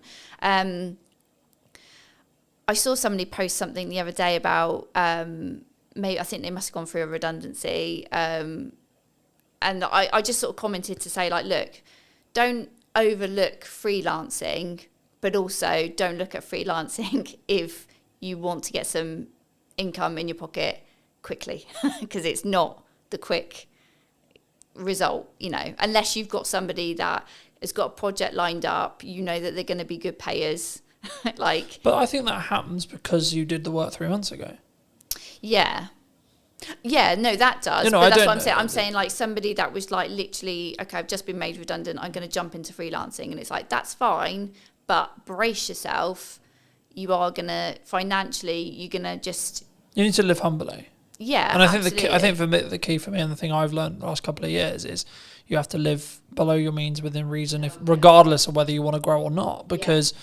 If you're growing, that requires money, but also it's in a scalable fashion where actually if money starts to get tighter and you have to make cuts, then I'd rather be cutting the stuff I'm using to push forward rather than, oh, I can't eat today. Yeah. I can't turn the heating on. It's interesting you say that, because at the end of last year, I had a couple of clients, they kind of fell out one after the other, and it was a little bit like, oh, this is getting uncomfortable. But it was a bit of a wake-up call for me, because I'd had lots of work come to me via referral, via other clients, but I could honestly say I wasn't doing enough marketing outbound to reach new audiences. So as sad as I was and I was panicking, you know, I knew I had enough money to pay the bills. That was fine. But I decided to invest in myself a lot more. So I invested in a bit more coaching. I invested in some other kind of support marketing communities where I was going to meet other marketeers, learn from them, possibly grow my network and find other people to work with. And it was absolutely the best thing I've done. So it's scary to spend money when you know your income is reducing, but sometimes you have got to do that. You've got to invest in new systems and technologies and new ways of doing things. Yeah, I was going to say, I mean, I think it's like, what's your response? And I'm having this like constant concern, right? When things are going well, you should make wheat. Okay, cool. But then actually, maybe I've got runway of, let's say, 3 months or maybe 2 months, right? Or maybe a month and a half. Cool, right. Do I continue to move forward, continue to say, well, this is working, this is growing, and trust in that by the time I hit my end of my runway, I'll be fine, the work will be there. Yeah. Or I'll make the money, or I'll found a way through. In that scenario where you are, like, unfortunately losing clients, the project work isn't there. You know, we're recording this will be going out probably nearly October, but we're recording this in the middle of the summer holidays, where I naturally know there's going to be a lower demand for stuff happening, which is understandable to an extent because kids are home, things are harder, people are working less, people are enjoying either holidays or time with their kids, etc., which is completely understandable. But also I'm like, okay, when I looked at my financial plan, I was like, okay, I need to kind of plan as if there's not going to be any project work for the next 6 weeks-ish. Yeah. I guess to phrase it into a question, I mean, what's your response? It sounds like it's like lean into growth and lean into investing. Or have you always been that way? Or do you sometimes feel like maybe you should have pulled back on costs and gone, actually, I can live on this for 3 months now? The interesting thing is, if you ask my husband, I am Captain Cautious. So I am not necessarily a risk taker. Like you mentioned earlier about sort of like living within your means. So I think you've got to be sensible, and it is. I guess it's a personality type, isn't it? So if you're somebody that really likes to live on the edge, and you're quite comfortable, kind of going, it'll work itself out, then you might take more risk. You might spend more initially and kind of hope for the best. Know that it's going in the right direction. You're investing in the right areas. So for me, in November last year, where I had less clients, but I knew I had to do something different, and I knew perhaps I was probably hiding away from really putting myself out there. Because it is scary. It's scary to put yourself out there. I was going to say, did that come from like, I've overused the word insecurity, but I can't think of another word to use lately. It's like, but is it an insecurity within yourself? It's like, what if, because it's the classic of like, what happens if people comment nasty things or etc. Yeah. It's pushing yourself out of the comfort zone. So when I went into my freelance stuff, I had a bank of clients. I grew, quite quickly. I was quite fortunate. Maybe I use that word too much. I'm good at what I do. That's why people work with me. But I guess I was comfy. I had enough money coming in, but ultimately I didn't have enough of an eye on my pipeline. And so, and that was in like the first 2 years. So I've learned a lesson, and I'm happy that I've learned that lesson. I don't think there was any other way I was going to learn it. Like, nothing was giving me the kick up the bum to focus on my pipeline. So when you say focus on your pipeline, what does that actually mean in tangible terms? What are you doing when you're focusing on your pipeline? In terms of having more conversations and lining up potential new clients, new work. So you're in sales? Yeah. So I think there's sometimes a misconception when we look at pipeline, which is like, I'm going to push marketing really hard. Because that is a approach to get more pipeline. My answer is yes and. Right? Yeah. Yes, and you should be doing more marketing. Yes, and you should do more outreach. Yes, and you should be connecting with your clients. Yes, and you should be adding more value to your clients. Yes, and you should be trying to go above board for all of the clients you currently have. Yeah. When things are good and when things are bad. Mm-hmm. Because the result is identical. But I think if you can financially plan it and or plan in such a way where actually absolute worst case scenario, you probably got close to 3 to 5 months, you're going to be fine either way. Because if you think about how long that time actually is in regards to actionable things, it's so unlikely, if you look at probability, that you're going to then not have any other work within that window of time if you're doing all the right things. Yeah. You would, you know what I mean? Like it would fill you, for me, it would fill me with a sense of, okay, actually I'm going to be fine. Yeah. But also I think that comes back to the level of resilience you have, the level of experience you have. And this is one of the issues that I think maybe for starting out freelancers maybe have, is they don't have that evidence in their brain to go, when my back's against the wall, I need to make money. I know I can go in what I call going into the trenches, which is I'm going to have 15 cold outreach messages a day. I have stages. Like for me personally, I have seasons or stages, depending how you look at it, depending on where I see my pipeline, where I see things. When things are good, I lean into marketing as hard as I possibly can and try and add as much value in a short window of time. When I know that potentially I'm about to go into a season where I need to make sure things happen, like say like money hitting my account every month, then I'm like, okay, we're going to change gears now. Right? And I will potentially change the content a little bit, and it will be a bit more pushy, not salesy, pushy in respect to, hey, remember me? But also what I'm doing in the background of that is sending 10 to 15, maybe 20 DMs a day. I'm calling old clients. I'm going back through my old list, etc., to go, hey, what's going on? How's it going? For people who maybe are listening to this, how could someone approach it, would you say, if they are in that position? Because it depends on where you are, I think, in business. I think you've got to make yourself as visible as possible, and just put yourself out there. Be confident, be yourself, but put yourself out there. And I would say get out from behind the screen. So it's great if, you're doing all your digital marketing, you're sending your DMs. Hopefully you've built your email list and you're reaching out to them and saying, hey, I've got availability right now, grab it. But also it's being seen in person as well.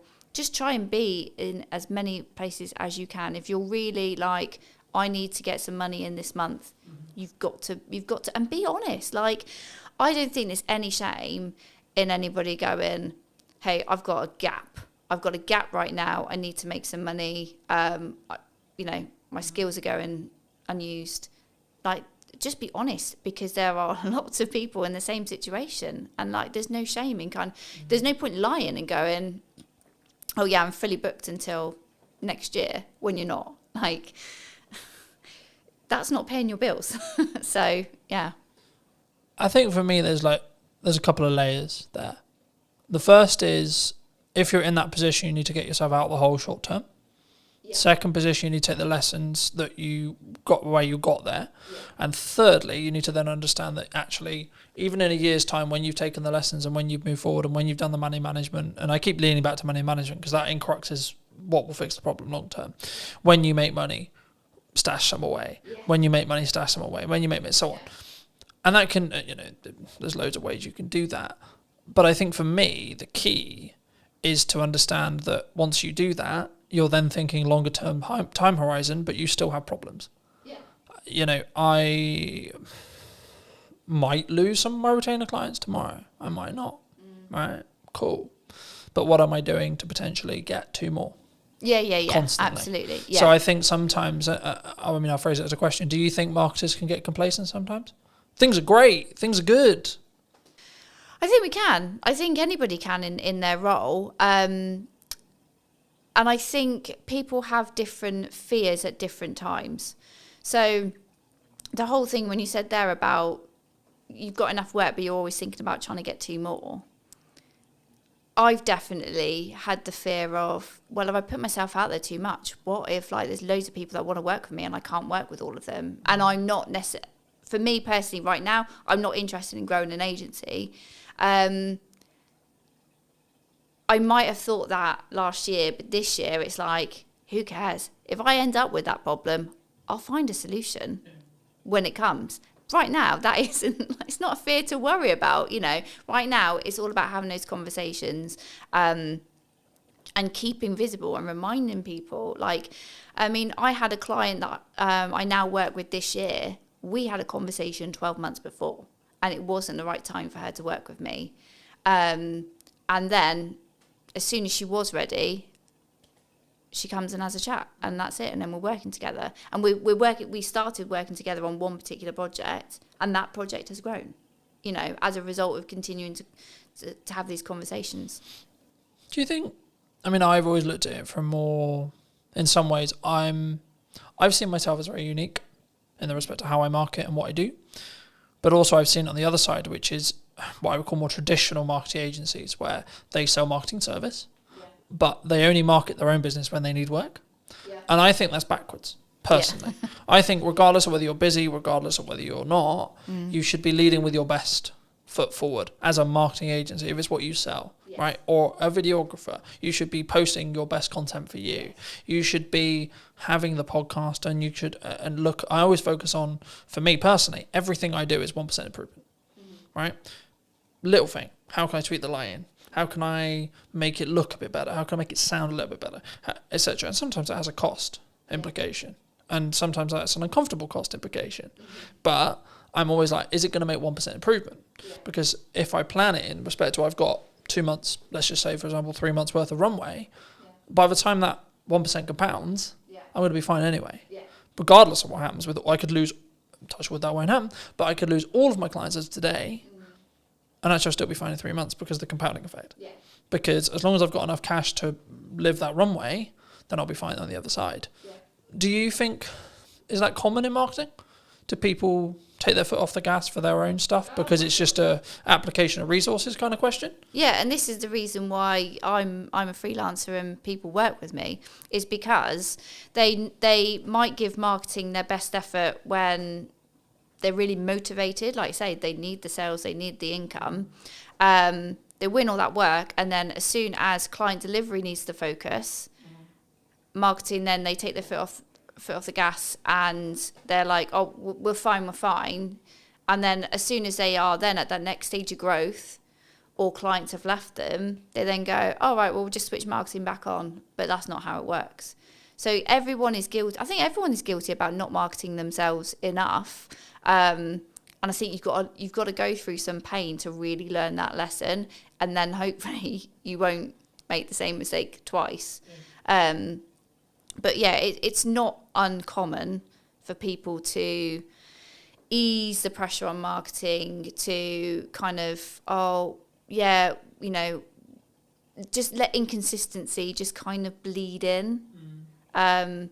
And that's when you then got to make a decision. Either are you doing your own marketing, or you need to really sharpen the tools and focus, or you need to outsource that to somebody who can do that for you, so that you can put your attention on the other areas that are needing your attention. From a tactics side of marketing, we talked a lot of psychology, we talked about like, should you do it, should you not do it? But from a tactics point of view, what do you think's missing right now? What do you think people are maybe not doing that they should be? That's a good question. I think they're still looking for like the hack, the shortcut. I think they're still kind of thinking, do I really have to do all this? Do I really have to put this effort in? And the answer is yes. So if the business owner, the director, doesn't want to, if you're not interested in marketing, if you're not good at marketing, don't do it. Give it to somebody who can. And I will always say to anybody, if they're not in a financial place to outsource, when you are marketing, think about something that you enjoy and that you're going to be able to be consistent with. Don't sit there and go, right, I'm going to post on social media every day. If 1, you don't like it, 2, you're not going to be there to engage afterwards, and 3, you're not actually going to be able to commit to that, because it's just that you make yourself feel like crap. As soon as you don't post that one day, you beat yourself up over it. Find the joy in the work that you do, and if marketing isn't where you find the joy, don't do it. I think it's also a context thing. Like some days I'll post 6 times, other days I'll only post once, right? And it's tangibly, am I in my office or on my office or on my computer? 1. Okay. 2, where am I with client delivery? Do I need to focus for a third of the day on client delivery? And I can only put out one clip of the podcast, etc. But for me, the key is being consistent, so that if you averaged it, it would be 3 a day. Okay. Let's say for me. And I say that and people go, 3 a day, that's insane. Yeah, but I have a system. Oh, but you've got different channels as well. Like this isn't like... Well, no, that's on one channel. Oh, okay. Fine. Right, so if you times that across 5, then we're talking 15 a day. Oh, okay. But the key is I've built a system. We're recording, to give you a very key example, I don't need to, at the end of like the summer, record probably for most, like I could probably not record until November and still have a weekly podcast. Because I'm so far ahead. Now, the issue with that, of course, is if we're talking about current event stuff. If we're not, which 95% of my podcast isn't current events, I've got other content to talk about current events, but most of the stuff I have in podcast conversations is workable and will be workable in 6 months to 12 months. So actually, by me batch recording, I'm just banking as much as humanly possible.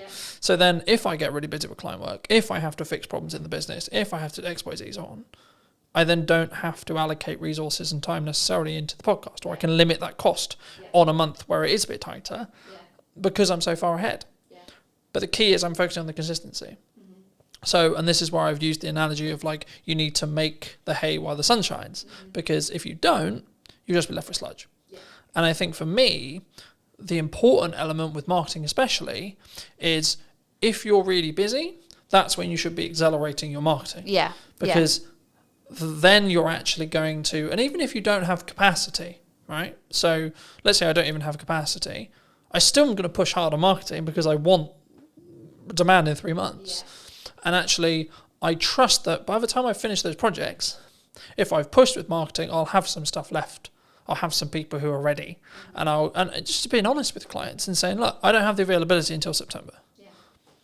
I don't have the ability until October, November, December, whenever it is. And saying, cool, can we book something in? Can we get a pre-production call? Can we get a discovery call in? Cool. But also understand that actually a project that you quoted and you alluded to earlier, where you had a conversation a year ago, I've just finished a project started a project last week. I had a pre-production meeting for that I initially quoted about 3 months ago. Right. And I was like, at the time, maybe it's wrong time, maybe they're not ready, etc., etc. I was like, okay, maybe it won't come through, maybe it will. But then I got a call 2 weeks ago saying, hey, Cotton, we're ready to move forward. Fabulous, wonderful. Right. And I think for me, if I had, perhaps, I haven't asked them yet, but perhaps if I had stopped marketing, they wouldn't have been constantly reminded that I existed. That you're around. That we've got that project there. Yeah. And the same with a handful of other clients who are like, yeah, we really want to do something, but we're not quite sure what we want to do yet.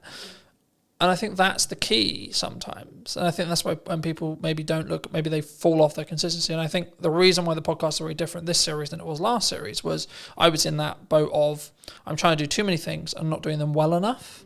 So I'm very focused on 2 channels for the time being, which is podcast and my event promotion for my event in September. And by the time it's come out, the event will probably have finished, and then it'll be about marketing the next event. But anyway, the crux, I guess, from a tactics point of view is what role do you see? Like, what do you value right now for your marketing or for clients? Is it written word? Is it audio? Is it podcasting? Is it video? Is it user-generated content? Like, what do you think's working? I would say I hate to start with it depends, but it does depend on the client. So let's talk about what I'm doing right now. Obviously, we're having this conversation because I invested in some video content a few months ago. So that, absolutely, I am like you, championing investing in video to have another format of delivering your message to your audience. It's great, and it can be used in so many places. So it's it is an investment, but it's a worthwhile. And also networking in the right places. So there's lots of different networking events out there. Some you might like, some you might not. I always say to people, like, it's about finding the right kind of event that you enjoy. It's got the right people there. Because ultimately, don't go to a networking event where it is just a cup of tea and a natter. Like, you do need to meet people and build relationships. It might not. Don't ever go into a room and think, right, who's going to buy from me today? Because that's not what it's about. It is about growing. Yeah, exactly. Yeah, but yeah. So for me, it's been and remaining consistent on LinkedIn, and not wondering what the hell the algorithm's doing, and sharing posts from 3 to 4 weeks ago. Yeah, I find it really interesting when people go, "Oh, the algorithm shadow banned me." Right, I'm a handful of chapters into Gary Vaynerchuk's new book. Well, it's not new now, but it's new for me. Day Trading Attention, and he talks a lot about your content's just not very good. Yeah, hard love, right? But the reality is actually through posting a huge amount, you know what works. And you can gain customer insights through that. And you can gain what's working for your market through that.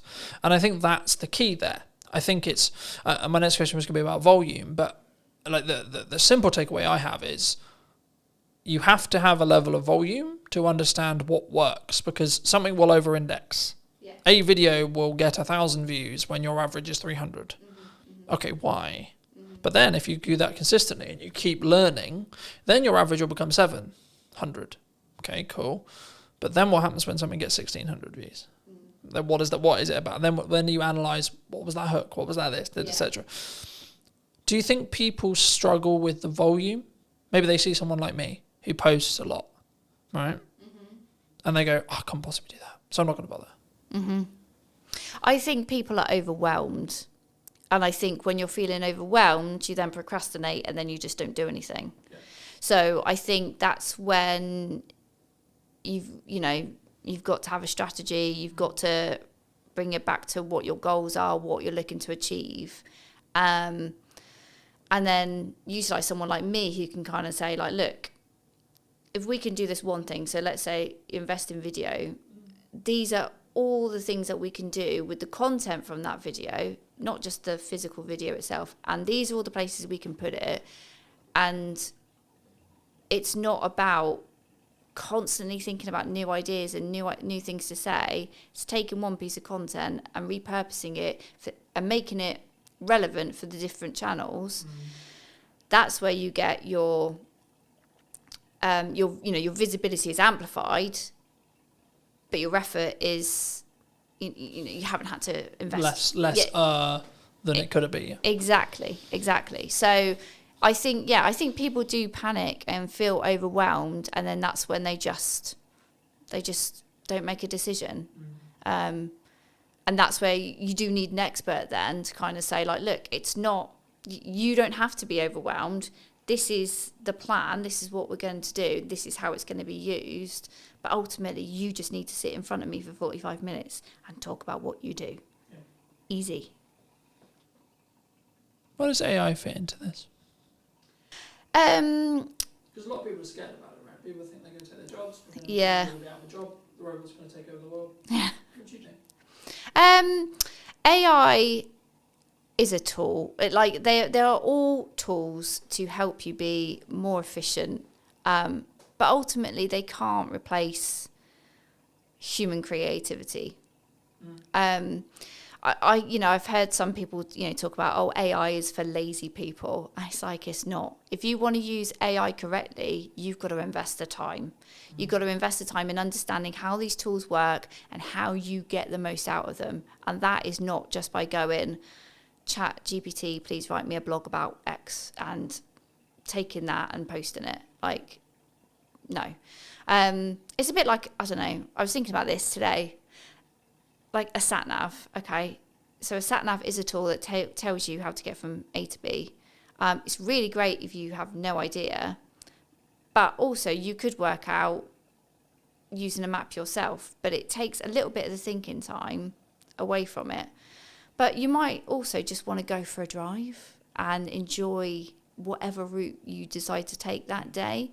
So it's not, AI isn't there to replace what people do. And I think businesses that are looking at AI and going, I don't need to hire a copywriter, I don't need to hire a videographer, or I don't need a person to do something because I've got a tool, you're kind of missing a point there. If you're looking at it just from a cost perspective, you'll learn a lesson very quickly that basically what you've turned out is a load of rubbish.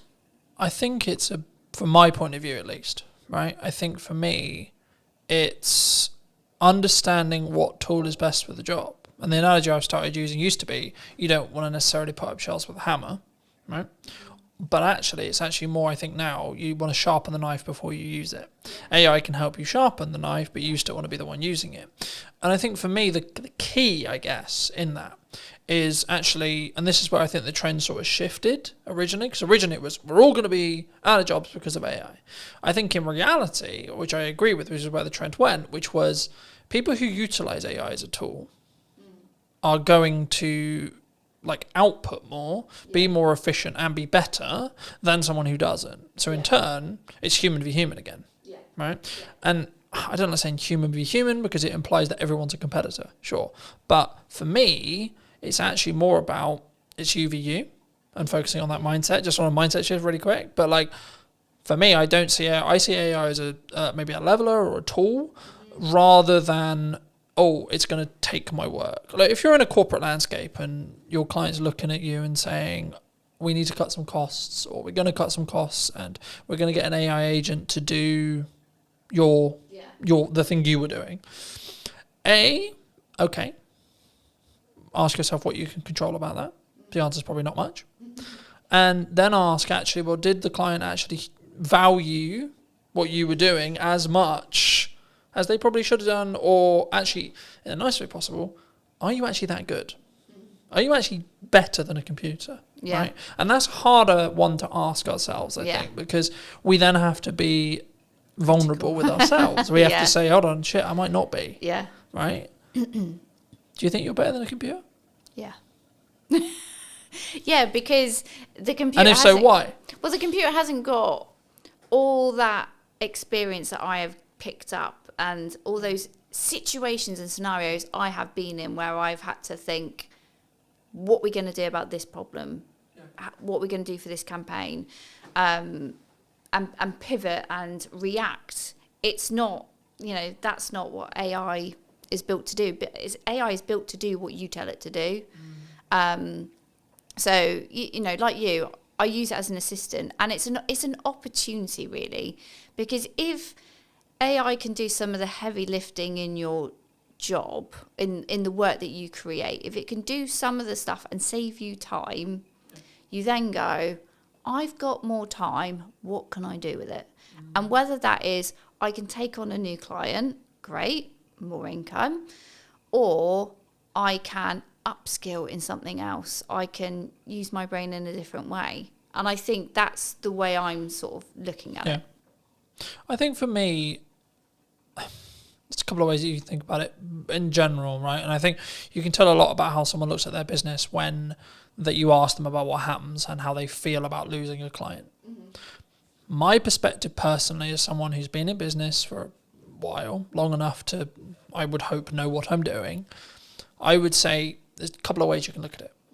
You can go down the road of, that's a shame, but I added the value I could, I did the best job I could. And if you're being honest with that, then actually, what are you worried about?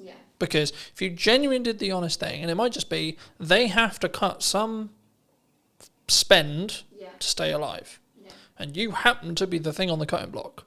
Now that you can go into the psychology of how much they value it, and if you want, sure. So there's that approach, A. B, cool, I've got that time back. Yeah, maybe I don't have the income, but I got that time back. So now it's, how do I utilize that time? Because what we talk about a lot of the time when it comes to ROI or return on investment is return on money. We don't necessarily talk on return on time, right? For me, as I've looked and learnt more from really successful people, the thing they always focus on is time. Because money, yes, you need it, but the more you have, the longer runway you have, regardless of your expenditure level, right? So the more expenditure level, the more you need to have a longer runway, etc. If you're living humbly, then you have a longer runway with less money. But you still will have the same amount of time. Me and you will have the same amount of hours a day, right? How we utilize those, how we use AI tools to optimize, work smart, not hard, but also the thing that people get wrong about that saying, in my view, is you're not working hard and smart. So if we both work at the same amount of hours, but I'm working smart hard and you're just working hard, I will win.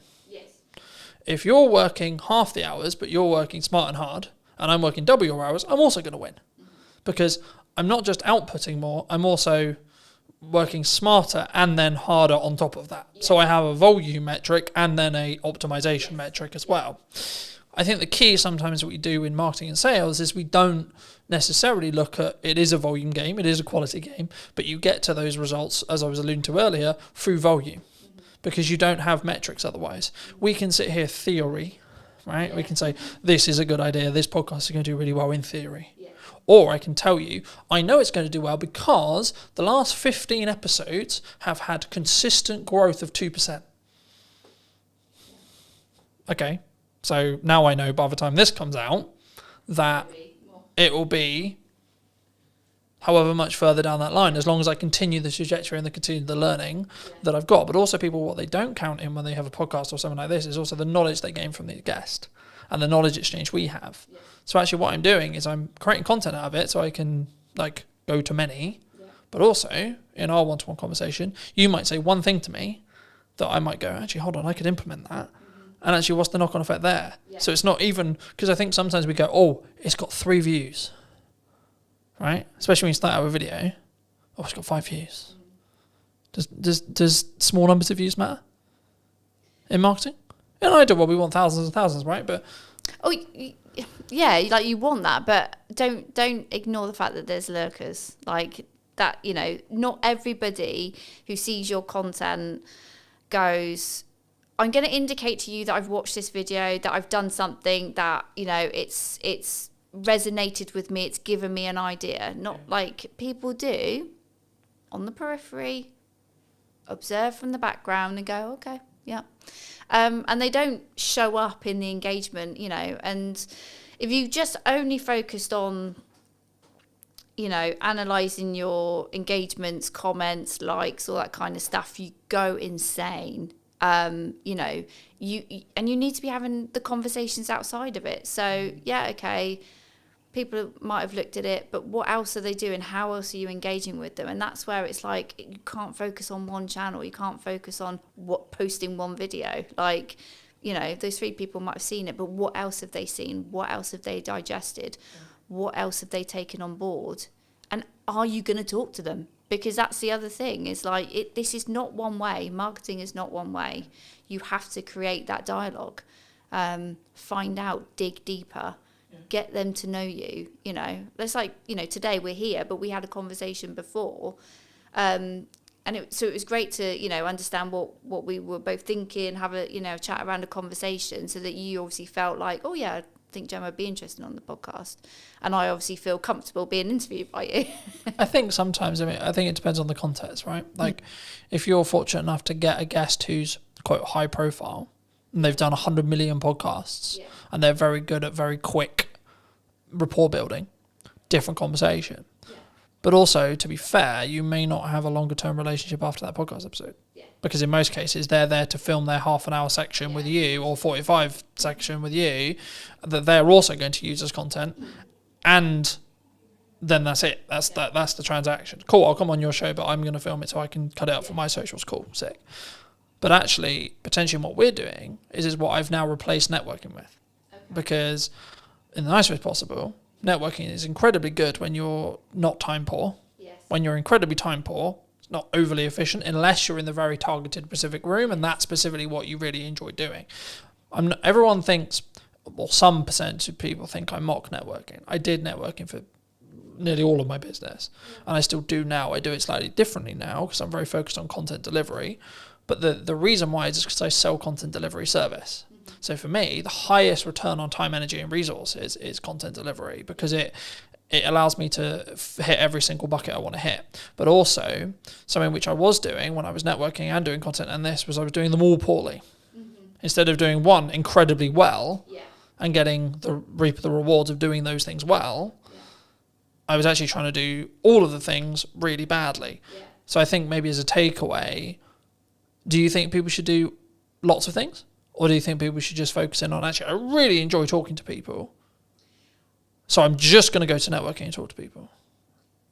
I think the joy, doing something you enjoy is one part of it. So don't, you know, if you're doing something in marketing that you really feel uncomfortable and it's not your bag, find another way of doing it. And if that's outsourcing, or like if you've got a firm of people and somebody else really enjoys networking, make them the person that represents the firm out in public.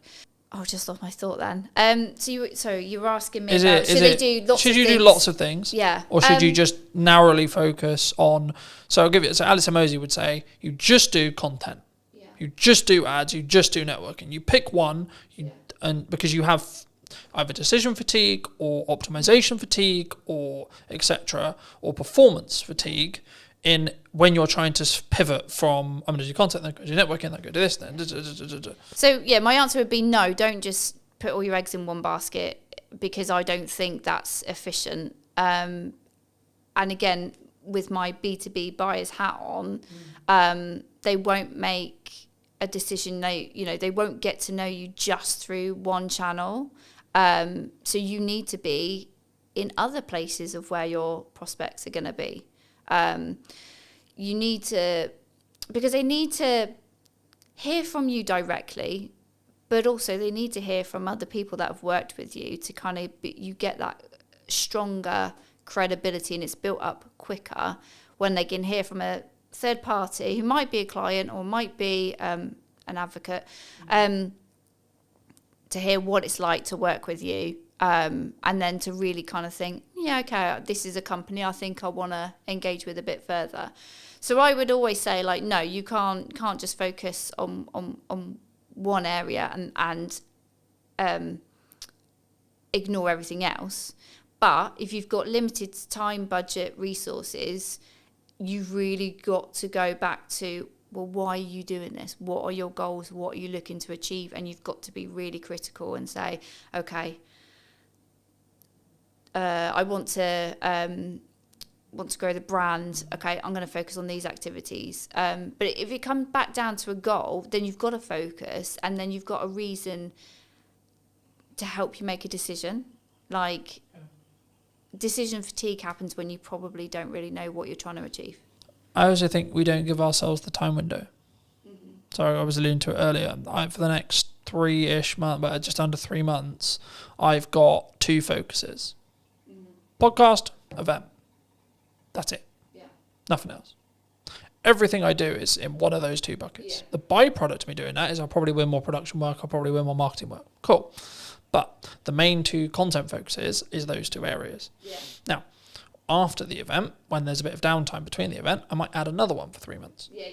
But the thing I did potentially poorly in the past, and why my marketing didn't reap the rewards I wanted it to, was because I was constantly pivoting and adapting and changing what I was doing all the time, so I didn't commit to anything, which showed a sign to the market, if I'm really looking into it, that I didn't necessarily believe in what I was doing necessarily, but also I wasn't getting good enough at it through that 1% improvement consistently, right? So I think, to be honest, if we have another conversation in a year, I would hope that one of the channels I'm still consistently focusing on is podcast, because it's something I've committed to doing for the long term, not for the short term, because of the way I'm investing in it, because of the way I'm utilizing it, because of the way I'm testing it.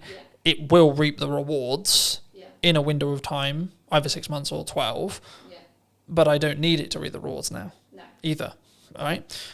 But for those who maybe enjoyed this conversation, who want to connect with you, see some of your content, see some of the video content you alluded to, etc., where's best for people to connect with you? Find me on LinkedIn. That's where I am in my professional self. That's my main channel. And you can also obviously go onto my website. I do have a newsletter, so I don't bombard people. I send a semi-frequent newsletter, sharing tips and advice, and explaining to people how they can work with me. Fab. And I always like to end the show by asking, if you were going to talk to yourself 10 years ago, 5 years ago or 15 years ago, what advice would you give to that, Gemma? Oh God, if we went 10 years ago, my life was totally different, and I would tell myself, be more confident and value yourself more, because I think it was like one of the other questions you sort of mentioned before about like what have I sort of like learned? And it's like I've learned that initially at the start of my freelancing journey, I was massively undervaluing what I do. So it is definitely, you know, confidence and just fucking go for it. Thank you so much for the time, Gemma. Thank you. It's been good. And if you did enjoy this episode and would like to see more like it, then I'll be back next week with a brand new episode. So why not be subscribed and let me know what your thoughts are in the comment section down below. And I'll see you very, very soon. Hook. This is stopping the scroll. I'll use TikTok as an example because it's probably the commonality in the room. Scroll, scroll, scroll, scroll. Oh, what pattern interrupt, what thing, either visually or audibly or on screen, is going to stop me from infinitely scrolling on Instagram or Facebook or TikTok or etc. I redistributed it on short form, one without captions, one with captions. The one without captions got 100 views. The one with captions got 1,100 views. It's the same video. Done is better than perfect, and posting a lot is powerful because you can work out what happens. To quote Gary Vaynerchuk from his new book, you should market to get better at marketing. It's the market will tell me in views, reactions, shares, sales, etc. what's working. No one really cares who you are. That's why I didn't start this conversation with, hello, my name's Colton. I wanted to get the basics or help you understand the basics of marketing before we start. So can I just get a show of hands? Has anyone read, listened, or watched something on social media or the internet today? This is an opportunity for you to have either marketed what you do, how you do it, why you do it, or been marketed to. By the fact that you've all consumed content at least once today, means you're in that marketing system. Now this is quite basic, but then the question becomes, well, what do we create? How do we create it? The commonalities for me, in 95% of cases, whenever I have a one-to-one conversation, I work with businesses, etc., their hurdles are, in most cases, not knowing what to create, not having the time to create it, or not knowing specifically what to create it about as a whole, right? So the first part of this workshop has been designed in such a way for you guys to really troubleshoot what you feel is your hurdles. So I'm going to apologize ahead of time about spelling, because I'll probably get some spellings wrong, but just quickly around the room, what is your main hurdle right now with either creating content for what you do or utilizing AI in that process? So standing out. Okay, yeah. So it has that feel of AI, yeah? Okay. How to use AI. Anything else? Confidence is a really common one, but it doesn't sound like that's really the issue for the room necessarily. So that would be content pillars. So what you're talking about there is content pillars. So what are your specific pillars that you're looking to build? So I'll use myself as an example. For this moment right now, I have two main pillars. Podcast, what's missing in marketing today, and Christmas promotions or service-based stuff. So it's kind of three in some ways. This would be counted under service, right? Because I sell knowledge, I sell teaching, but also I sell the application of that teaching if you don't have enough time to do it yourself. The key whenever you do any marketing, before you start, is firstly have an overarching strategy that will help your bottom line. So that's why everyone does marketing, right? We want to sell more. That's the honest truth. No one's going to be here and go, yeah, I would love to spend £1,000 and then get nothing back, right? But the reason why in most cases, in my experience, why people don't have that is, I would probably say this. So they're semi-inconsistent. So they do that example that Johnny gave, which was, we're going to post really good when we're not busy because we've got loads of time and nothing else to do. So we're going to post 5 to 10 times one day, then nothing for 2 weeks, then 10 times again because I went, shit, I forgot. Or life got in the way, etc. Right? I think the biggest thing for us is the standard. Yep. Okay. Standing out is, I'll do that next actually. That's quite simple once you understand how that works. So very quickly, this is mostly video, but the same is true of written content, etc. Whenever you format your content, it should follow this structure, right? You've got 3 chunks, okay? Hook, this is stopping the scroll, right? Scroll, I'll use TikTok as an example because it's probably the commonality in the room. Scroll, scroll, scroll, scroll. Oh, what pattern interrupt, what thing, either visually or audibly or on screen, is going to stop me from infinitely scrolling on Instagram or Facebook or TikTok or etc. Right? This in most cases is roughly 3 to 5 seconds of your, again, video. If it was a blog post or something like that, it would be your headline and then your top 2 lines. If you do this wrong, you will not get someone to stop. Right? I'll go into depth in a second on what you could use here as ideas, but then you'll have a level of, so your body of content, so this could be, in most cases, value-led for me, and then a call to action here, right? So when we create content, we want a journey to happen, right? Step 1, get them to stop the scroll. We'll go into depth in that in a second. Step 2, what do you want to talk to them about? What's the objective that they're trying to do? If it's a piece of educational content, like this, for example, then I might have a captivating hook that positions a question that I'm then going to answer. But I'm going to first say, well, this is the solution that you're trying to create. Followed by, as short as you can, because attention spans are dwindling, etc., gets to the point. In the nicest way possible, no one really cares who you are. Right? That's why I didn't start this conversation with, hello, my name's Colton, and you don't give a shit, you don't care, right? The bit they do care about is how are they going to make their life, the viewer's life, more entertained, more educated, or both. Hopefully, after today, you'll understand how to do that, and hopefully, I hope, today will be that valuable for you. So you should be entertained, you should be educated, right? Just on that, sorry, Colton. Yeah, of course. Every piece of content you've got on TikTok has to follow that. We've started getting good reactions, say, on funny content. It's got no call to action on it. The only... Would you say that that's still valuable? So if I put my hand here and ignore the call to action, then yes, that would be true.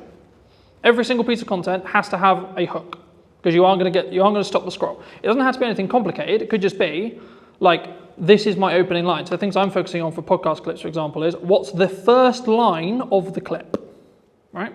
And because you'll see it as text, you're going to go, oh, so one that did really well was from Maddie's podcast a little while ago, and I was talking about how did I not become a drug dealer because I was dyslexic. So the opening line was, I'm surprised I'm not a drug dealer.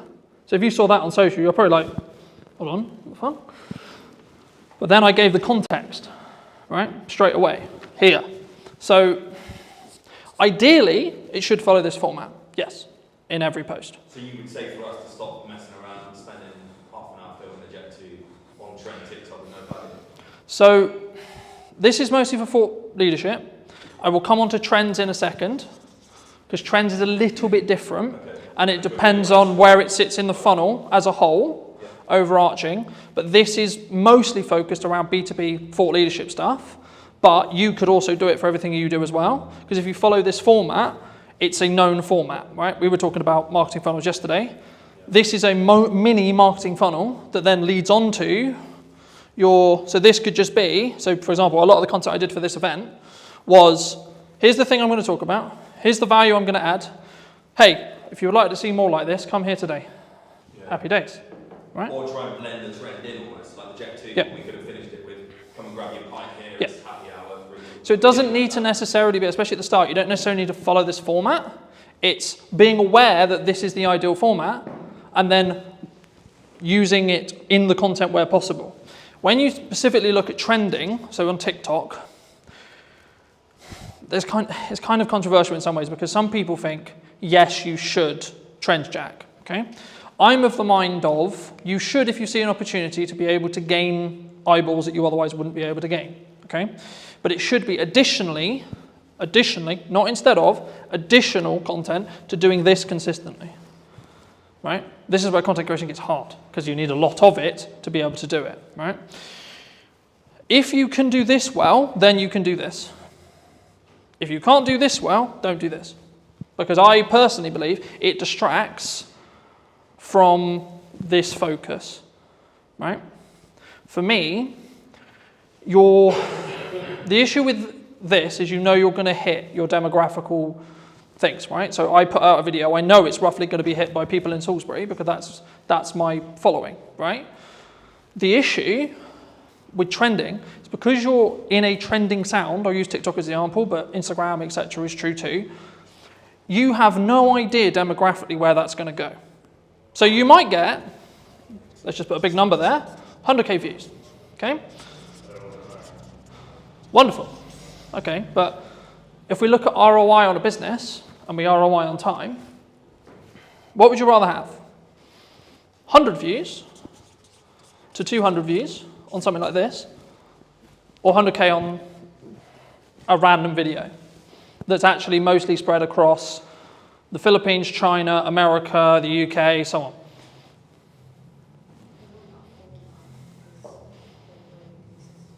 Mm-hmm.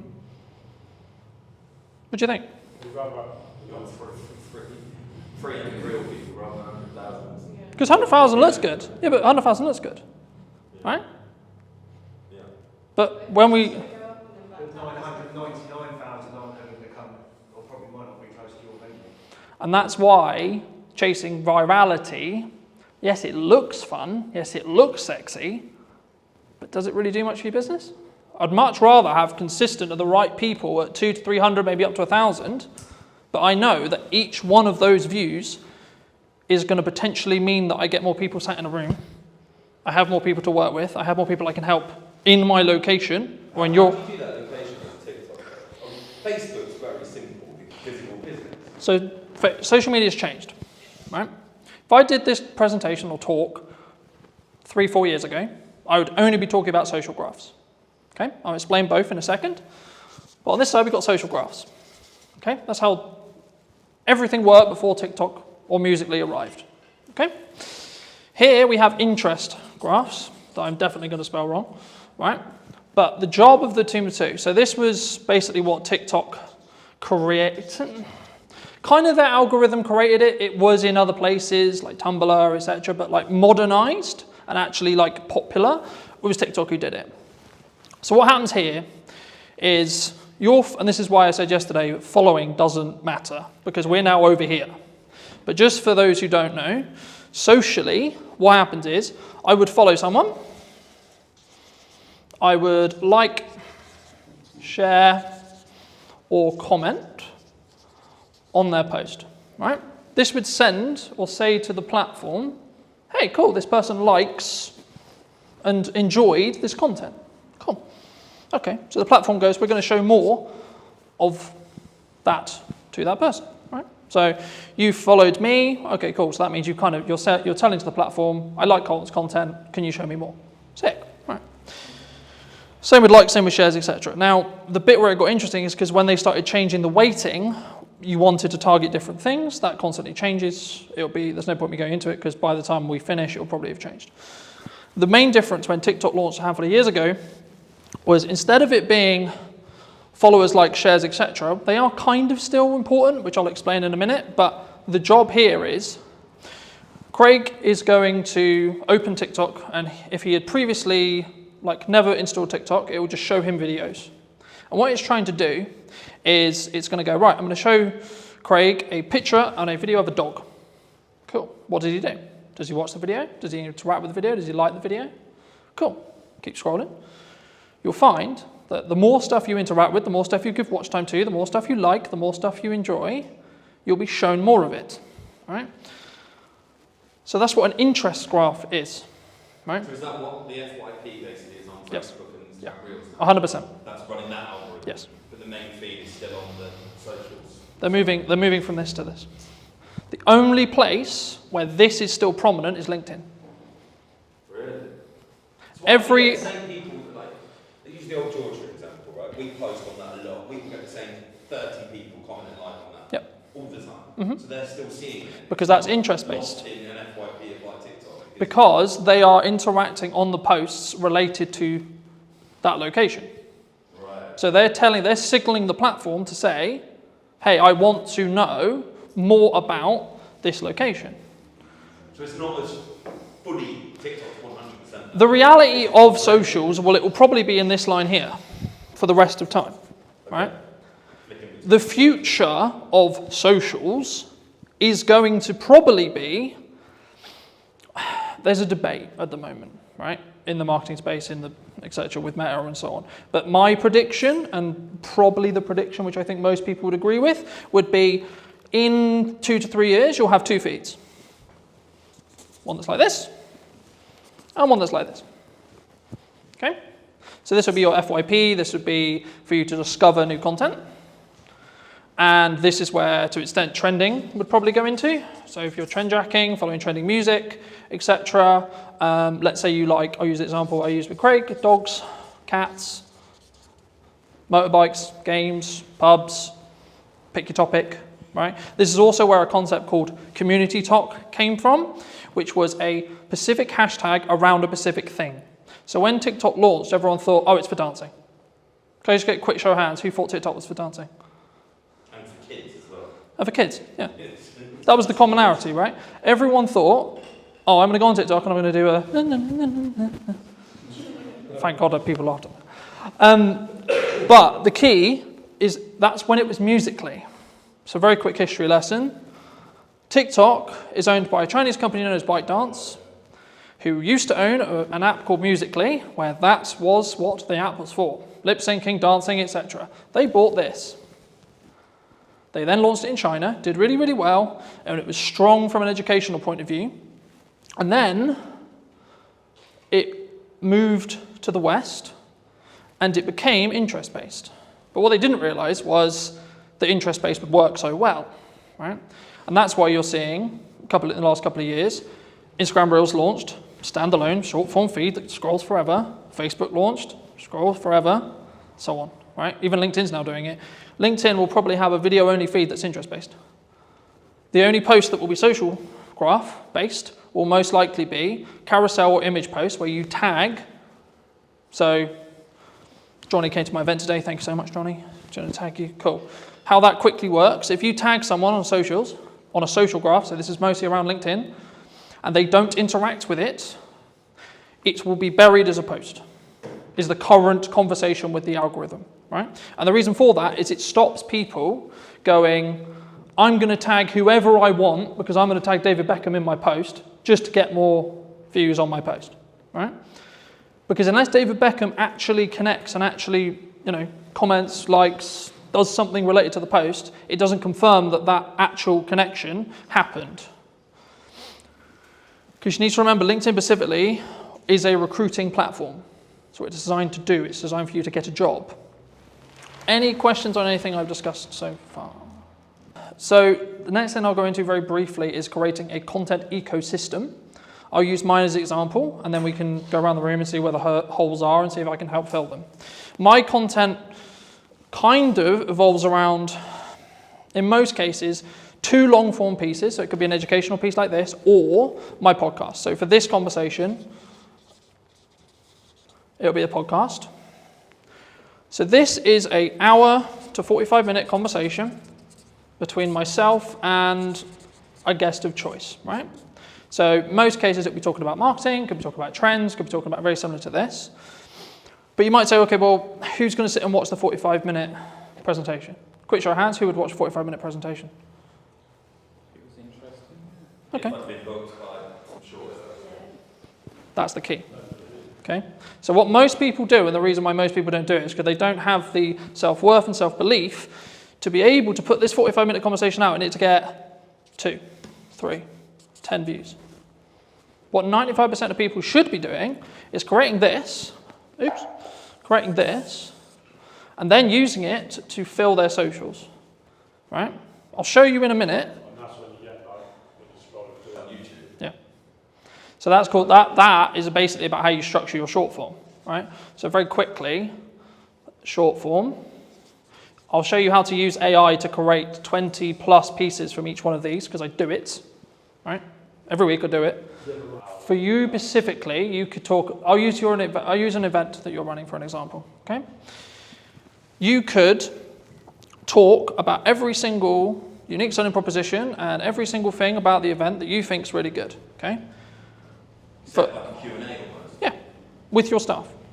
You get someone to ask you questions. Okay. What's it going to do? Film it, chop it down, and then put it. And you don't have to film it the way I would film it, with multiple cameras and pro audio and this and this. I literally mean, right, a phone on a tripod, looking at 2 people, right, stick person, wonderful, another stick person, you can tell I'm not an artist, right, 2 people having a chat, wonderful, okay? That will fill your socials, okay? Because it's this long piece here. Could be anything. Your long form piece could be, this is how to utilize 1 hour of content, especially if you're time poor, right? And you've only got an hour of content to deliver. You can film it once, then distribute it into short form. You're probably good for a month. And then if you want to hire an editor, like I do, I get a custom trailer made for each podcast. Some of you would have seen them. If not, go on my socials. There's one every week, right? And that is designed for the hook, which I showed you earlier, on the front of the podcast specifically. So that's meant to hook you in, show the best parts of the conversation, etc. if you come to the whole hour. But also it allows me to be on social media with short form. So by the nature of how the trailers are designed, I'm naturally going to get a higher retention chart, which will look something like this, which means people are watching the whole video, which in 95% of social media cases, if people watch up to 100% of a shorter video, less than a minute, it will then be served to multiple audiences, right? I'll go into that very quickly, but just quickly on this. Once you've got short form from this 1 hour, you can then do lots of stuff with it. You can pull out the audio and have it as a standalone audio podcast, right? You could also get it transcribed, and then using tools like ChatGPT, you can get it into blogs, etc., in your own tone, etc., right?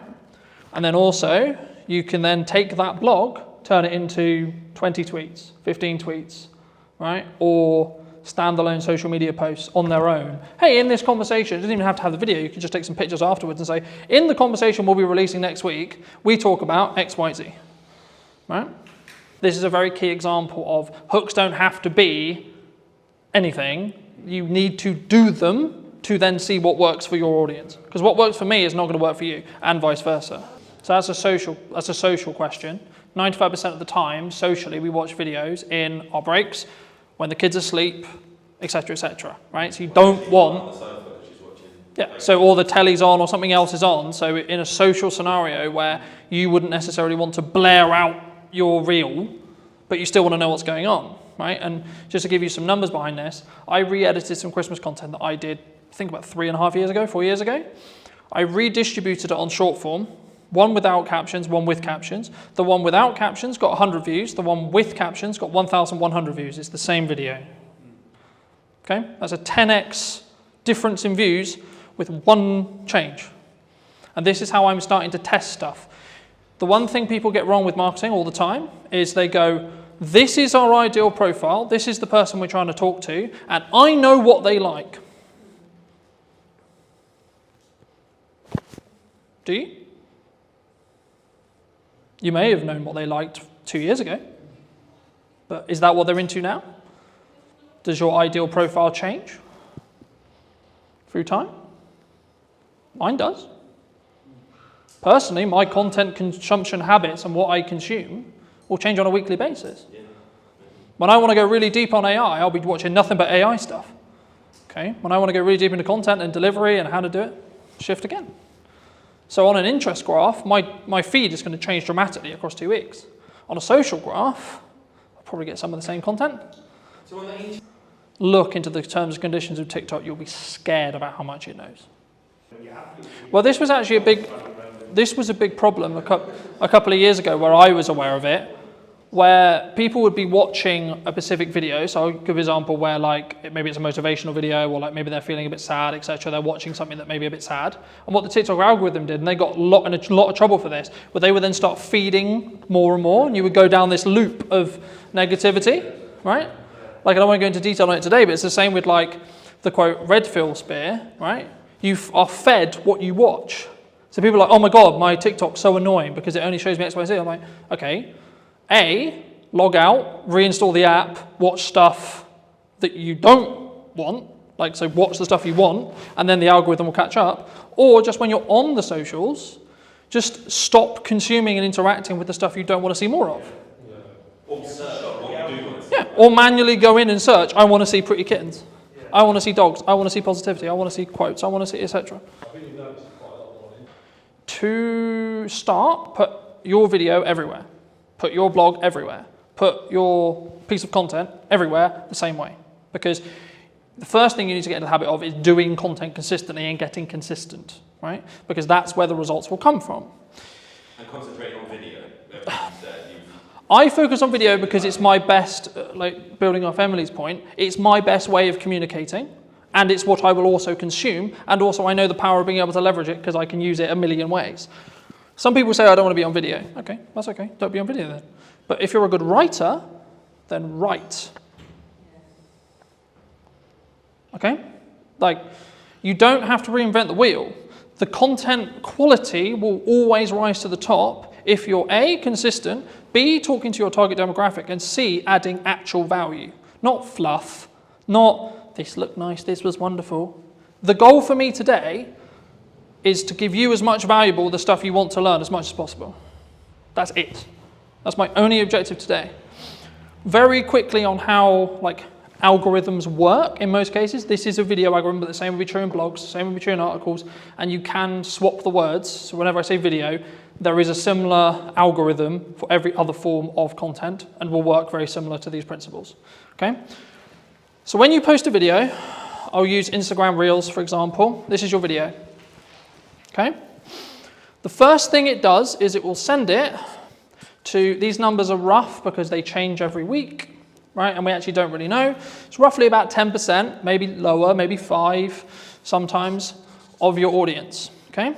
Now, depending on what happens will then depend on if you get a new audience or not, right? So in most cases, if, let's say this video is, 30 seconds, okay? If someone watches up to 25 seconds of that video in this seed audience, so this is called a seed audience. The job of a seed audience is to tell the algorithm, because it doesn't know what all it knows is you uploaded a video. Wonderful, it can see what you said in it, because it can pull the transcript, etc. It doesn't really know what the video is, it just knows you put a video out. Sick. So what it does is it sends it to the 5 to 10% of an initial audience that it believes will enjoy this piece of content from what it learned from the title, the media data, or the post, depending on what platform you're on, and then what's said in the video.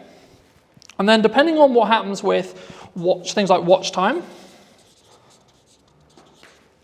likes, a key one on Instagram, especially right now, if you save or share it, because this is where understanding each platform is really important. So Instagram specifically is designed for people to share videos around, share posts around, because it's a communication platform. It wants people to communicate with each other on it, not just consume content, but have content as part of the ecosystem, so that, oh, I really like this video, so I'm going to send it to Paul, right? That's what the algorithm wants me to do. So sharing/saving, coming back later. And depending on how well these combinations, and the weighting changes, that's why I'm not focusing on specific weighting, but the weighting will change. Depending on what happens will then change how much of an audience, what that audience is, and what the size of the audience is. So when things go viral, what's happening is this. So it's going, initial post, okay, cool, it did well. Sick. All right, first audience, did really well. Then there'll be a bit of a plateau, maybe for half an hour, maybe 30 minutes. Then another one.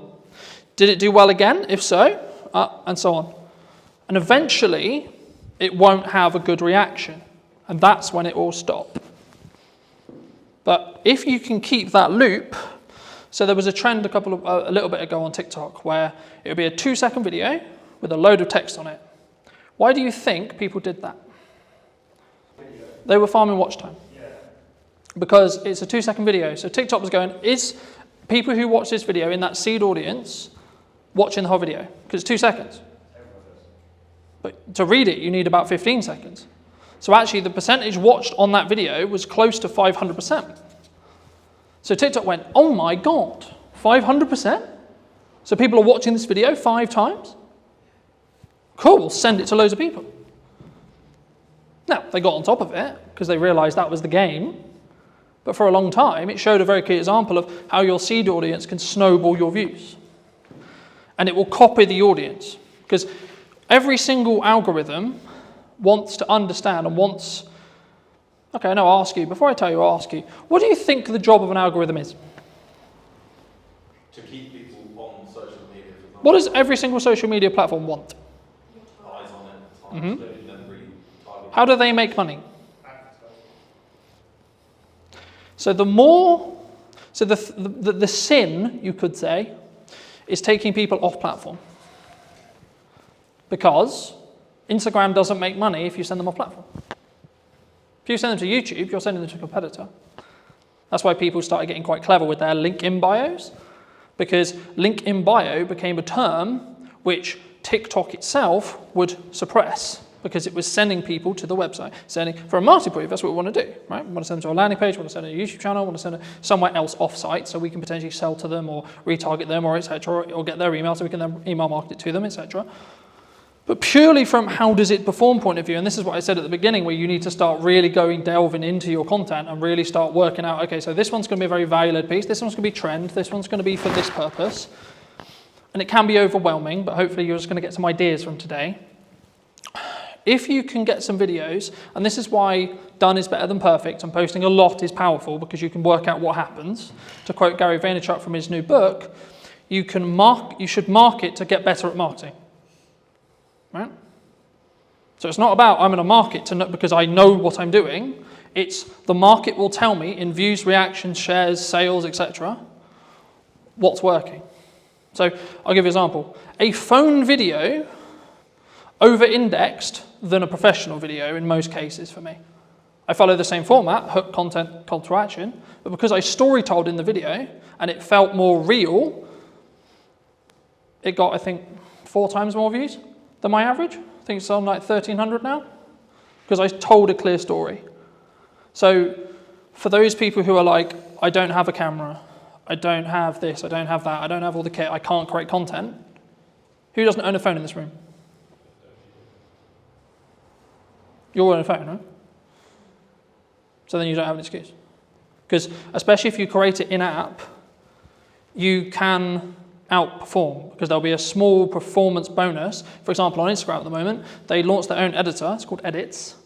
It gives you the ability to edit in the same way I can edit with Pro software, and deeper analytical data on every single reel you've ever posted, purely through the app that you cannot get through Instagram. So for that reason alone, you should download it, because then you can see your click-through rate, then you can see your percentage of your seed audience, and then you can tweak stuff, and you can tweak the hooks, you can tweak that first line, you can tweak your packaging. The same when it comes to your first line of your actual copy for this, because if someone misses the video and you don't have captions on it, you might be able to re-engage them by getting a captivating headline. So if you're doing multiple kinds of content, you can learn from... Yeah. Because you can then re-engage people. Something that also people worry about is, I posted a video and it only got 20 views. Okay. But what's happening when you first post a video for the first 24 hours, bless you, is it's only showing it to your seed audience. So on average, it will take 48 hours or so before you really start to see something pump. Unless you're trend jacking, that's a bit different. But on the structured content we talked about at the beginning, it will take roughly about 24 hours before the algorithm really understands it. The more content you feed the algorithm, the more it's going to understand what you do and what audience is going to connect with the content you're creating. Does that make sense?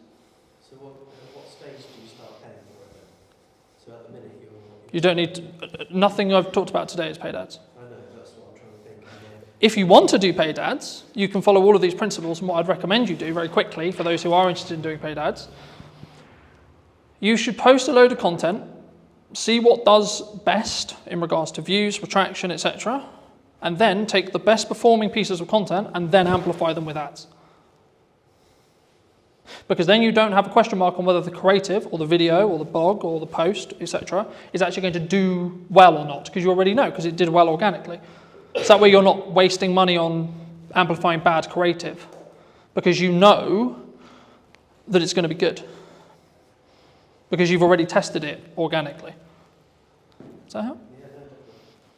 But if 10,000 people saw it organically, you go to millions if you pay for 10. Yeah. But the key there is to understand that is that 10,000 the 10,000 that you want? Moving back to my original analogy of, do you want 100,000 or do you want 10,000 or 1,000? If the metrics align, as in you've got 10,000 of the right people, absolutely you should pour money on it. Because you've already done it. You already know it works with the target sector that you're trying to talk to. So of course you know. And then it's just taking the guesswork out of paid ads.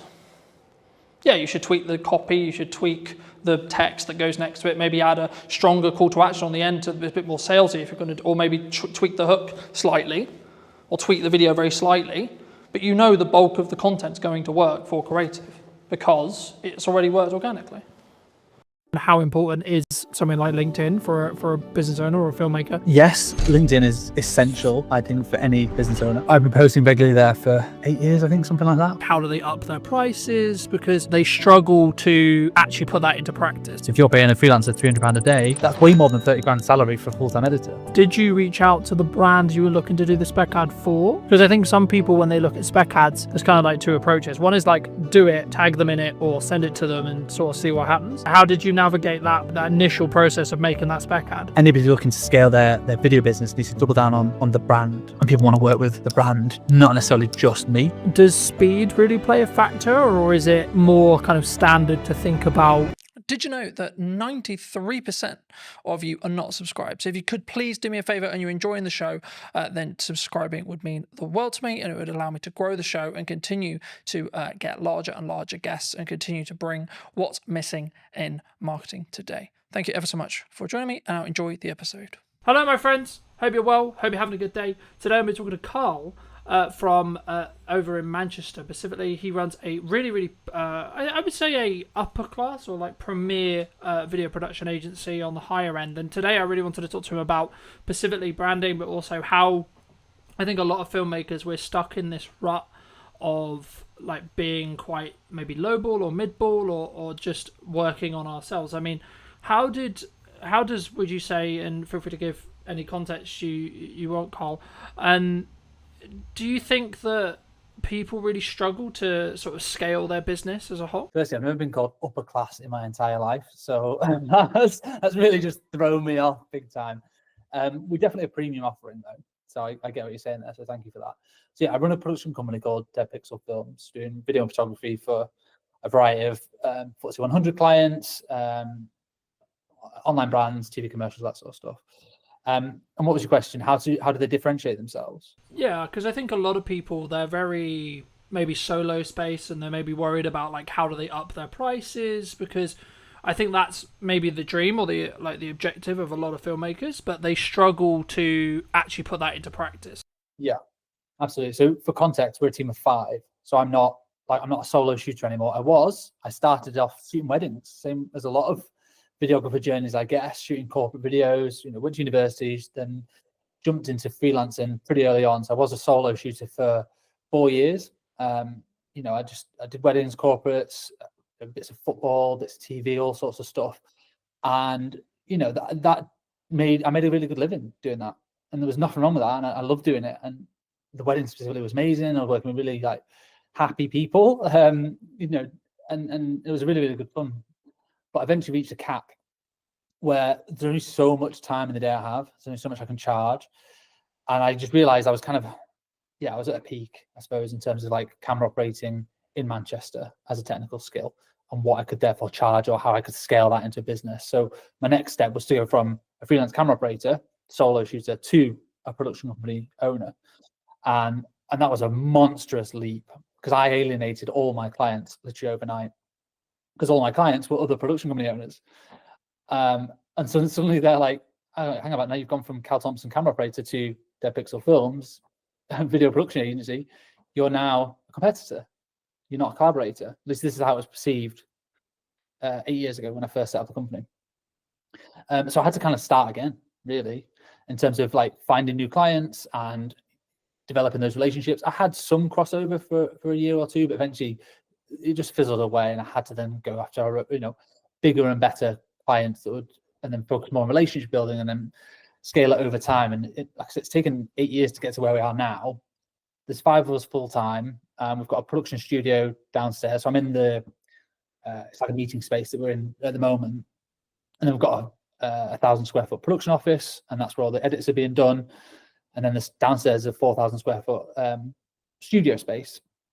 And that's taken years to be able to have the cash flow and the regular clients to be able to build to that point, to be able to afford to have a studio. We've been in the studio 2 years now. And, we use that as a bit of a marketing tool as well to generate more opportunities. It's very challenging because it's very expensive to sort of keep it going and making sure that it's not just burning through cash. But it's all part of the journey. It's really good fun. Yeah, I mean, I was going to ask you about cash because I think, like, as cash flow as a business owner, right? Because I think there's a massive difference, obviously, from a solo shooter who's maybe positioned themselves as an agency, or maybe the traditional, I think, from the sole videographers that I've spoke to about, they're looking to get work through other video production companies or agencies similar to yourself. Did you always have good money management skills, or because the story that I found is people normally get it wrong before they get it right? Yes. Cash is king with any business, and it's definitely applicable to video production and photography services.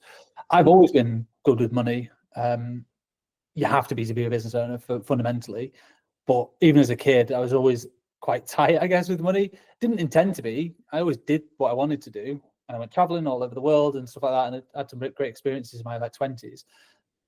But I've always been quite strict with money. I've never been spending it on like designer clothes. I'm not really fussed about anything like that. I bought my first house when I was 27, which I was really pleased to be able to do. Me and my wife got a mortgage together. So I've always been quite good with money. And that has served me well when running a production company. It's like whenever an invoice gets paid, immediately save the 20% VAT. That goes into a reserve account. Immediately save roughly 20% corporation tax. That goes into the savings account as well. And then I've got the cash account of what we actually use for day-to-day spending and paying payroll and expenses and overheads and stuff like that. So there's always been a reserve account. I'll always have a figure in my head of the minimum amount of cash I'm comfortable with. And that's taken a long time to build it up. And obviously, when things like COVID come around, and that is a world-changing experience where you can't have all the cash that you've always wanted. You might have to dip into it, or you have a few quieter months. But in order to run a company, for me, to sleep well at night, I need to make sure there's months and months and months worth of cash flow sat there. And some people might disagree. They might say, well, you should be putting your money to work and making it work for you, so you're earning money in your sleep. And obviously we invest in the studio facility. We invest in our marketing and invest in our team and training and all that sort of stuff. But having a good cash buffer for me just makes me sleep much better. And it means I've got the mental capacity to pursue opportunities that I want and don't just have to take any project that comes our way because we need a quick 500 quid. Yeah, I think, I think that does lean on to my next question, which would be around like how does one attract larger brands to work with us either consistently or as like maybe one-off projects in general. But just to build on what you were discussing there, I think it's very key to understand, and something that I have struggled with maybe for the last couple of years, but not this year specifically, has been understanding your numbers, but then also giving yourself a little bit more like cash cushion than you think you're going to need, right? Like, oh, I'm going to be fine on X amount. And then in reality, if you have just a little bit more, then something will end up happening that takes that cushion, I think, for me. But just to reiterate the question, I mean, how, for maybe someone listening to this who's maybe solo or maybe looking to scale up, how would you say they should look at maybe working with, the Red Bulls of the world or equivalent in that respect, in regards to like the size and the scale of the actual brands that maybe they're looking to attract as a client? I mean, this is changing loads over the last few years. And what I've seen is historically the big brands would only ever work with big agencies for the longest time. And that is still the case for a lot of places. Like Coca-Cola will only ever work with WPP, or they have done for forever, because they feel like they need the resource. They need the WPP, one of the largest advertising agencies in the UK, in the world. They feel like they need the cushion and the experience of a big advertising agency, and they probably do. They need the strategy thinking and all these different resources they're going to pull upon. But what I can see is over the last few years, more and more brands are doing more in-house, and they don't necessarily need the big agencies or the big thinkers, from what I can tell. Now, I could be wrong, but a lot of brands are now doing that big thinking in-house, and they're bringing more smaller, independent specialist agencies. So rather than just like one overarching agency that handles everything in terms of their marketing and their branding and strategy and their content, they might have, okay, there's an SEO agency there, and there's a production agency there, and there's a web design agency there, and they manage it themselves rather than an agency managing that. and they just make sure that's all sort of aligned, which means that smaller companies have access now to bigger brands, and they're able to work. And basically, once you've got one, it's easy to get the next one, or easier.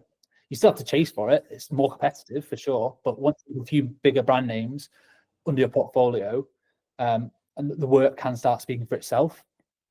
So we're able to attract bigger name brands because we've worked, like we had our Premier Foods Group, which is a FTSE 100 company. That we did over 15 YouTube pre-roll videos for those guys back in, it was like 2021, I think, and that's for their whole suite of brands: Ambrosia, Oxo, Bisto.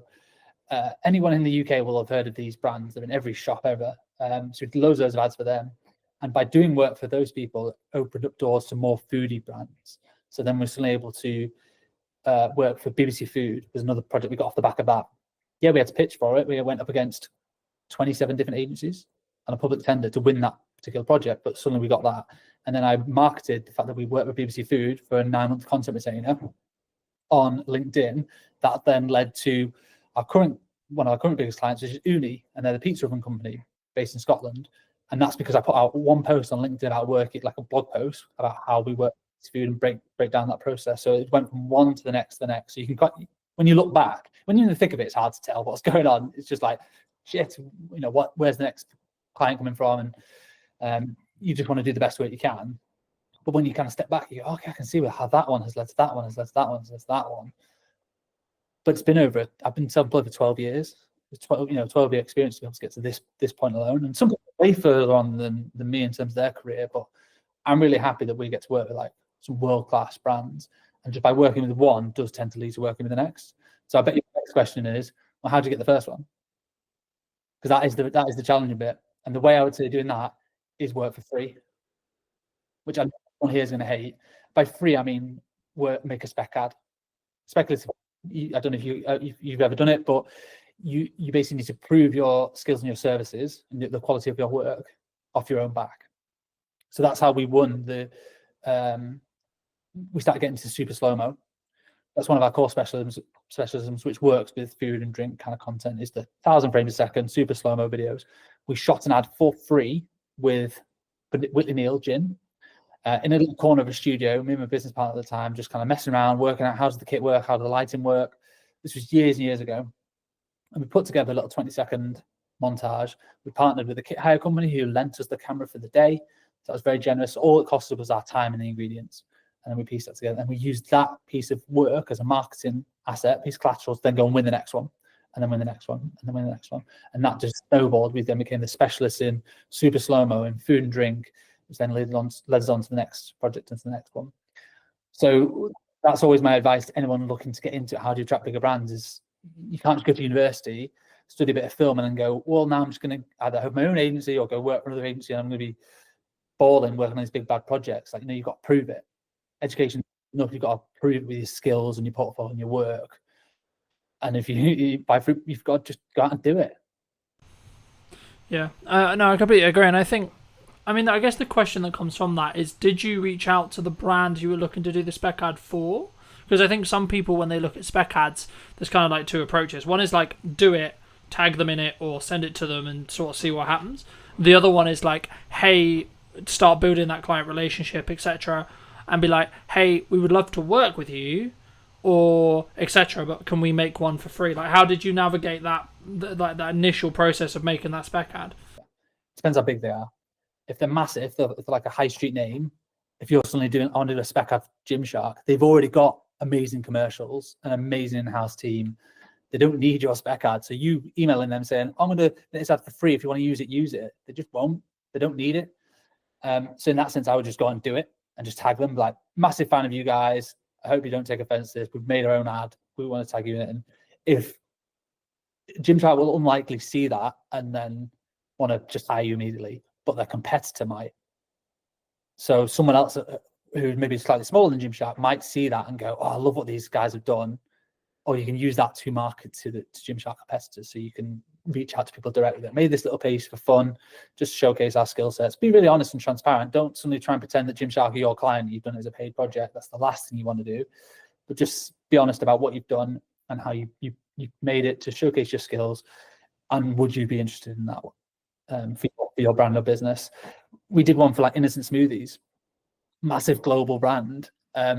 We didn't ask them to make that. We just did it as I was building all these like mad rigs because we've got a food studio, we have the space. I built like this test tube rig that when you pushed underneath it, basically it forced all the liquid through the bottom of a smoothie container, and then just created like this volcano effect out the top. I wanted to test it to see if it was even doable. It's just like an idea, and we shot it in super slow mo. It worked. So then we got a few more shots off the back of it, pieced together a little 20-second thing, and then just tagged them and put it on LinkedIn. And their marketing team like commented like, "Oh my god, this is awesome! So glad you enjoyed the product." So from them, it was like free marketing. They didn't really ask for it because they didn't really need it. They were just really pleased for us to make something, and then we use that to then try and win the next food or drink project, or just a couple of little showreel clips to go in. It's in the showreel now. Do you think that, I mean, you've mentioned LinkedIn specifically a handful of times. Do you think that some people are worried about either putting up a spec ad or like maybe creating content that's not specifically for a client or for a production company, etc., that could showcase their work, could get them that next level, but maybe they're like concerned about either like what would the reaction be, or like where people sit? Because I kind of see it in two respects from my experience with filmmakers. Some that are like really leaning into social media as like a personal branding tool and like as a marketing tool, but others who are maybe slightly more cautious around, I guess, how they post and when they post. In your experience, I guess the two questions there is kind of two-pronged. It's one, how important is something like LinkedIn for